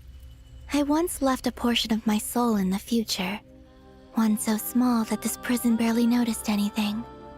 In this very moment, she can resonate with my soul across time. When the time comes, I believe that she can serve as an anchor to pull my soul from here back to the future reality. Just as gravity connects the world to the moon. Exactly. In the future, where I came from, the moon has been cast beyond the false sky, but I can still feel that it is there. In a similar way, I can feel a connection to the soul fragment I left behind even now. My friends can use it to detect my presence. But how do you just leave your soul here? Is that even possible? On my way here, I met an ordinary mortal who entered this place long before I did. Her body is long gone, but her soul remains. And before that, I encountered an old enemy whose entire soul survives here intact, while the power that once corrupted his body has faded away. So, perhaps this space is specifically designed to imprison divinity and authority, but not the physical body. Still, even if your body can escape, would it not just be a lifeless husk without the soul inside? Wait, is that what you meant when you said you wouldn't leave alive? Yes. I shall turn my body into moonlight and pour it over Nodcry. That power shall protect the land and quietly blend into it, awaiting my soul's return in the future. However, I cannot do this on my strength alone. I would need your help to do this, so I'm humbly asking for your assistance. Oh, dear sister, you need not be so formal. As I said before, we are but remnants of a bygone age. You, on the other hand, were born alone in that distant future, and you have walked a long and lonesome road since then. How could I bear to let your story end here in this dungeon?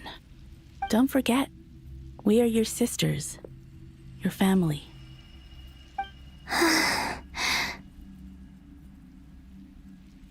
Arya's right. Actually, I've always wanted a little sister. Can you imagine how it's been for me?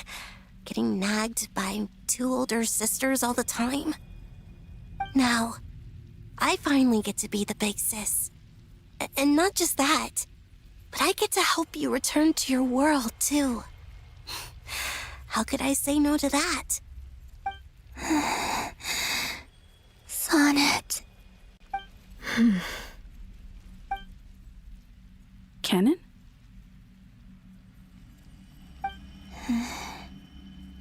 I'm sorry. I know this is a bold request. The Frost Moon is rightfully yours, and it remains intact. Oh, no, please, don't misunderstand me, Columbina. I was just thinking back on the years that the three of us once spent together. You cannot imagine how happy I am to hear of the future world you describe. The Frost Moon Scions, your lovely, kindly friends. For the three of us, whose purpose in life was to maintain the peace in Teyvat, it is a great relief to know that the people of this world live in such an abundant future. If your plan can save them and save Nodcry, I will gladly give you all that I can. Besides, the three of us have been together since the day we were born. I could never abandon them to live on alone without them. Canon. Still, I do have one question I would like to ask you before we proceed. Certainly. What is it?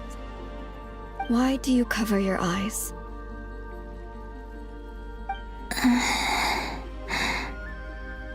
Yeah, I was curious about that too. But it seemed personal, so I didn't want to intrude.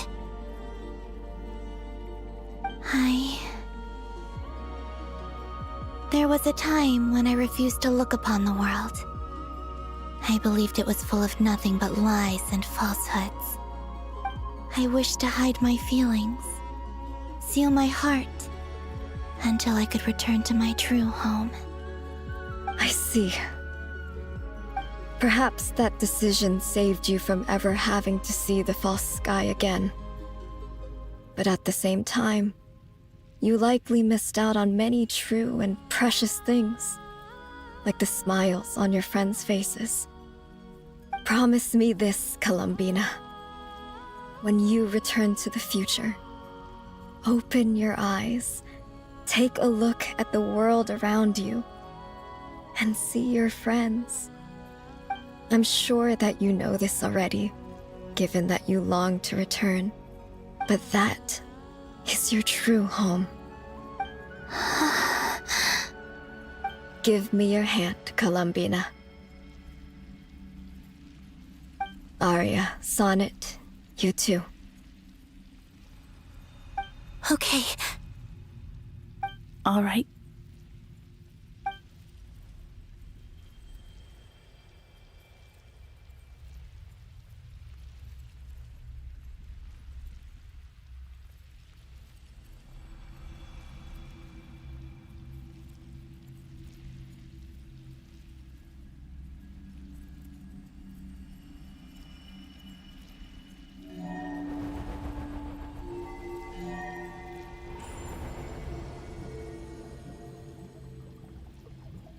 We once were the songs sung for eternity, but now it is you who must continue to sing.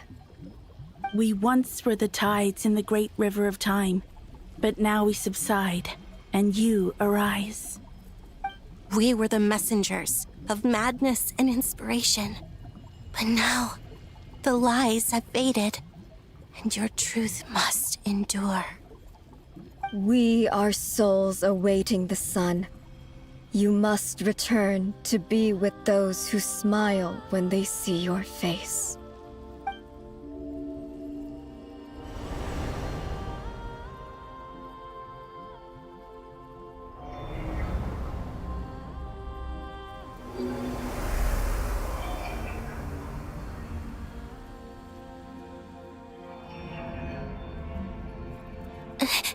Is it done? Yes. We have transferred the authority over all 3 moons to Columbina Hyposelenia. From this moment on, she is the Tri-Lune Goddess, the one and only moon goddess of this world.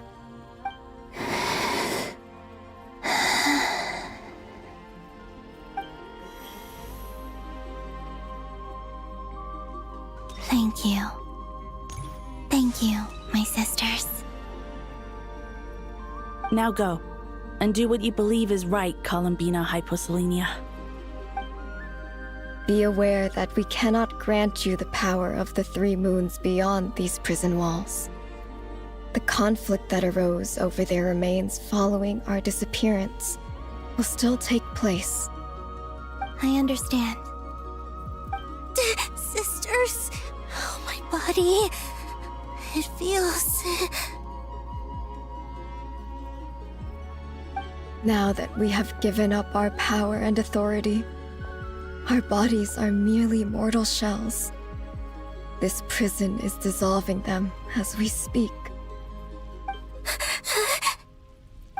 It's okay, Sonnet.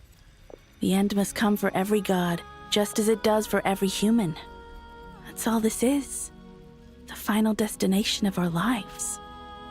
Canon and I will be by your side the whole way. We have one final request, Columbina. Could you use the 3 moons' power to send us back into the real world? Now that we have lost our powers, I doubt this space will seek to hold us further. It's just... we would like to spend our final moments together in the only place we ever called home. Of course. Gladly.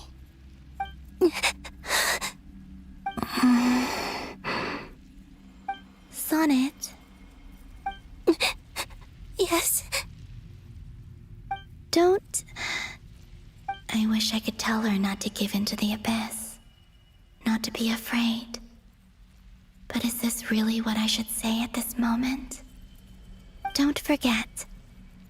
I'm so glad to have a big sister like you.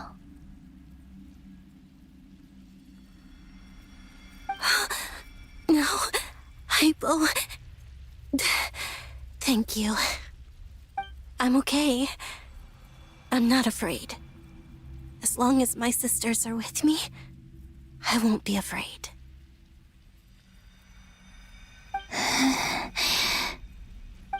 It looks like this is goodbye, sisters.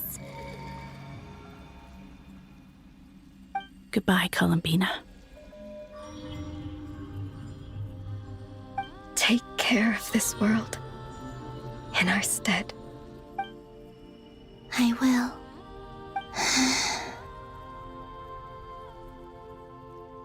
And now, it's time for me to bid farewell to my body, too. May it become the moonlight that keeps Nodcry company through the long years ahead. So this is why Nodcry was not always home to Kuvaki. It only appeared after I poured my body out upon this land, and only this land. Kuvaki responds to me because it is me, my body, answering the call of my soul. And the golden energy I've encountered on my way here was, in fact, that very soul, which I am about to leave here to guide me.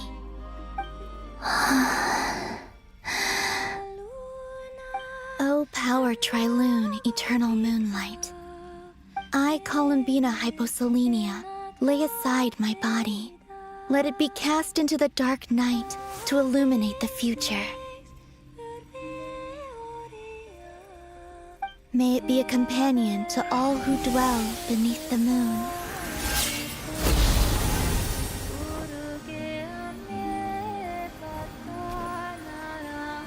Until the time comes for me to return home.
That was crazy! Were we even allowed to see that? Is anyone? Oh, can you still see? How many fingers am I holding up? I see 2 fingers, and a look of sheer terror on your face. Truly astounding, Miss Nefer. Your eyes have glimpsed the very ends of the world, and yet they remain as sharp as ever. Or is the credit for this miracle due to Miss Lauma? It seems that even time itself is no match for your medical skills. Surely you jest, Mr. Flins. I suspect we have Columbina to thank. She must have realized the immense toll that the ritual would take and purposely set aside some of her power in the past to protect Nefer's eyes when this moment arrived. There is always a great price to pay for witnessing the truth, but it seems that this time, Columbina has shouldered that burden on our behalf. She chose the perfect method of getting a message to us. Though her eyes were always shut, she was clearly so perceptive. She knows us well. She knew exactly how we would think and what we would try. Despite being separated by time and space, we're seeing the same possibilities and seizing the same opportunities. We still don't even know if she's okay right now. But as long as there's a chance we can do something, we'll fight to make it happen. We'll get you back somehow, Columbina.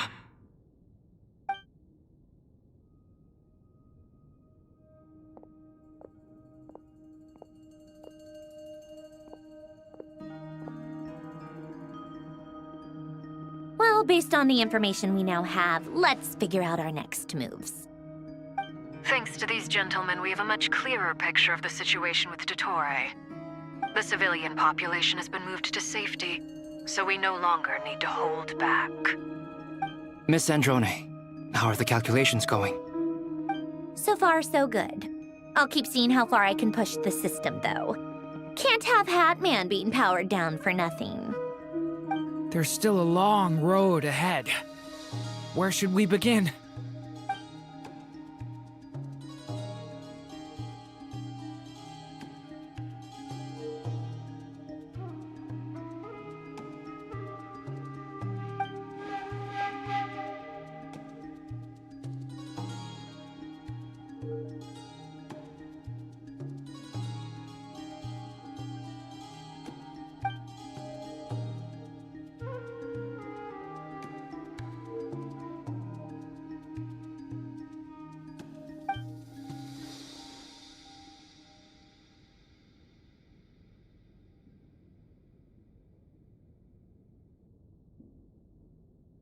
Our plan is clear.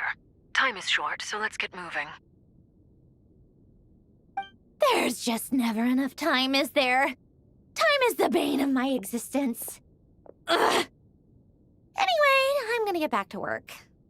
All right, we'll do our part too. Yeah.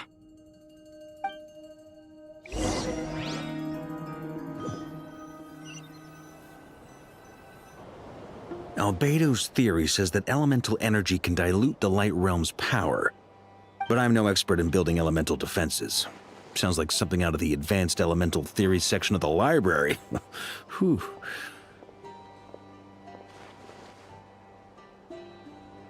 You seem quite troubled. Well, yeah. I mean, who doesn't get a little flustered when they're completely out of their depth? You were the very picture of confidence back when you approached the Hexen Circle. Yeah, I could have been faking it through that whole meeting for all you know. Who's to say I'm not just a ball of nerves in a charming and gregarious package? Oh gosh, really? I'm so sorry, I had no idea. Well, you're all the braver for it. Still, I was much more in my comfort zone than I am here. At least in Mondstadt, you can cry for help from a cliff top and actually stand a chance of summoning Barbados himself. Things have never looked bleaker than they do now. If we don't pull this off, Tevat's doomed, isn't it? Oh, you think so? Actually, yes. Yes, it probably is. It's a shame. Don't put too much pressure on yourself. Tevat has faced annihilation many times in the past, but it also gave us you, didn't it? Hey, don't give me that. It's not like I'm anyone special. I disagree. Every human born in this world is special. We angels have always believed that. In that case, this humble human being has a big favor to ask of you. I thought you might say that. I'm sure Alice, in her great wisdom, sent you here precisely to help us in this difficult time, yes?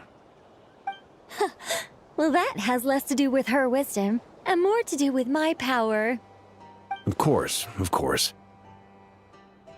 Well, the thing is, these elemental defenses we're about to build, I don't think it's a question of if they'll fail, but when. Durin's findings from his patrols make it clear that Dottore is constantly expanding his territory. First it was his lab, then the design bureau, and now this. It's not realistic to completely stop him encroaching on the rest of Nagcry. Rather, our goal should be to stall him for as long as possible. If Miss Sandroni's calculations are correct, well, they're the closest thing to certainty we have in this situation, so let's assume they are. Anyway, her calculations suggest that our best hope for victory lies in Miss Columbina's return. It's up to us to slow Dottore's advance and buy time for her to make a return. Are you asking me to help you with building the defenses? No. I'd like you to prepare for what comes next. When he eventually reaches us, we will have to fight him. You were an angel once and a mage now. I'm asking you to lend us your protection. Oh. Can I take it that you're triggering the terms you fought for during our three-way talks? Well, technically those terms were about protecting Mondstadt. But if you're happy to agree to the change in location, then yes, let's do that. You're cashing in on this much sooner than I'd imagined. Well, yeah. The way things are going, I might not get another chance. Very well. The mages have heard the knight's plea, and we will respond. To tell the truth, Alice and I had already discussed how we might help you all, so I didn't come empty-handed. I always like to be prepared.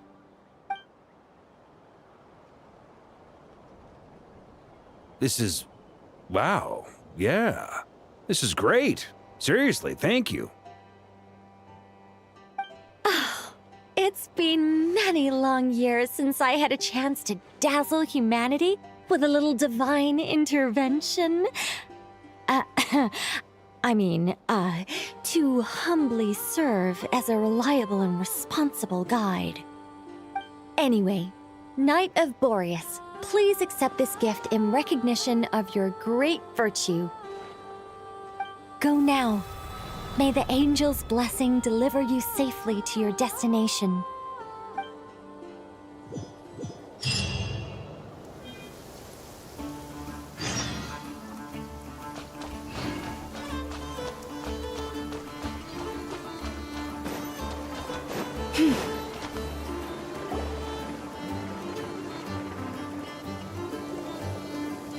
You're here. Sandroni! How are things going? Glad you asked. You two are about to become the first people to lay eyes upon my masterpiece. Or should that be the first person and the first, specter? Hey! Whatever. Come, feast your eyes on this. Wow! We've never seen something like this before!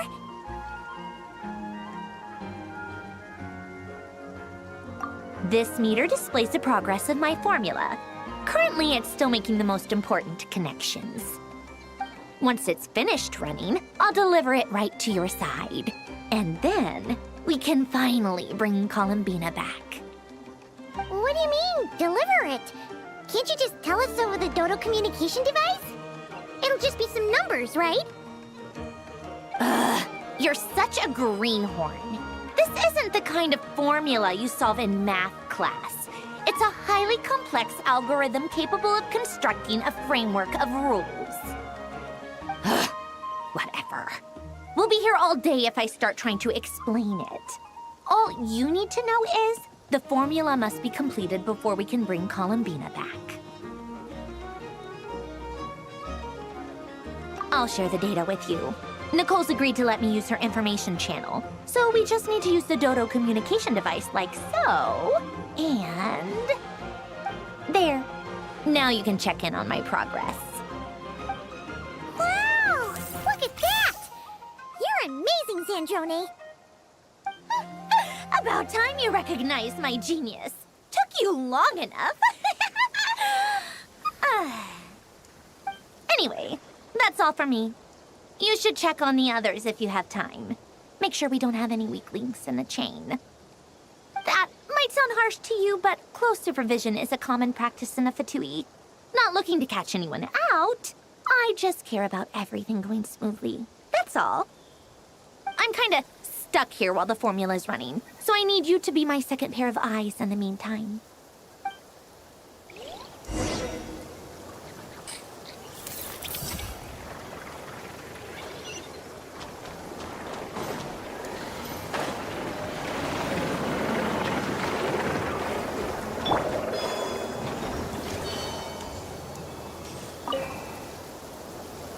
Traveler, Paimon, a pleasure to see you both.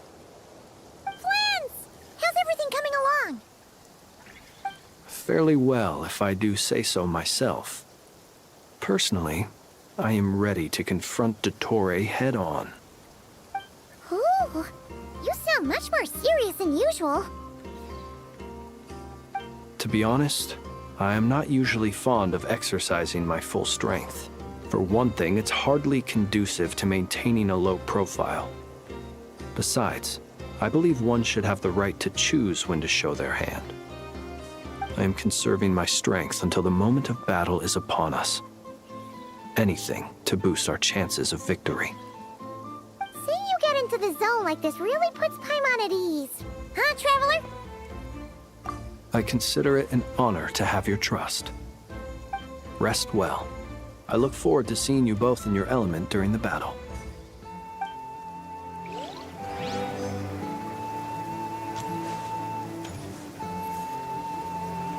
Thankfully, Miss Nicole has come to our aid. Nasha Town is now looking very well defended. Golden Flame. Yes, that's Nicole's power, all right. Based on the latest message from Grandmaster Varka, it sounds like they've reached an agreement. The situation should be more stable with her assistance. Everyone will have at least some degree of protection. Albedo! Durin! Hello there, you two. Are you well rested? That's good to hear. As per the plan, Albedo and I will be in charge of Nasha Town. As Dottore's energy field expands, it's creeping ever closer in that direction. But we will do our best to hold our position. We fought side by side many times before, and always with great success. I believe this time will be no different. So don't worry about us. Focus on fighting Dottore.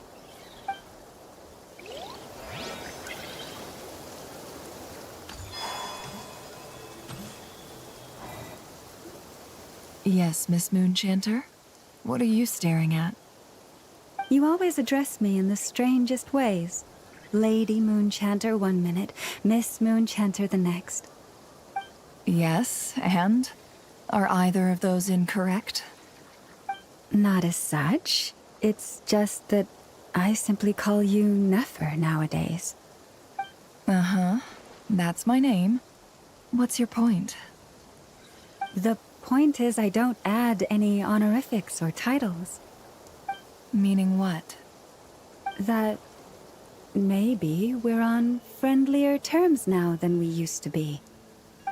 Is that how you see it? And I thought I was the one with eye damage. Never! Wilma! Paimon, Traveler. Just swinging by to check in on you. How are things going? Did you manage to get some rest? Don't worry about me. I won't slow us down. And I give my all to ensure our victory. Ah, yes. Allow me to give you two a quick checkup. All done. You're both in good shape. You're welcome. You'll have your work cut out for you in this battle against Dottore, so make sure to get some rest in first. Paimon will keep an eye on him, don't you worry. I'm glad to hear it. Take good care of yourself, too, Paimon. Sure thing!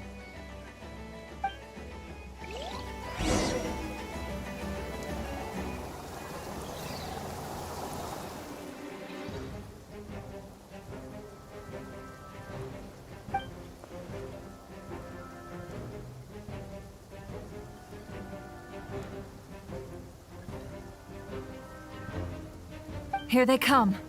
That's quite a horde. As we expected. Get ready, everyone! Take your positions and prepare to engage. Let's begin. I'm at the ready.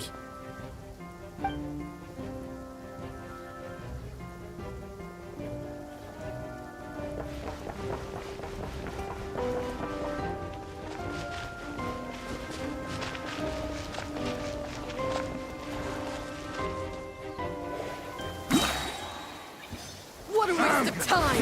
Let's go! Wipe out! Close your eyes. Be silent. Do you fear the dark? Observe. Didn't take too long. Night falls. Go!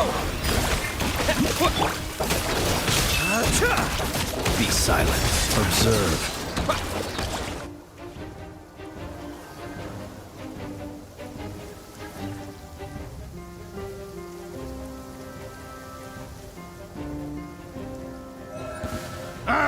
It's your poor lost lamb, for the everlasting. It all adds up. These creatures cannot stand against us. Oh, fighting talk. Just don't let your guard down. That goes without saying.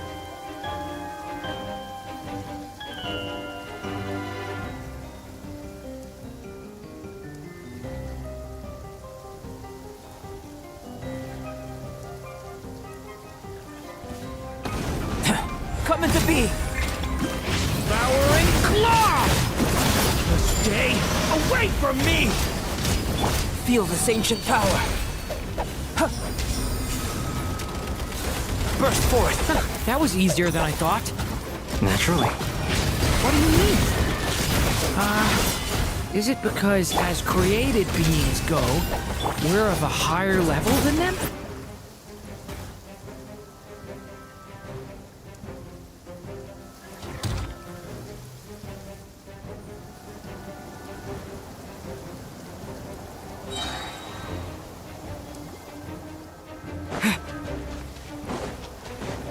Bombs away! Water jet! Leave this place with one heart. Be silent. There's nowhere to hide. People have always used fire to drive away wild beasts. Wouldn't a lantern work just as well? You read my mind, my dear friend. I was just about to say that. All right then, dear friend. Bring the light!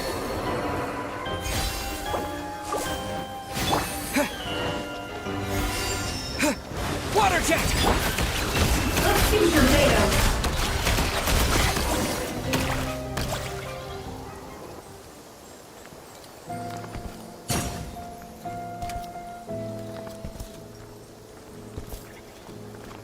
You're looking well.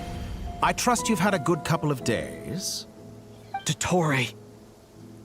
It's actually a good thing, in my view. If the subjects of my experiment were to die prematurely, it would throw quite a wrench in the works. And so, I must thank you all for your resilience. We are no longer on the same level, but you are nonetheless worthy of my respect. A creator god should be merciful and gracious after all. And in any case, it is only right that before I end your lives, the world is informed of the arrival of their new god.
The experiment begins.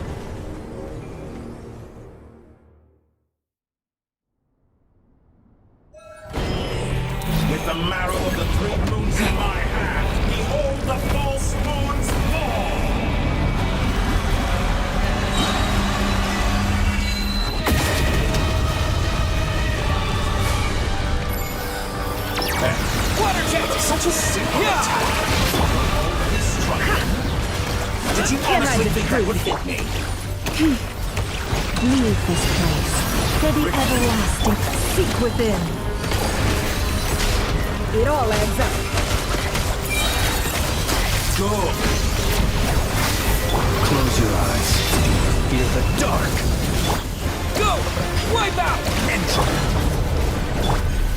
Forest, protect us with one heart. No more lies. Ah, and here I... Excellent! You barely managed to The touch my deception level. ends here.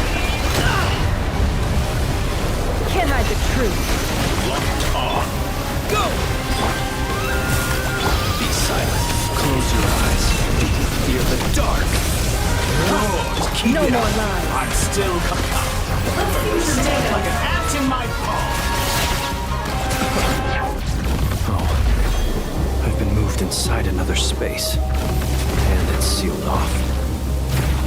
Looking at the structure of it, it seems like Dottore intends to trap us here.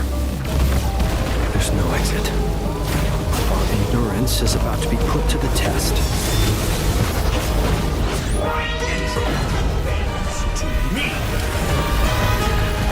Water jet! It all adds up. Good. Keep it up.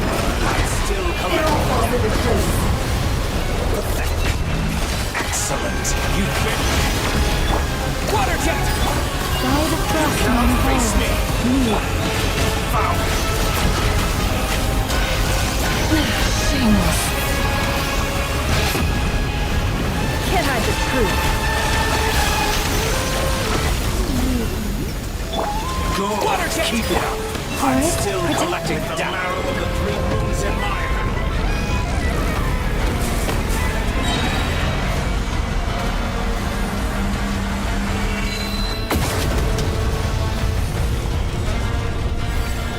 Water jet! Bombs away! You poor lost lamb for the everlasting. It all adds up. That's more like it. Summer's good. Keep it up. I'm still collecting data. No more lies. Excellent. The mystery You barely unravels. managed to touch my level. Tell me, Leave this where will place. you try scurrying off to next? Looks like Dottore has opted for a divide and conquer strategy. But we will not allow him to triumph. Now, I shall pray for our victory.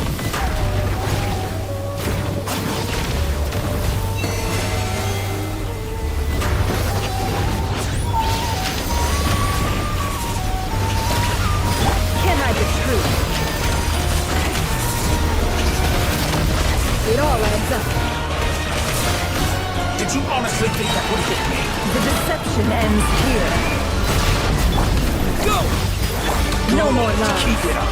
I'm still... You cannot face me.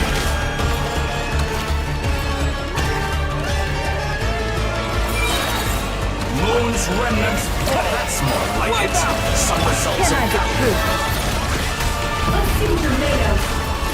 How dull. Seek within. Good. Keep it up. I'm still... No more lies.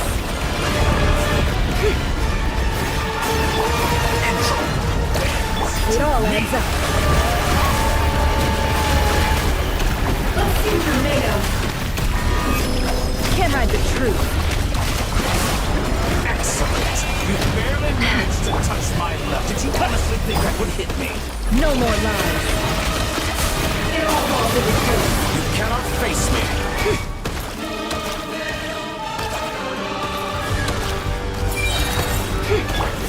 Be annihilated. That which cannot stand against me. What a joke. What's this supposed to be? A knockoff version of the space Columbina got trapped in? There really is no way out. We'll see about that, Dottore.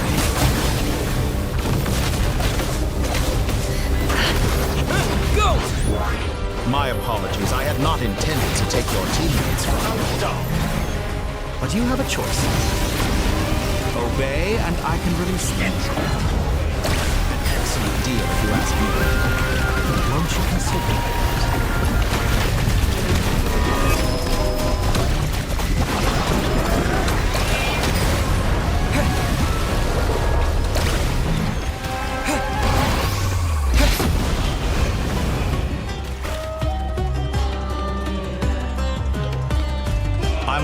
you've been working on some little tricks to surprise me with, but it appears that none of them have come to fruition.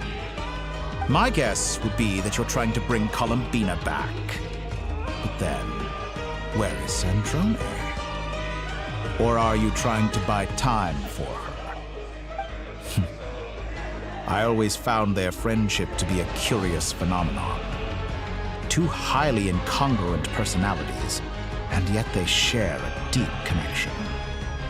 Speaking of Columbina, I once saw her as like a younger sister. We got along quite amicably while she was with the Fatui. But then one day she suddenly decided she would refuse to take part in any further experiments. To this day, I truly don't understand what I could have done to upset her so much. It's such a pity. I could have had a sister, a family. But alas, she grew to dislike me.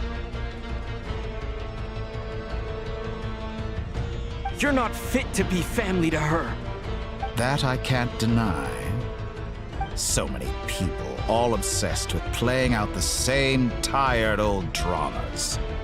This world is rotten to the core. And then there's you. You had every opportunity to reach the right conclusion. The thought of killing you off like this? But I maintain that I approached you in good faith, so I will offer you another chance. Will you work with me? You have until I count to 10 to make your choice. 1, 2, 3. Not in a million years.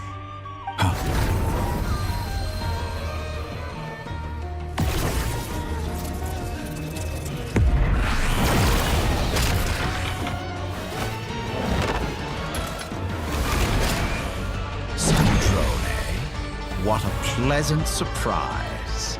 I didn't think you'd join us all the way up here. You're as sick and twisted as ever. Don't fool yourself into thinking anyone's grateful for the chances you're offering them.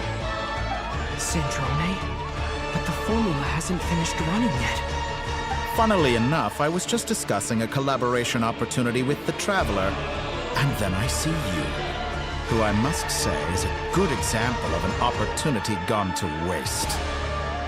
Gone to waste? I said that everyone would get one chance, and you've used yours to march right back into the lion's den. So yes, it's an utterly wasted opportunity. And what makes you think I believe a word that comes out of your mouth? I was planning on disposing of your little formula after wrapping up more urgent business here. But since you've taken the trouble of serving it to me on a silver platter, I can simply bring it forward in the schedule.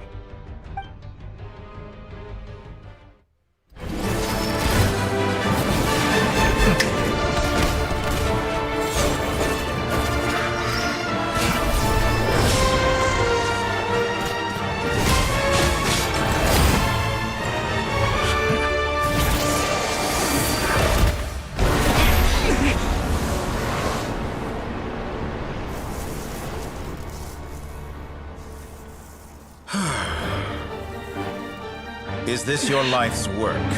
This piece of trash?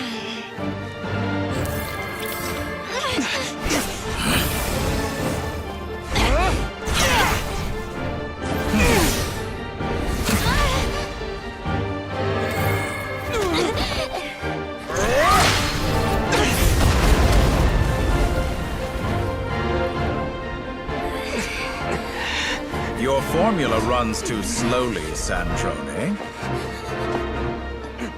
You put your hope for success on others instead of fighting dirty. That is why you have failed. Now, whom should I slay first? Any volunteers? No one? How nice of you to leave the decision to me.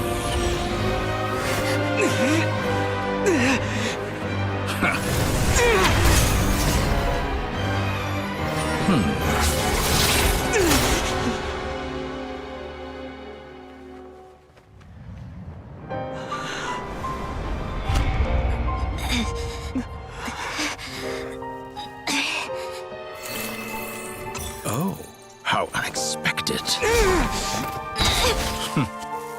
Sandro, any last words for me, comrade?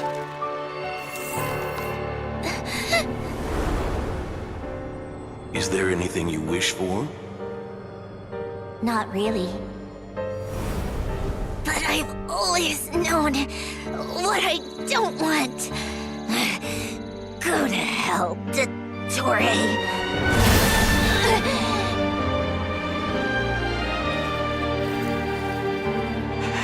No!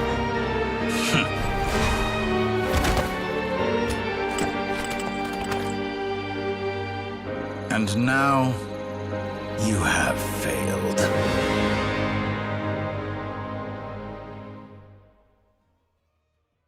Sandrone!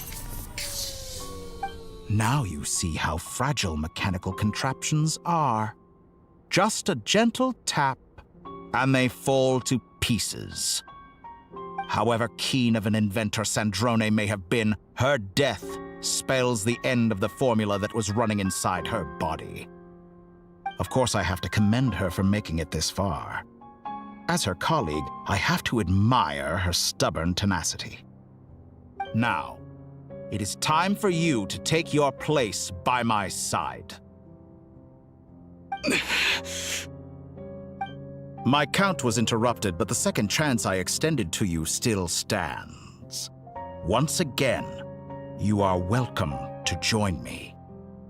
By now, I'm sure you have gained a greater appreciation for the power and authority I wield. What is stopping you from embracing a new world of endless possibilities? Not in the mood to talk? As you wish. You seem less talkative than usual today. I'll change the topic to something more apropos. Sandrone was always like this, never trusting anyone, always so reluctant to share her research with them. Objectively speaking, she had her strengths. It is remarkable how she extracted and even optimized the world formula from so much data. But her inability to trust was her undoing. Had she allowed someone else to monitor or run the formula for her, you might still have a chance at victory even now. But regrettably, she was a stubborn fool. As much as it pains me, she had to go. Dottore, maybe this is news to you, but people can change. Columbina surprised you when she escaped. And I think Sandrone would surprise you too. Change? You can twist the truth however you want, but I see it clear as day. You're the one who can't trust other people. Is that how you see me? By this point, what can you hope to do about it?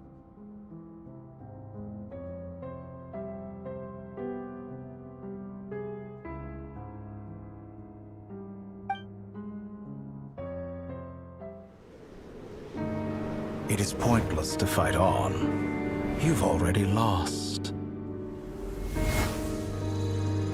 Wrong. You can't win this, Dottore.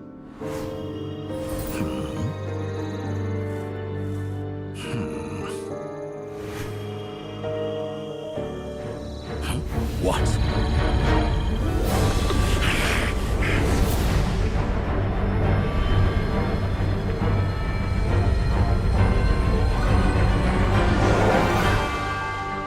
My formula can get us 90% of the way.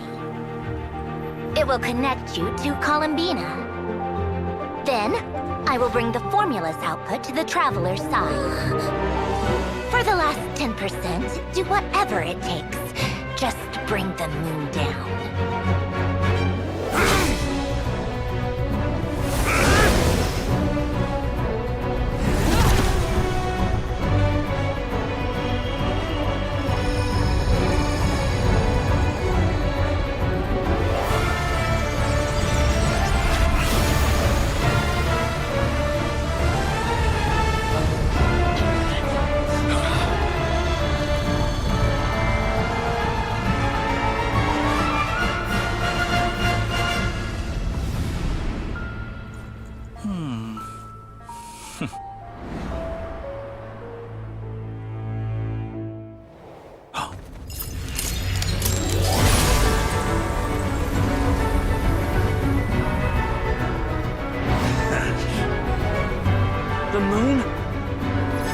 never be yours!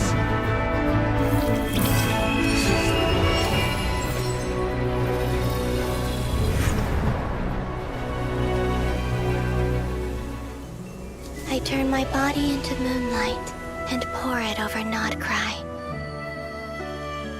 My soul I leave here to inform my future friends. Lastly, I will hide the Trilune Authority within the Frost Moon. And when my body, soul, and authority are reunited, finally... Columbina!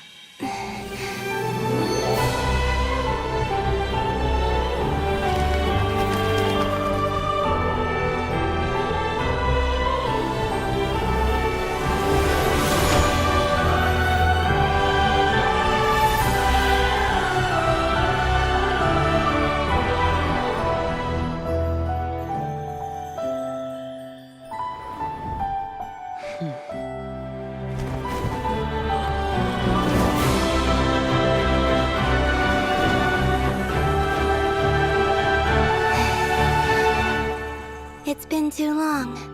I'm back.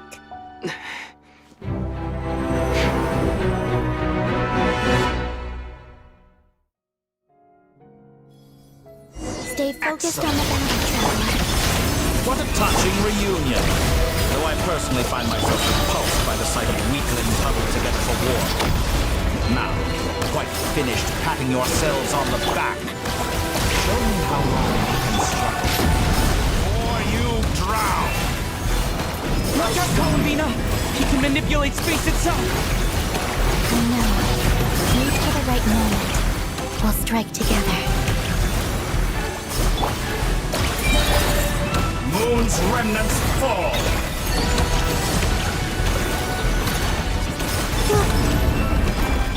Bombs away! Entry! Go!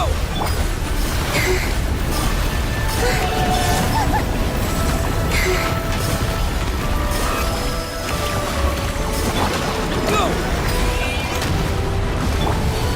Pathetic. Enough! First, like an ant in my palm.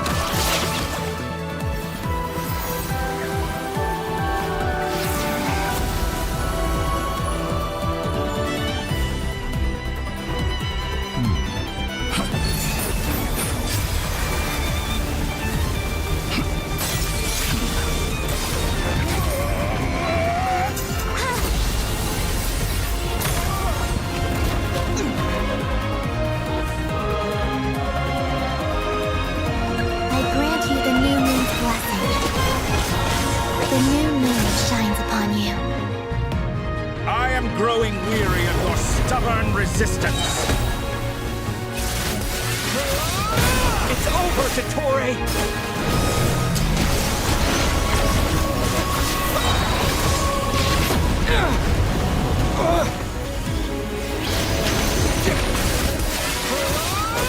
Time to pay for...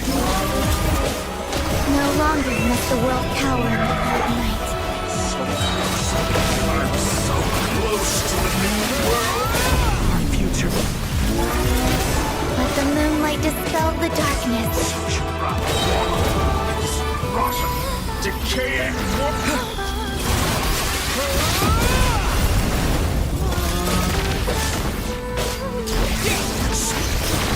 Everlasting as the moon.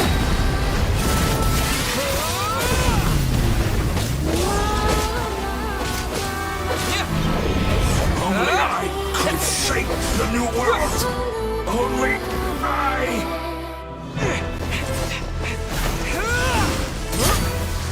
Willfully blind. How can you be so satisfied with your fate?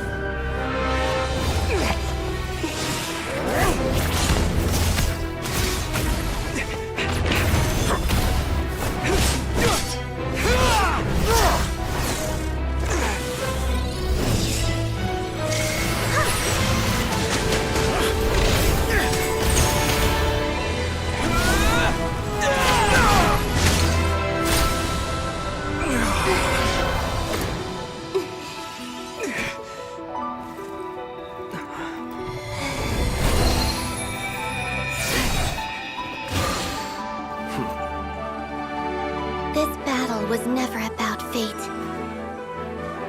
It's about friends, family, and the home you stole from them. So dull. Only the weak rely on each other for comfort. You shall see. Once I transcend fate, you will be nothing but fodder for my grand experiment! That will never happen.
No, this world is our home.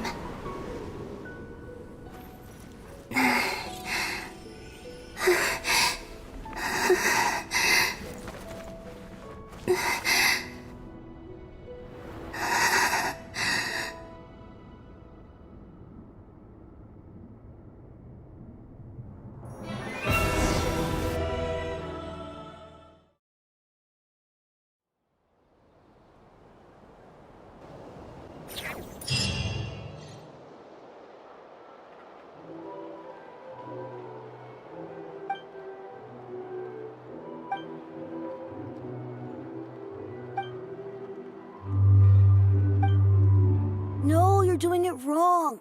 The moon looks like this now. What are you drawing, children? The new moon, Mom. It looks different than before, doesn't it? Also... Can I go buy a sugar sculpture today? Please? Just one? All right. I suppose today is a special day after all. Almost like a festival. Extra, extra! Get the latest Nasha Express here! Post-disaster report! Nasha Town reborn beneath a new moon! The voyage begins today! The future looks bright thanks to the League. Want a copy? I knew things would be different, but I didn't think that would include the moon. They say a new moon goddess has been born. A new moon goddess?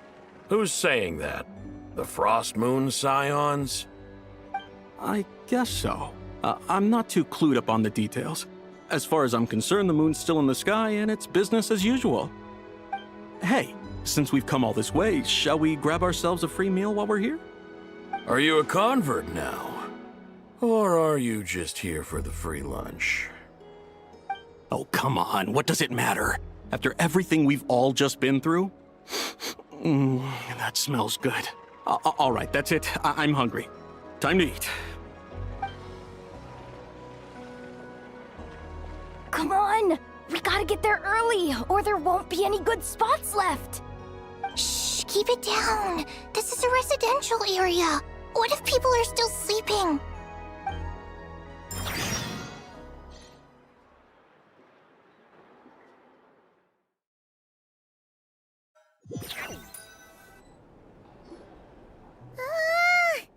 Why is it so noisy outside? It's okay. Paimon was pretty much awake anyway. It's been so long since we last had a chance to relax, huh? Feels like time is moving slower than usual. What about you? Did you rest well? Still winding down from everything that's happened? Or are you wondering how our friends are doing? Or is it about what Dotori said to you? Okay, if you say so. But don't push yourself, alright? Let Paimon know if you need to talk. What we just went through was a lot. It's totally normal if you need some time to get back in your groove. Luanatar disappeared after Columbina came back. Apparently, she was part of Columbina's soul or something. Still, Paimon kind of misses Luanatar somehow. But anyway, you did great. So did Paimon. We all worked our butts off to contain this disaster, and in the end, we made it. So, chin up, Traveler. You should be proud of yourself. Hey, don't poke fun. You should be glad that Paimon's growing as a person.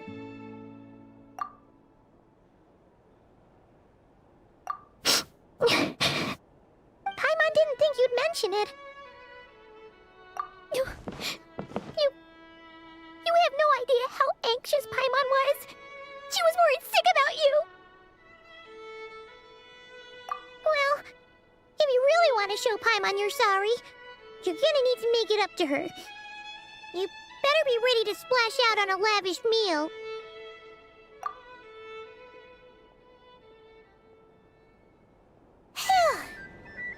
Okay. Paimon's full now. Huh? Oh, well... Hey there, Traveler and Paimon. Good morning. Morning, Yehoda. Here for some breakfast? Oh, I've already eaten. Just need some water. I was mostly worried you might forget what day it was today. So, I came over to remind you. Careful there, Paimon. Too much food will make you drowsy. Don't let anyone catch you hiding at the back and nodding off during the League meeting. You should probably be saying that to Aino. She's the baby of the group, if anyone. True. You know, I'm surprised that all these competing groups are actually coming together to try to solve things together. Definitely a first for Nodcry. Well, nothing like a region-wide calamity to bring people together. After that, surely even the most self-interested people have to realize that going it alone isn't worth the risk, right? Try telling Boss Neff that. She's not exactly convinced that people are gonna get with the program. Really? But if she's so pessimistic about it, why'd she agree to be the Curatorium's representative in the League? Probably 'cause even though Unity sounds like a pretty far-fetched idea, the benefits it would bring make it worth a shot. I think things will work out, though. I swear, Nodcry feels like one big family now with everything that's happened. More than it used to, anyway. Paimon's with you on that one. And it seems like plenty of other people agree, too. Just listen to the bustling streets. All right. Everyone's been rebuilding these last 2 weeks, and the evacuees have been coming back in droves. Life's slowly returning back to normal.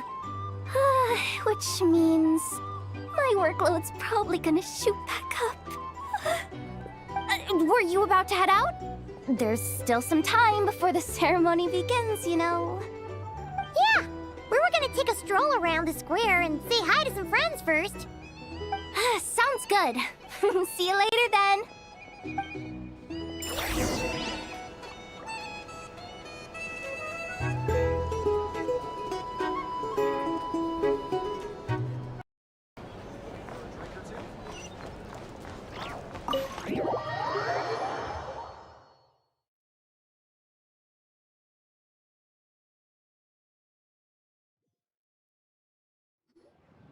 Please accept today's boon. Have a nice day. Are Paimon's eyes deceiving her? Or is that Inefa handing out food for the Frost Moon Scions? Hello there. Would you like a feast of the moon, along with some snacks of the day? So, what's new, Inefa? It was only a few days ago when we last saw you, but it looks like you've joined the Frost Moon Scions in that time. And I know too? What are you talking about, Paimon? We're just here to help. Duh. In the wake of the disaster, it's all hands on deck. We responded to Lama's request for support. At times like these, the smallest good deed can inspire others and help them through the hard days ahead. And we're using eggs and heating tubes to make that a reality. In true Krumkake Craft Shop style! Enough! Did you hear that? The Traveler said I did good. The Traveler! That's because it's true, I know. Proposal. If you can resist eating today's dessert, I will provide you with compliments, too. No way! Well, that proposal got shot down quickly. I need something to get me through the hard times too, you know. Mom! Yes, dear. Go right ahead. Excuse me. Could I take a photo with the robot lady? She helped us get safely out of Notcry, and she helped us get back home too. She's the best. Of course she is! And since I'm the whiz kid who built her, that makes me even better than best, right? But you stole my snacks, though. Oops. Shall we move to the open space near the center? The view there is better. Thank you!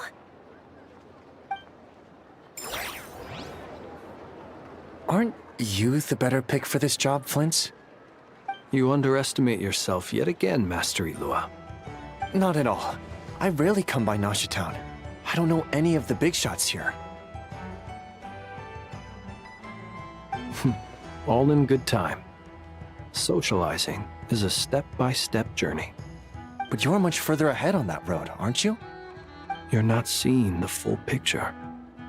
You know the truth now. My friends do not understand my habits. There is no question about it. The Lightkeepers need a representative in the League. Someone who is upright, cares about other people, and can realize their self-worth through group action. You say it like you wouldn't make the cut. I am most flattered that you think I would. Sigh a little less, Master Ilua, and have more faith in yourself. All the Lightkeepers agree that you're a very promising young man. That is precisely why Starshina and Nikita felt safe delegating such important work to you. I'm sure we all also agree that we would sooner die of dehydration than manage to wrangle anything out of you in a discussion. My apologies. I am not in the habit of bringing water with me when I go out. Whatever. I'll take the job. By the way, who else is part of this? Oh, it's quite the who's who of Notcry. There's the Moon Chanter of the Frost Moon Scions, the boss of the Curatorium of Secrets, a representative of the Voynich Guild, and even someone from the adorable Krumkake Craft Shop. I'm sure you will find speaking with them to be a genuine pleasure. If you say so. I've never done this work before, so I'm honestly a little scared of making mistakes. But I'll do it. Not only is it our duty as Lightkeepers, but because I want to make Notcry a more welcoming place. An admirable attitude to take. The beacons are lit, Ilua. We're but one step away from breaking through the blizzard. We have the chance to band together and build our shared homeland into an Elysium. This is unprecedented for Notcry. An opportunity not to be missed. Yeah. You're right. I'll do my best. Quite a few familiar faces have arrived. Let's go, shall we?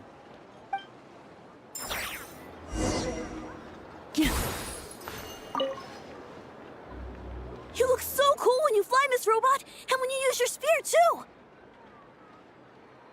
And even though you took my snacks, it's pretty cool that you could build stuff like this. You've got so many inventions. It's amazing! Also... Micah, we need to go now. 1 second! Please take this Feast of the Moon, as well as some snacks. Share them with your mother and your lovely family.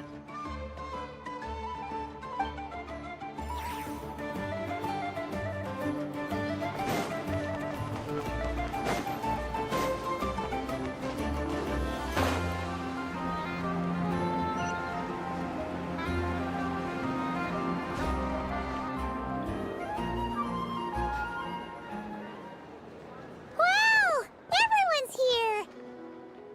You seem well rested.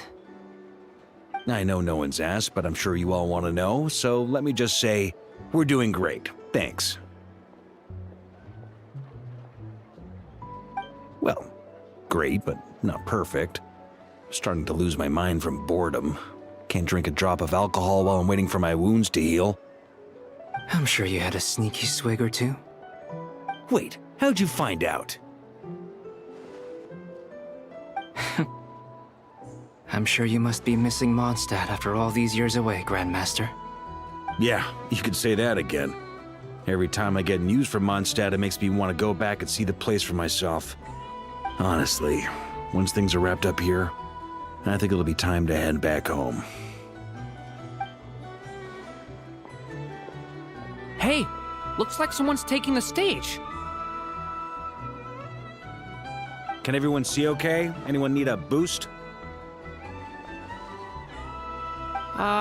I'll just listen from the back. It's fine. You're taking this pretty seriously, huh, Durin? Well, it's not every day that I get the chance to see how people speak in official settings. Soak it up like a sponge. I'll make sure you get a chance to practice for yourself later down the line. Actually, I know just the thing. You can debrief the Knights of Favonius for me. Mr. Varka, are you forgetting that I'm not a Knight of Favonius? I can knight you. Any particular title you'd like? Is he joking? I really can't tell. You'll have to figure this one out for yourself. It'll be a good learning experience. It is my honor to host the opening ceremony for the League, and to have this opportunity to speak to you all in my capacity as Voynich Guild representative. Could this person also have been pushed onto the big stage by the real big shots? Guess I'm not the only one then. We come here today, having weathered the trials and hardships of yesterday, and having learned from them the importance of unity and cooperation. All right, here we go. Uh-oh, looks like Aino's off in Dreamland already. Wait, Boss is looking kinda drowsy too. What's up with her? Come on, get the speech over with already. Nodcry is our home, the land we rely on for survival. And as we chart a course for the future, may we persevere through the storms ahead as we sail towards a new era of prosperity, freedom, and hope.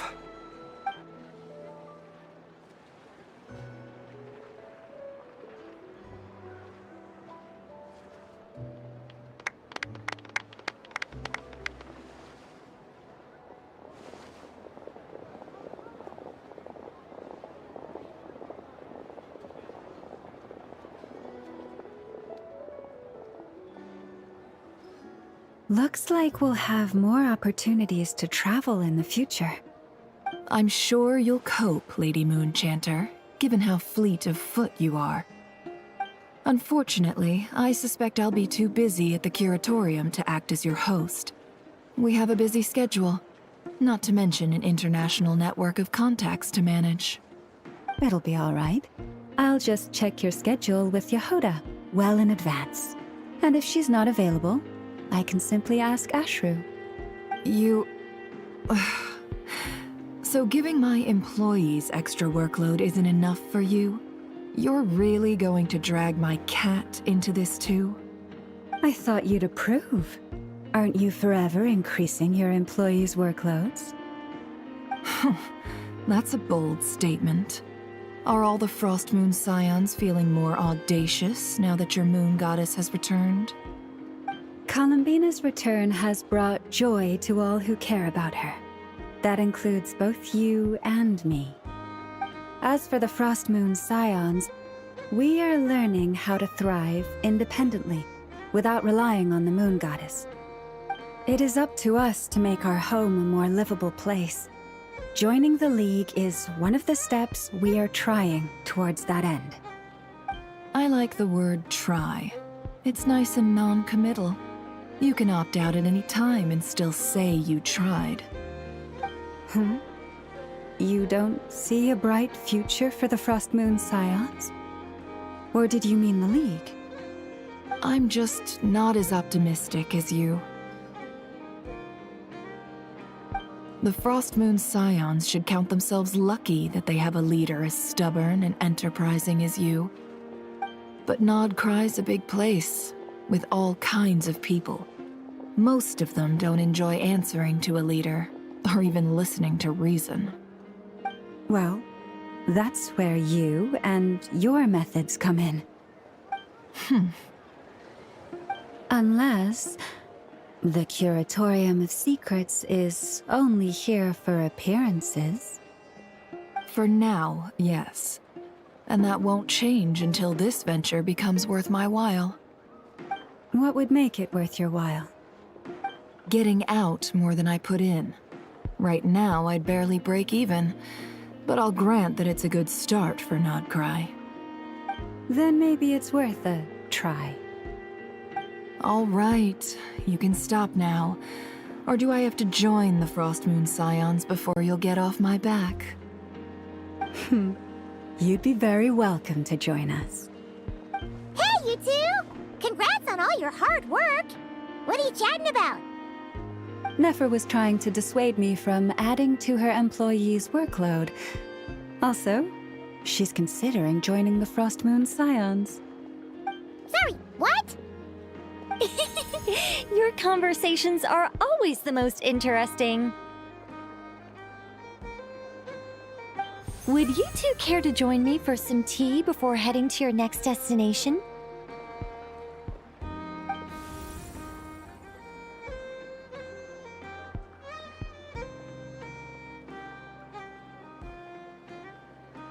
Nicole? Wait, where are you? Aren't you gonna show up today?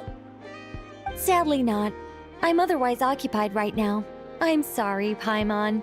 I can hear how disappointed you are. If it's any consolation, let me say that how things appear on the surface is a far cry from what they are at their core.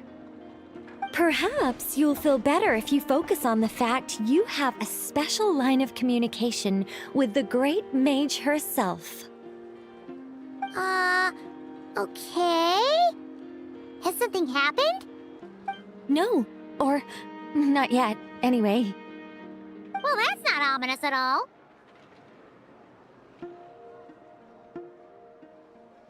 Not for the time being. Just think of this as a general check-in to make sure this communication system is still running smoothly. Besides, it's good to chat once in a while if we want to maintain our friendship.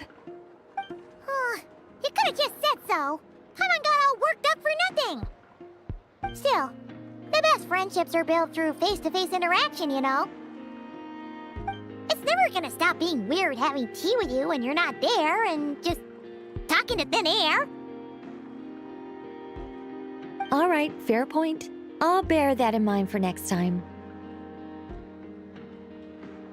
Yeah. Any update on that crisis at the world's borders? Alice just informed me that they had their work cut out for them. And now everyone's thoroughly exhausted. But they did finally get things back under control. Still, we can't let our guard down yet. The disruption caused by this disaster has made Teyvat easier to detect from the outside universe. She plans to wait for things to stabilize, then reschedule her Mondstadt vacation plans. As for me, I agree with Hat Guy's perspective. This is a time when many new variables are emerging, and the situation is changing constantly. Plus, most of this change is for the worse. We have to remain vigilant and ensure that the embers of chaos are not rekindled. I did notice that the energy in Nodcry changed somewhat after the War of Funerary Flame. But since it was still aligned with the Light Realm, I never gave it a second thought. It looks like I'll have to examine the connections between phenomena I observe more closely in the future. Just doing my duty. It's more or less second nature by now. Of course. To give you the full picture, I'd have to start with the substance from which angels were formed. Never mind. Paimon's right. Showing off my knowledge would be much more satisfying in person. By the way, you did receive the gifts from the Hexen Circle, yes? I'm not trying to claim credit or anything, but my pride demands that I at least mention it. They're quite similar to the protective talisman that Alice gave Dory, but with some very special enhancements. Oh! So that's what kept our friends safe when Dotori trapped them. Indeed. We went to great lengths to make sure they were invisible to his eyes. I'm so happy they came in handy. Still, not fishing for gratitude, by the way. I just want you to be aware that sometimes your friends may be protecting you in ways you cannot perceive. Anyway, I'll contact you if anything else crops up. If not, you know what they say, no news is good news.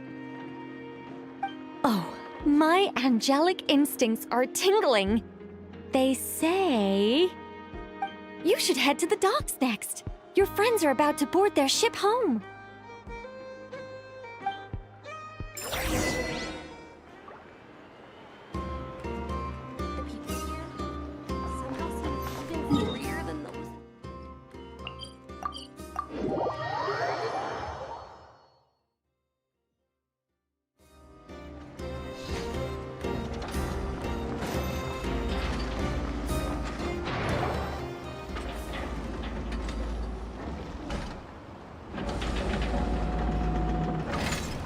You're here.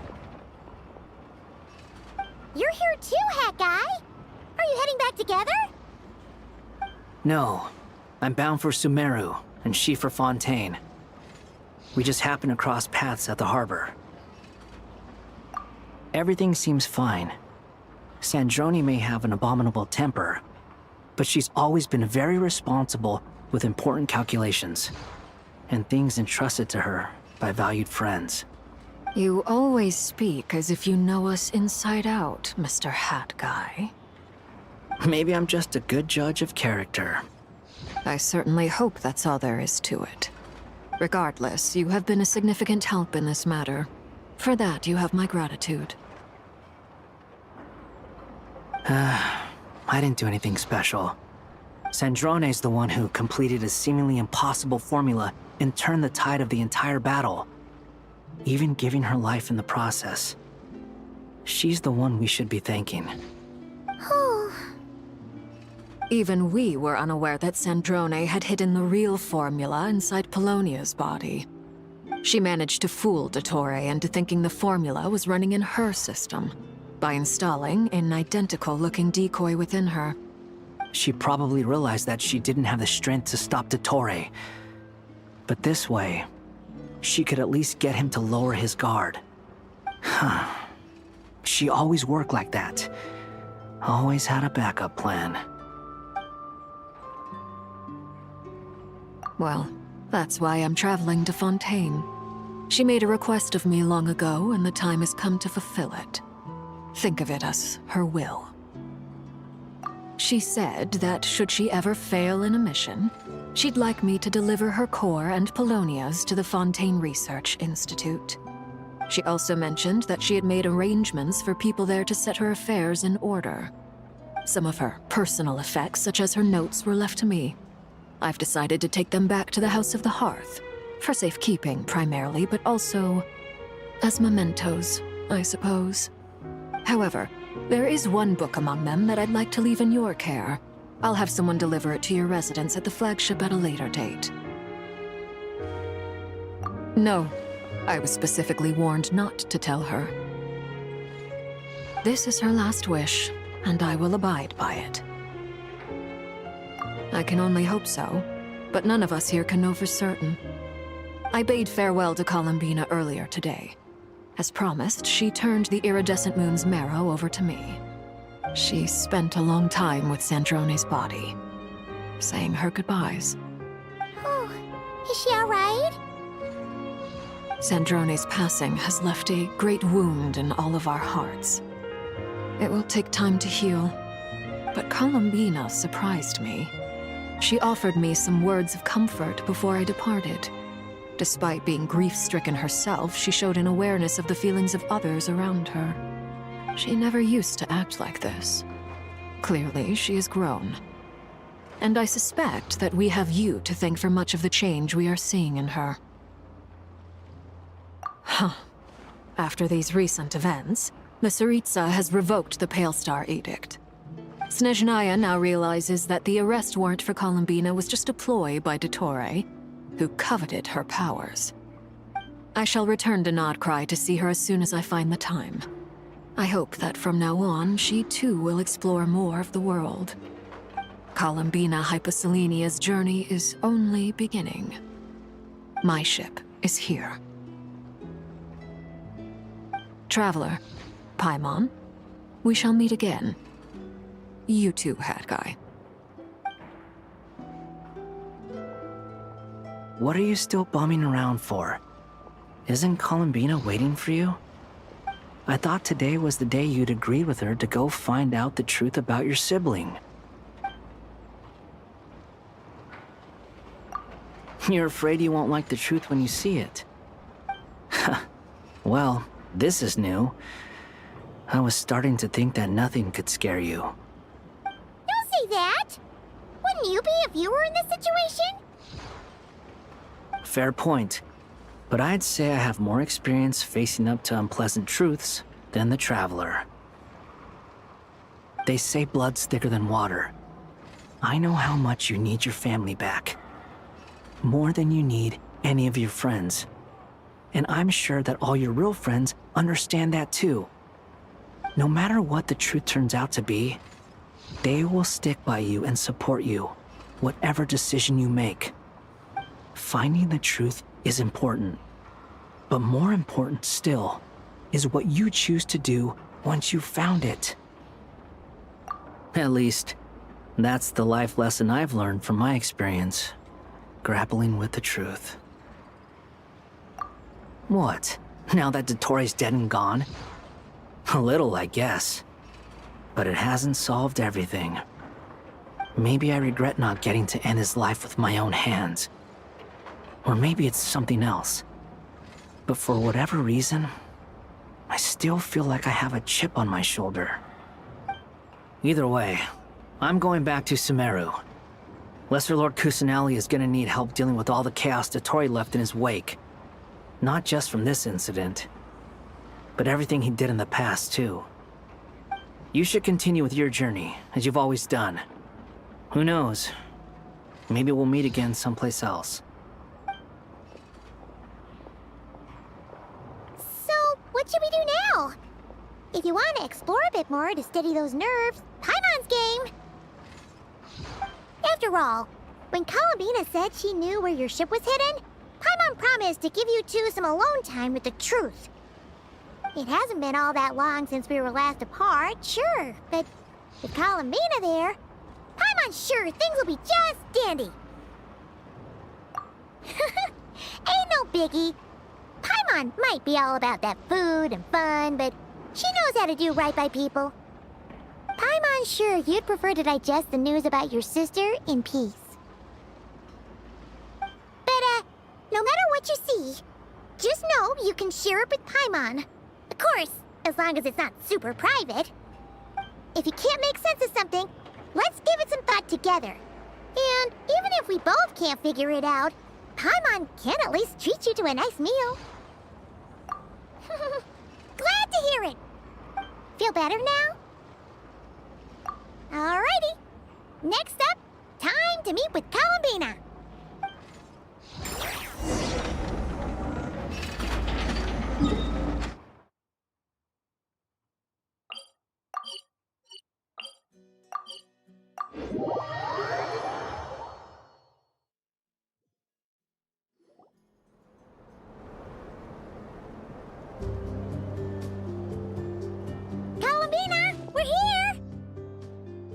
can't quite believe we're meeting out here.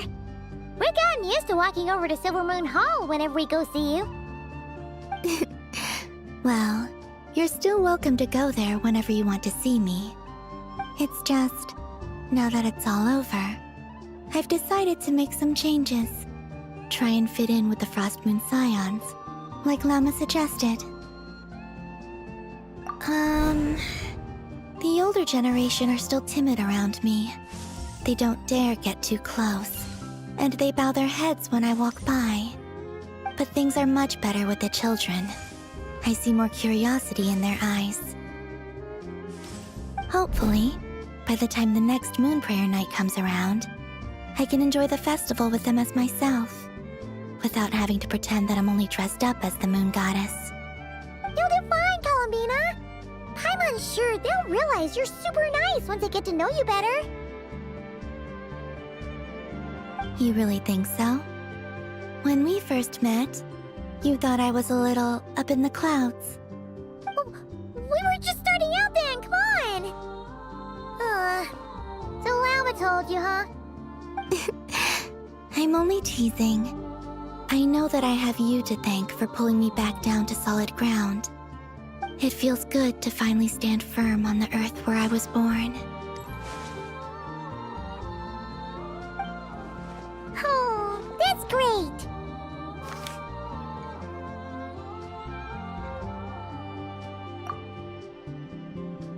Thank you.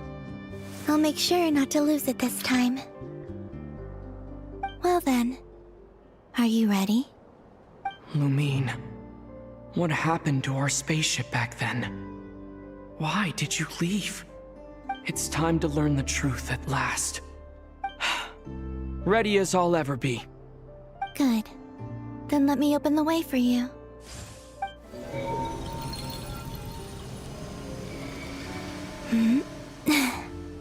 Where does this lead? To our shared destination. Huh? Do you remember me telling you about my missing prologue back when we just met? I said that my story began on the moon.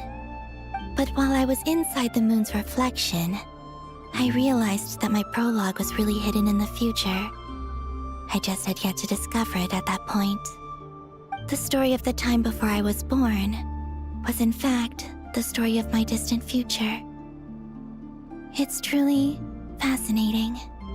But when I obtained the Trilunar Authority and returned to our present reality, I sensed something I hadn't expected. Your prologue. So you mean... Yes, your spaceship.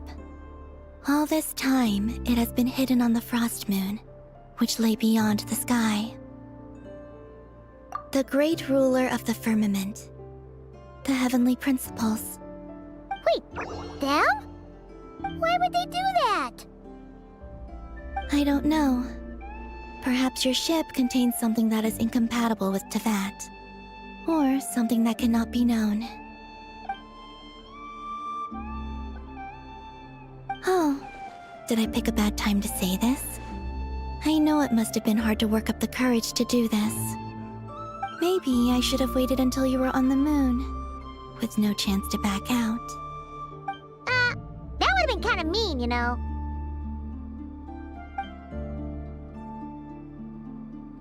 Take me there. Oh? Whatever is hiding in that ship, it belongs to me and Lumine. Those memories belong to us.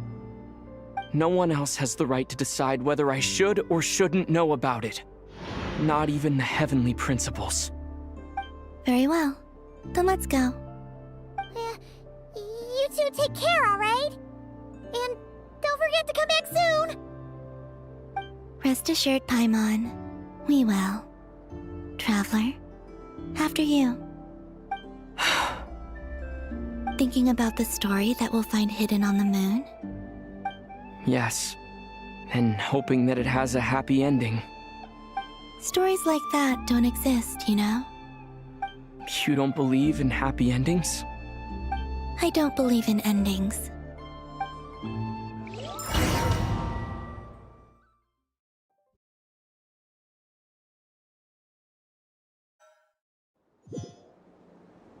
Where am I?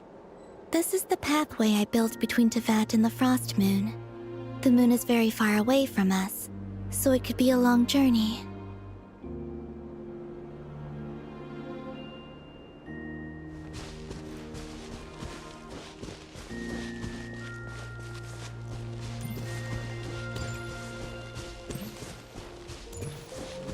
After I obtained the Trilunar Authority, I unwittingly saw past events from many of my friends' lives. One was Lauma. She was so young when they chose her to be the Moon Chanter.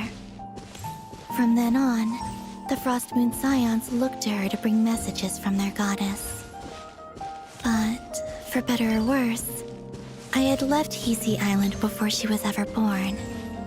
It was not until much, much later that she met me. I think it's for the best. Because of the way things turned out, you had the opportunity to become friends. You're right. In that sense, I think we were both very lucky.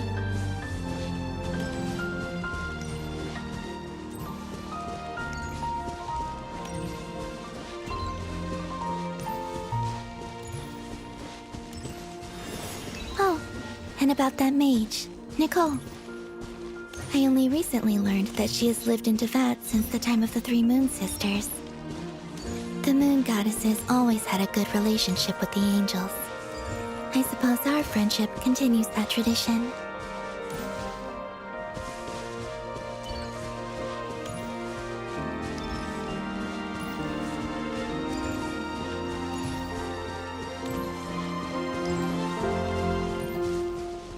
And then, there's Sandrone. I never knew that much about her, beyond the fact that she was created by someone called the Lord Artificer. She, too, suffered for a long time before joining the Fatui.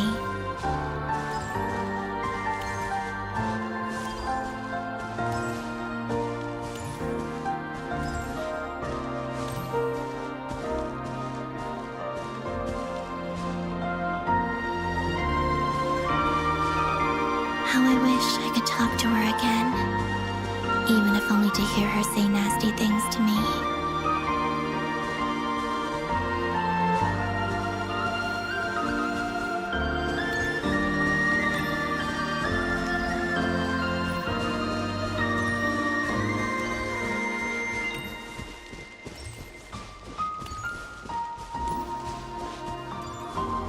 Also, I saw your sibling's story.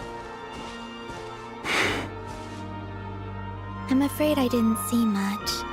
It seems that she rarely came to the surface, where the moonlight shines. But I did notice that back when you first set out on your journey, she would often appear nearby, gazing at you from afar with a guilty look in her eyes. Lumine. Let us speak no more of the past. I probably shouldn't reveal so much about my friends. It's not my place. Let the moonlight carry us forth. We are very close now.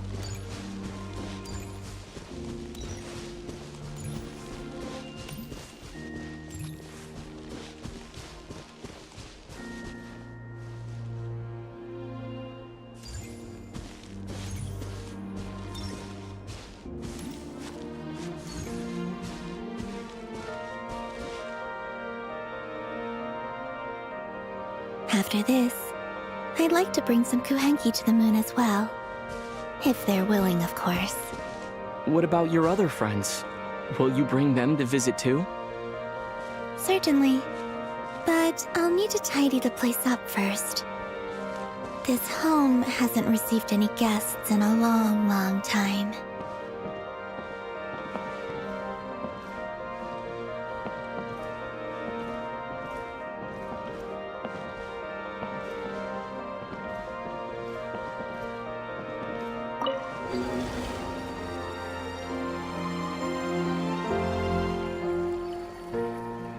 I remember writing something similar with you on Moon Prayer Night. I believe it was called... Dodoko's Whirligig. Yes, that was it. You asked me if I was afraid to return to the moon, and I said that I was.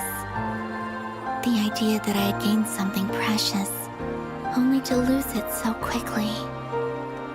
That frightened me. But I'm not afraid anymore.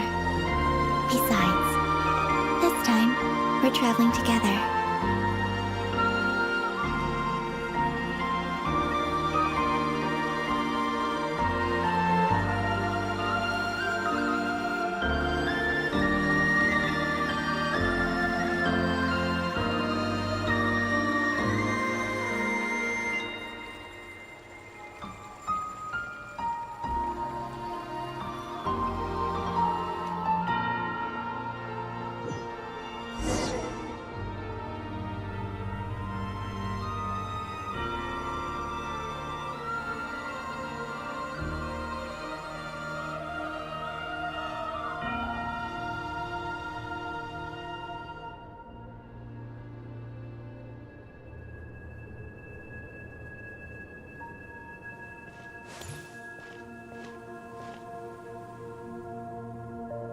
We're here.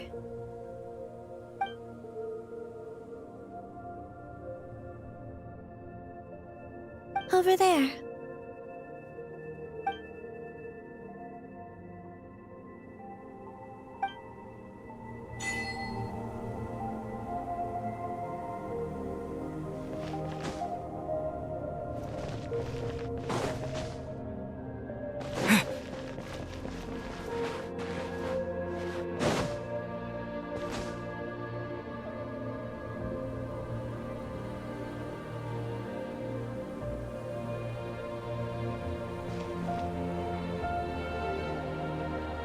Our spaceship. It's huge. I suppose that the moon is the only place one could hide it. It'll be alright. Huh? The way you feel in this moment, I went through it too, on Moon Prayer Night. The door was right in front of me, but I struggled to find the courage to step through. Solitude for me once meant living a life in which even I was absent. Before I met you, that was the only life I knew. But that night, solitude meant throwing away the life I had gained after meeting all of you. Columbina. Go. Retrieve the part of your life that was once lost. Trust me, you will lose nothing by doing so. Look, Teyvat is right there. All of our friends are down there, waiting for us. You're right. Thanks, Columbina.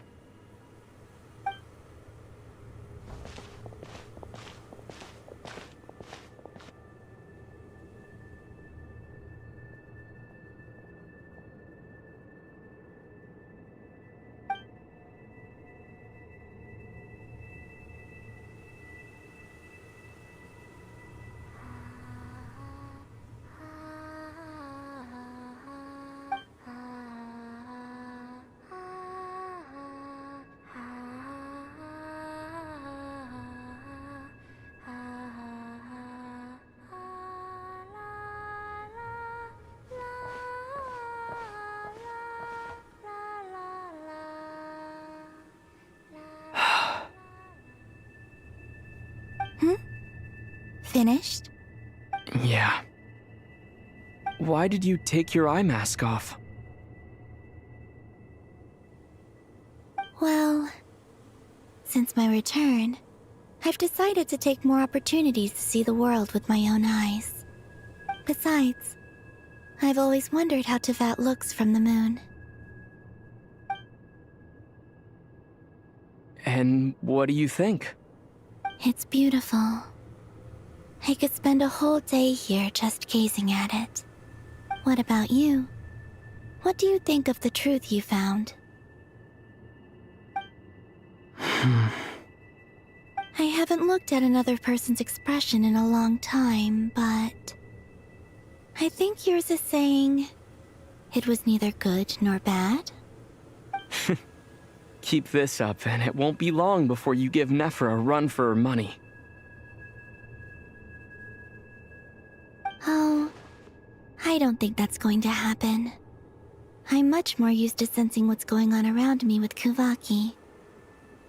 I think I'll save my eyes for seeing special moments I really want to remember. I read the spaceship's flight logs. I always assumed that this was my first time in Teyvat. I thought that Lumine and I must have been hibernating in space for centuries on end. But the logs show that our spaceship flew over the skies of Teyvat once before. A long, long time ago. Flew over? So you didn't land? No, the ship barely came to a stop before flying on again. After that, it continued traveling through space for a long time.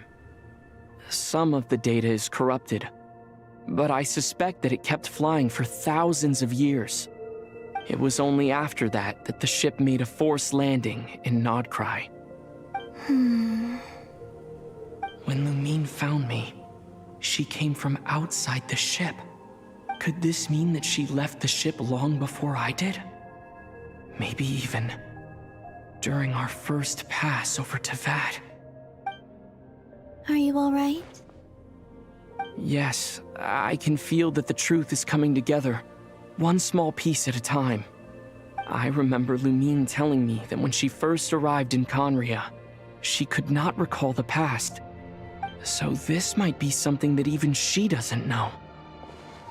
Here, I made some space for you.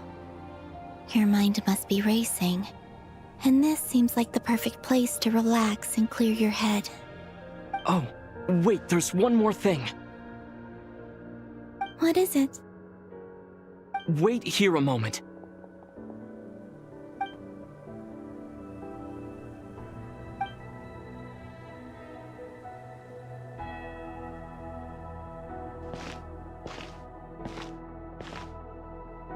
Hey, Columbina.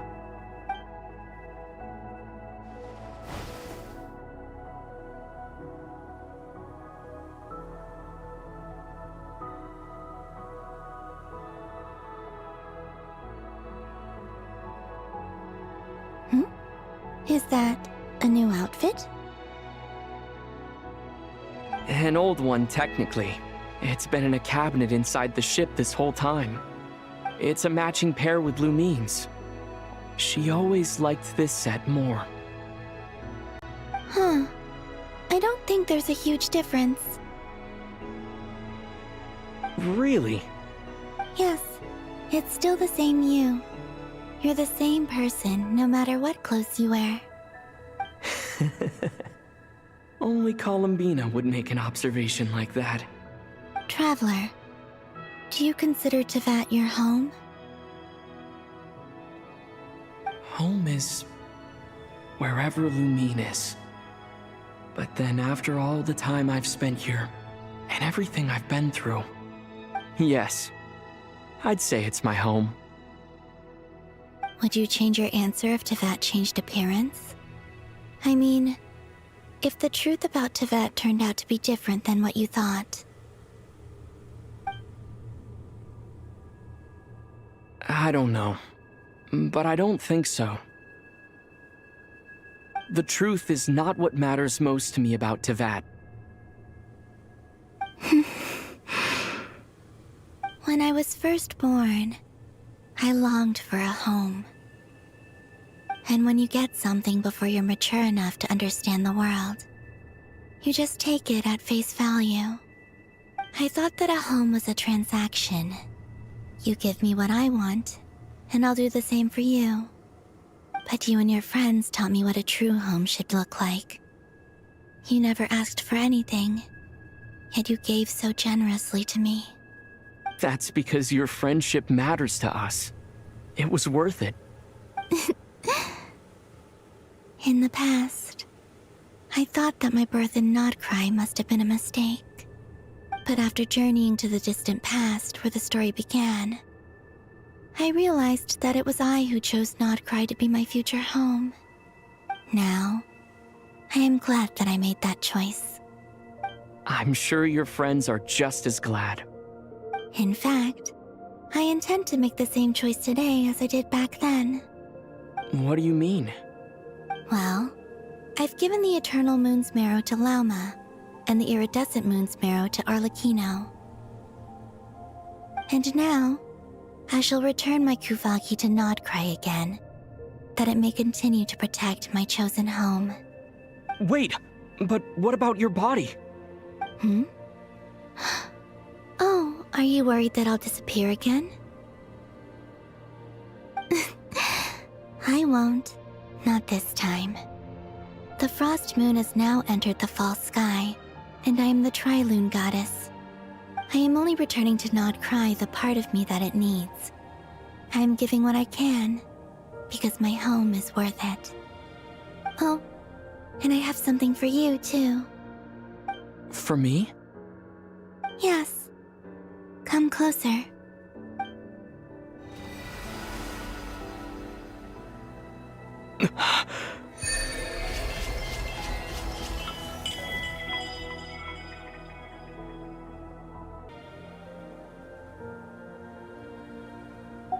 What was that?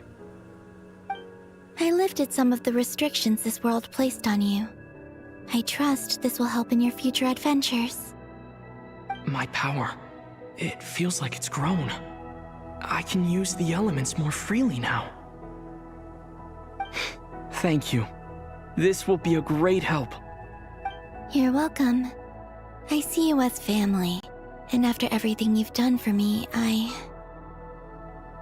In fact, no. It's not because I owe you. It's because you're worth it. Here, this flower is for you.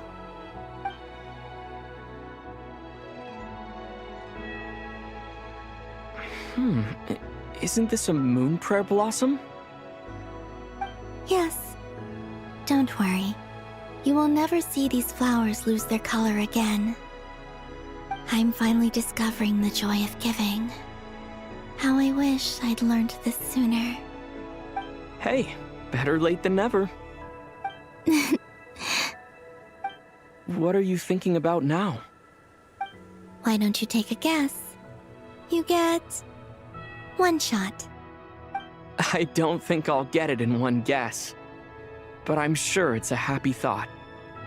That's kind of a sneaky answer. I can't say you got it wrong. Down into that, the moon seems so far away. I felt it might always lie beyond my reach. But on the moon, everything feels so close by. The haze that once enshrouded the skies has finally been dispersed. I feel like a traveler on a winter's night, starting a new chapter in my tale by the warmth of a bonfire. I don't have a lot of luggage, but I do have a lot of hope for the future. Well, what's next? Next? To start with, I want to stay here just a little longer. After that, let's return home and continue our journey.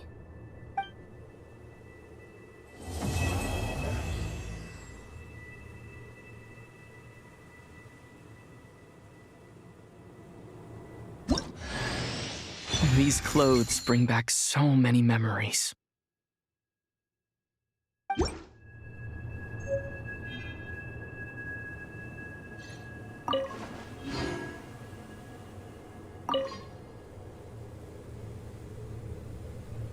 The journey goes on, for you and for me. Like I said, this is not the end. I don't believe there has to be an ending. Oh, is that your next destination? Most people would probably tell you to pack some warm clothes. But I experience things differently than most people, so I can't know how cold it is. In fact, it is home to quite a wondrous heat source. I think they call it Kreshnik's torch. Every city in Snezhnaya is built around one of those. I sensed the energy it gave off as I was passing by on a railway train. It felt grand and distant. I also recommend the Korolievsky troupe in Snezhnograd. They give performances quite regularly, and entry was free for harbingers. I liked them a lot. Ice cold and sharp. Crystal clear in some ways, yet profoundly unfathomable in others. Like the thick layer of ice on top of a frozen lake. That's just the impression that Tsaritsa gives me. I was never able to glimpse what truly lies beneath that icy exterior. In fact, I don't think the people of Snezhnaya even know what kind of power their god wields. Maybe that's because the Tsaritsa herself has never acknowledged, nor accepted that power. There's Regrator, the Rooster, and the Jester. Between them, they control a lot of what happens in Snezhnaya, but I can never wrap my head around how exactly power is split between them. I just know they are each responsible for many specific domains. I noticed that the Rooster and Regrator often appeared to get along on the surface, while working against each other in secret. And theirs is not a friendly rivalry. But I wasn't particularly interested, so I tended to keep my distance. Now that I think about it, the term Mistelton often seemed to come up in connection with Project Stuja. Once things settle down in Notcry, I'd like to explore the world beyond Snezhnaya. You've told me so many stories about the other places you've been to, and all the friends you've made there. I'm curious to visit those nations and see them for myself. It would also help me learn more about the journey that has made you into the person you are today. Okay. As you continue on your journey, don't forget to gaze up at the moon once in a while. It is, after all, no longer an illusion. It shall cast down its true moonlight, connecting us in truth.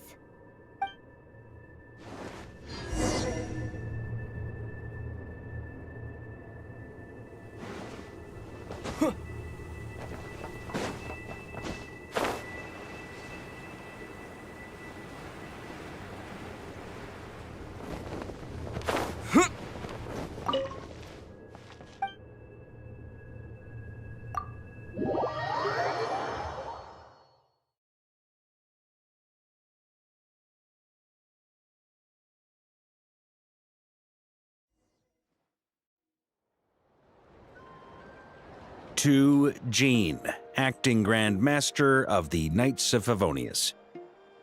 Ugh, this preamble is such a pain to write. It's probably high time we got rid of this acting business. I trust that Dern has updated you all on recent events. Hope we didn't worry you too much. The good news is, we managed to come together and put a stop to the Doctor's evil schemes. With that, I think it's safe to say that Notcry is finally out of the woods. As for the Fatui, not counting the Damselette, aka the Moon Goddess, who has left their organization, we found ourselves allied in this instance with both the Knave and Marionette. May she rest in peace. As ever, we find ourselves better off for making friends rather than enemies. But until we can ascertain the Tsaritsa's true intentions, the future remains uncertain. In a short while... Wait. How am I meant to surprise everyone if I tell them in a letter that I'm heading home? Well, that would be a huge waste. Okay, got it. I will begin sending the expeditionary team back home in waves. I'm sure they'll be able to answer any questions you still have. I hope they won't gloss over the details of my many heroic deeds, but if they do, I'm sure it'll be because they're just too exhausted from the long journey. I think of Mondstadt daily. Please give everyone my best regards. P.S. The honorary knight went above and beyond this time. Are there any other honors we can give him? I'll leave it with you. P.P.S. Please be extra nice to Klee for the foreseeable future. I cashed in on the last favor that the Hexen Circle owed us, so we need to earn some more goodwill. If there's any serious problems, feel free to stick me in solitary confinement when I get back. I'll do the time for her. Whew.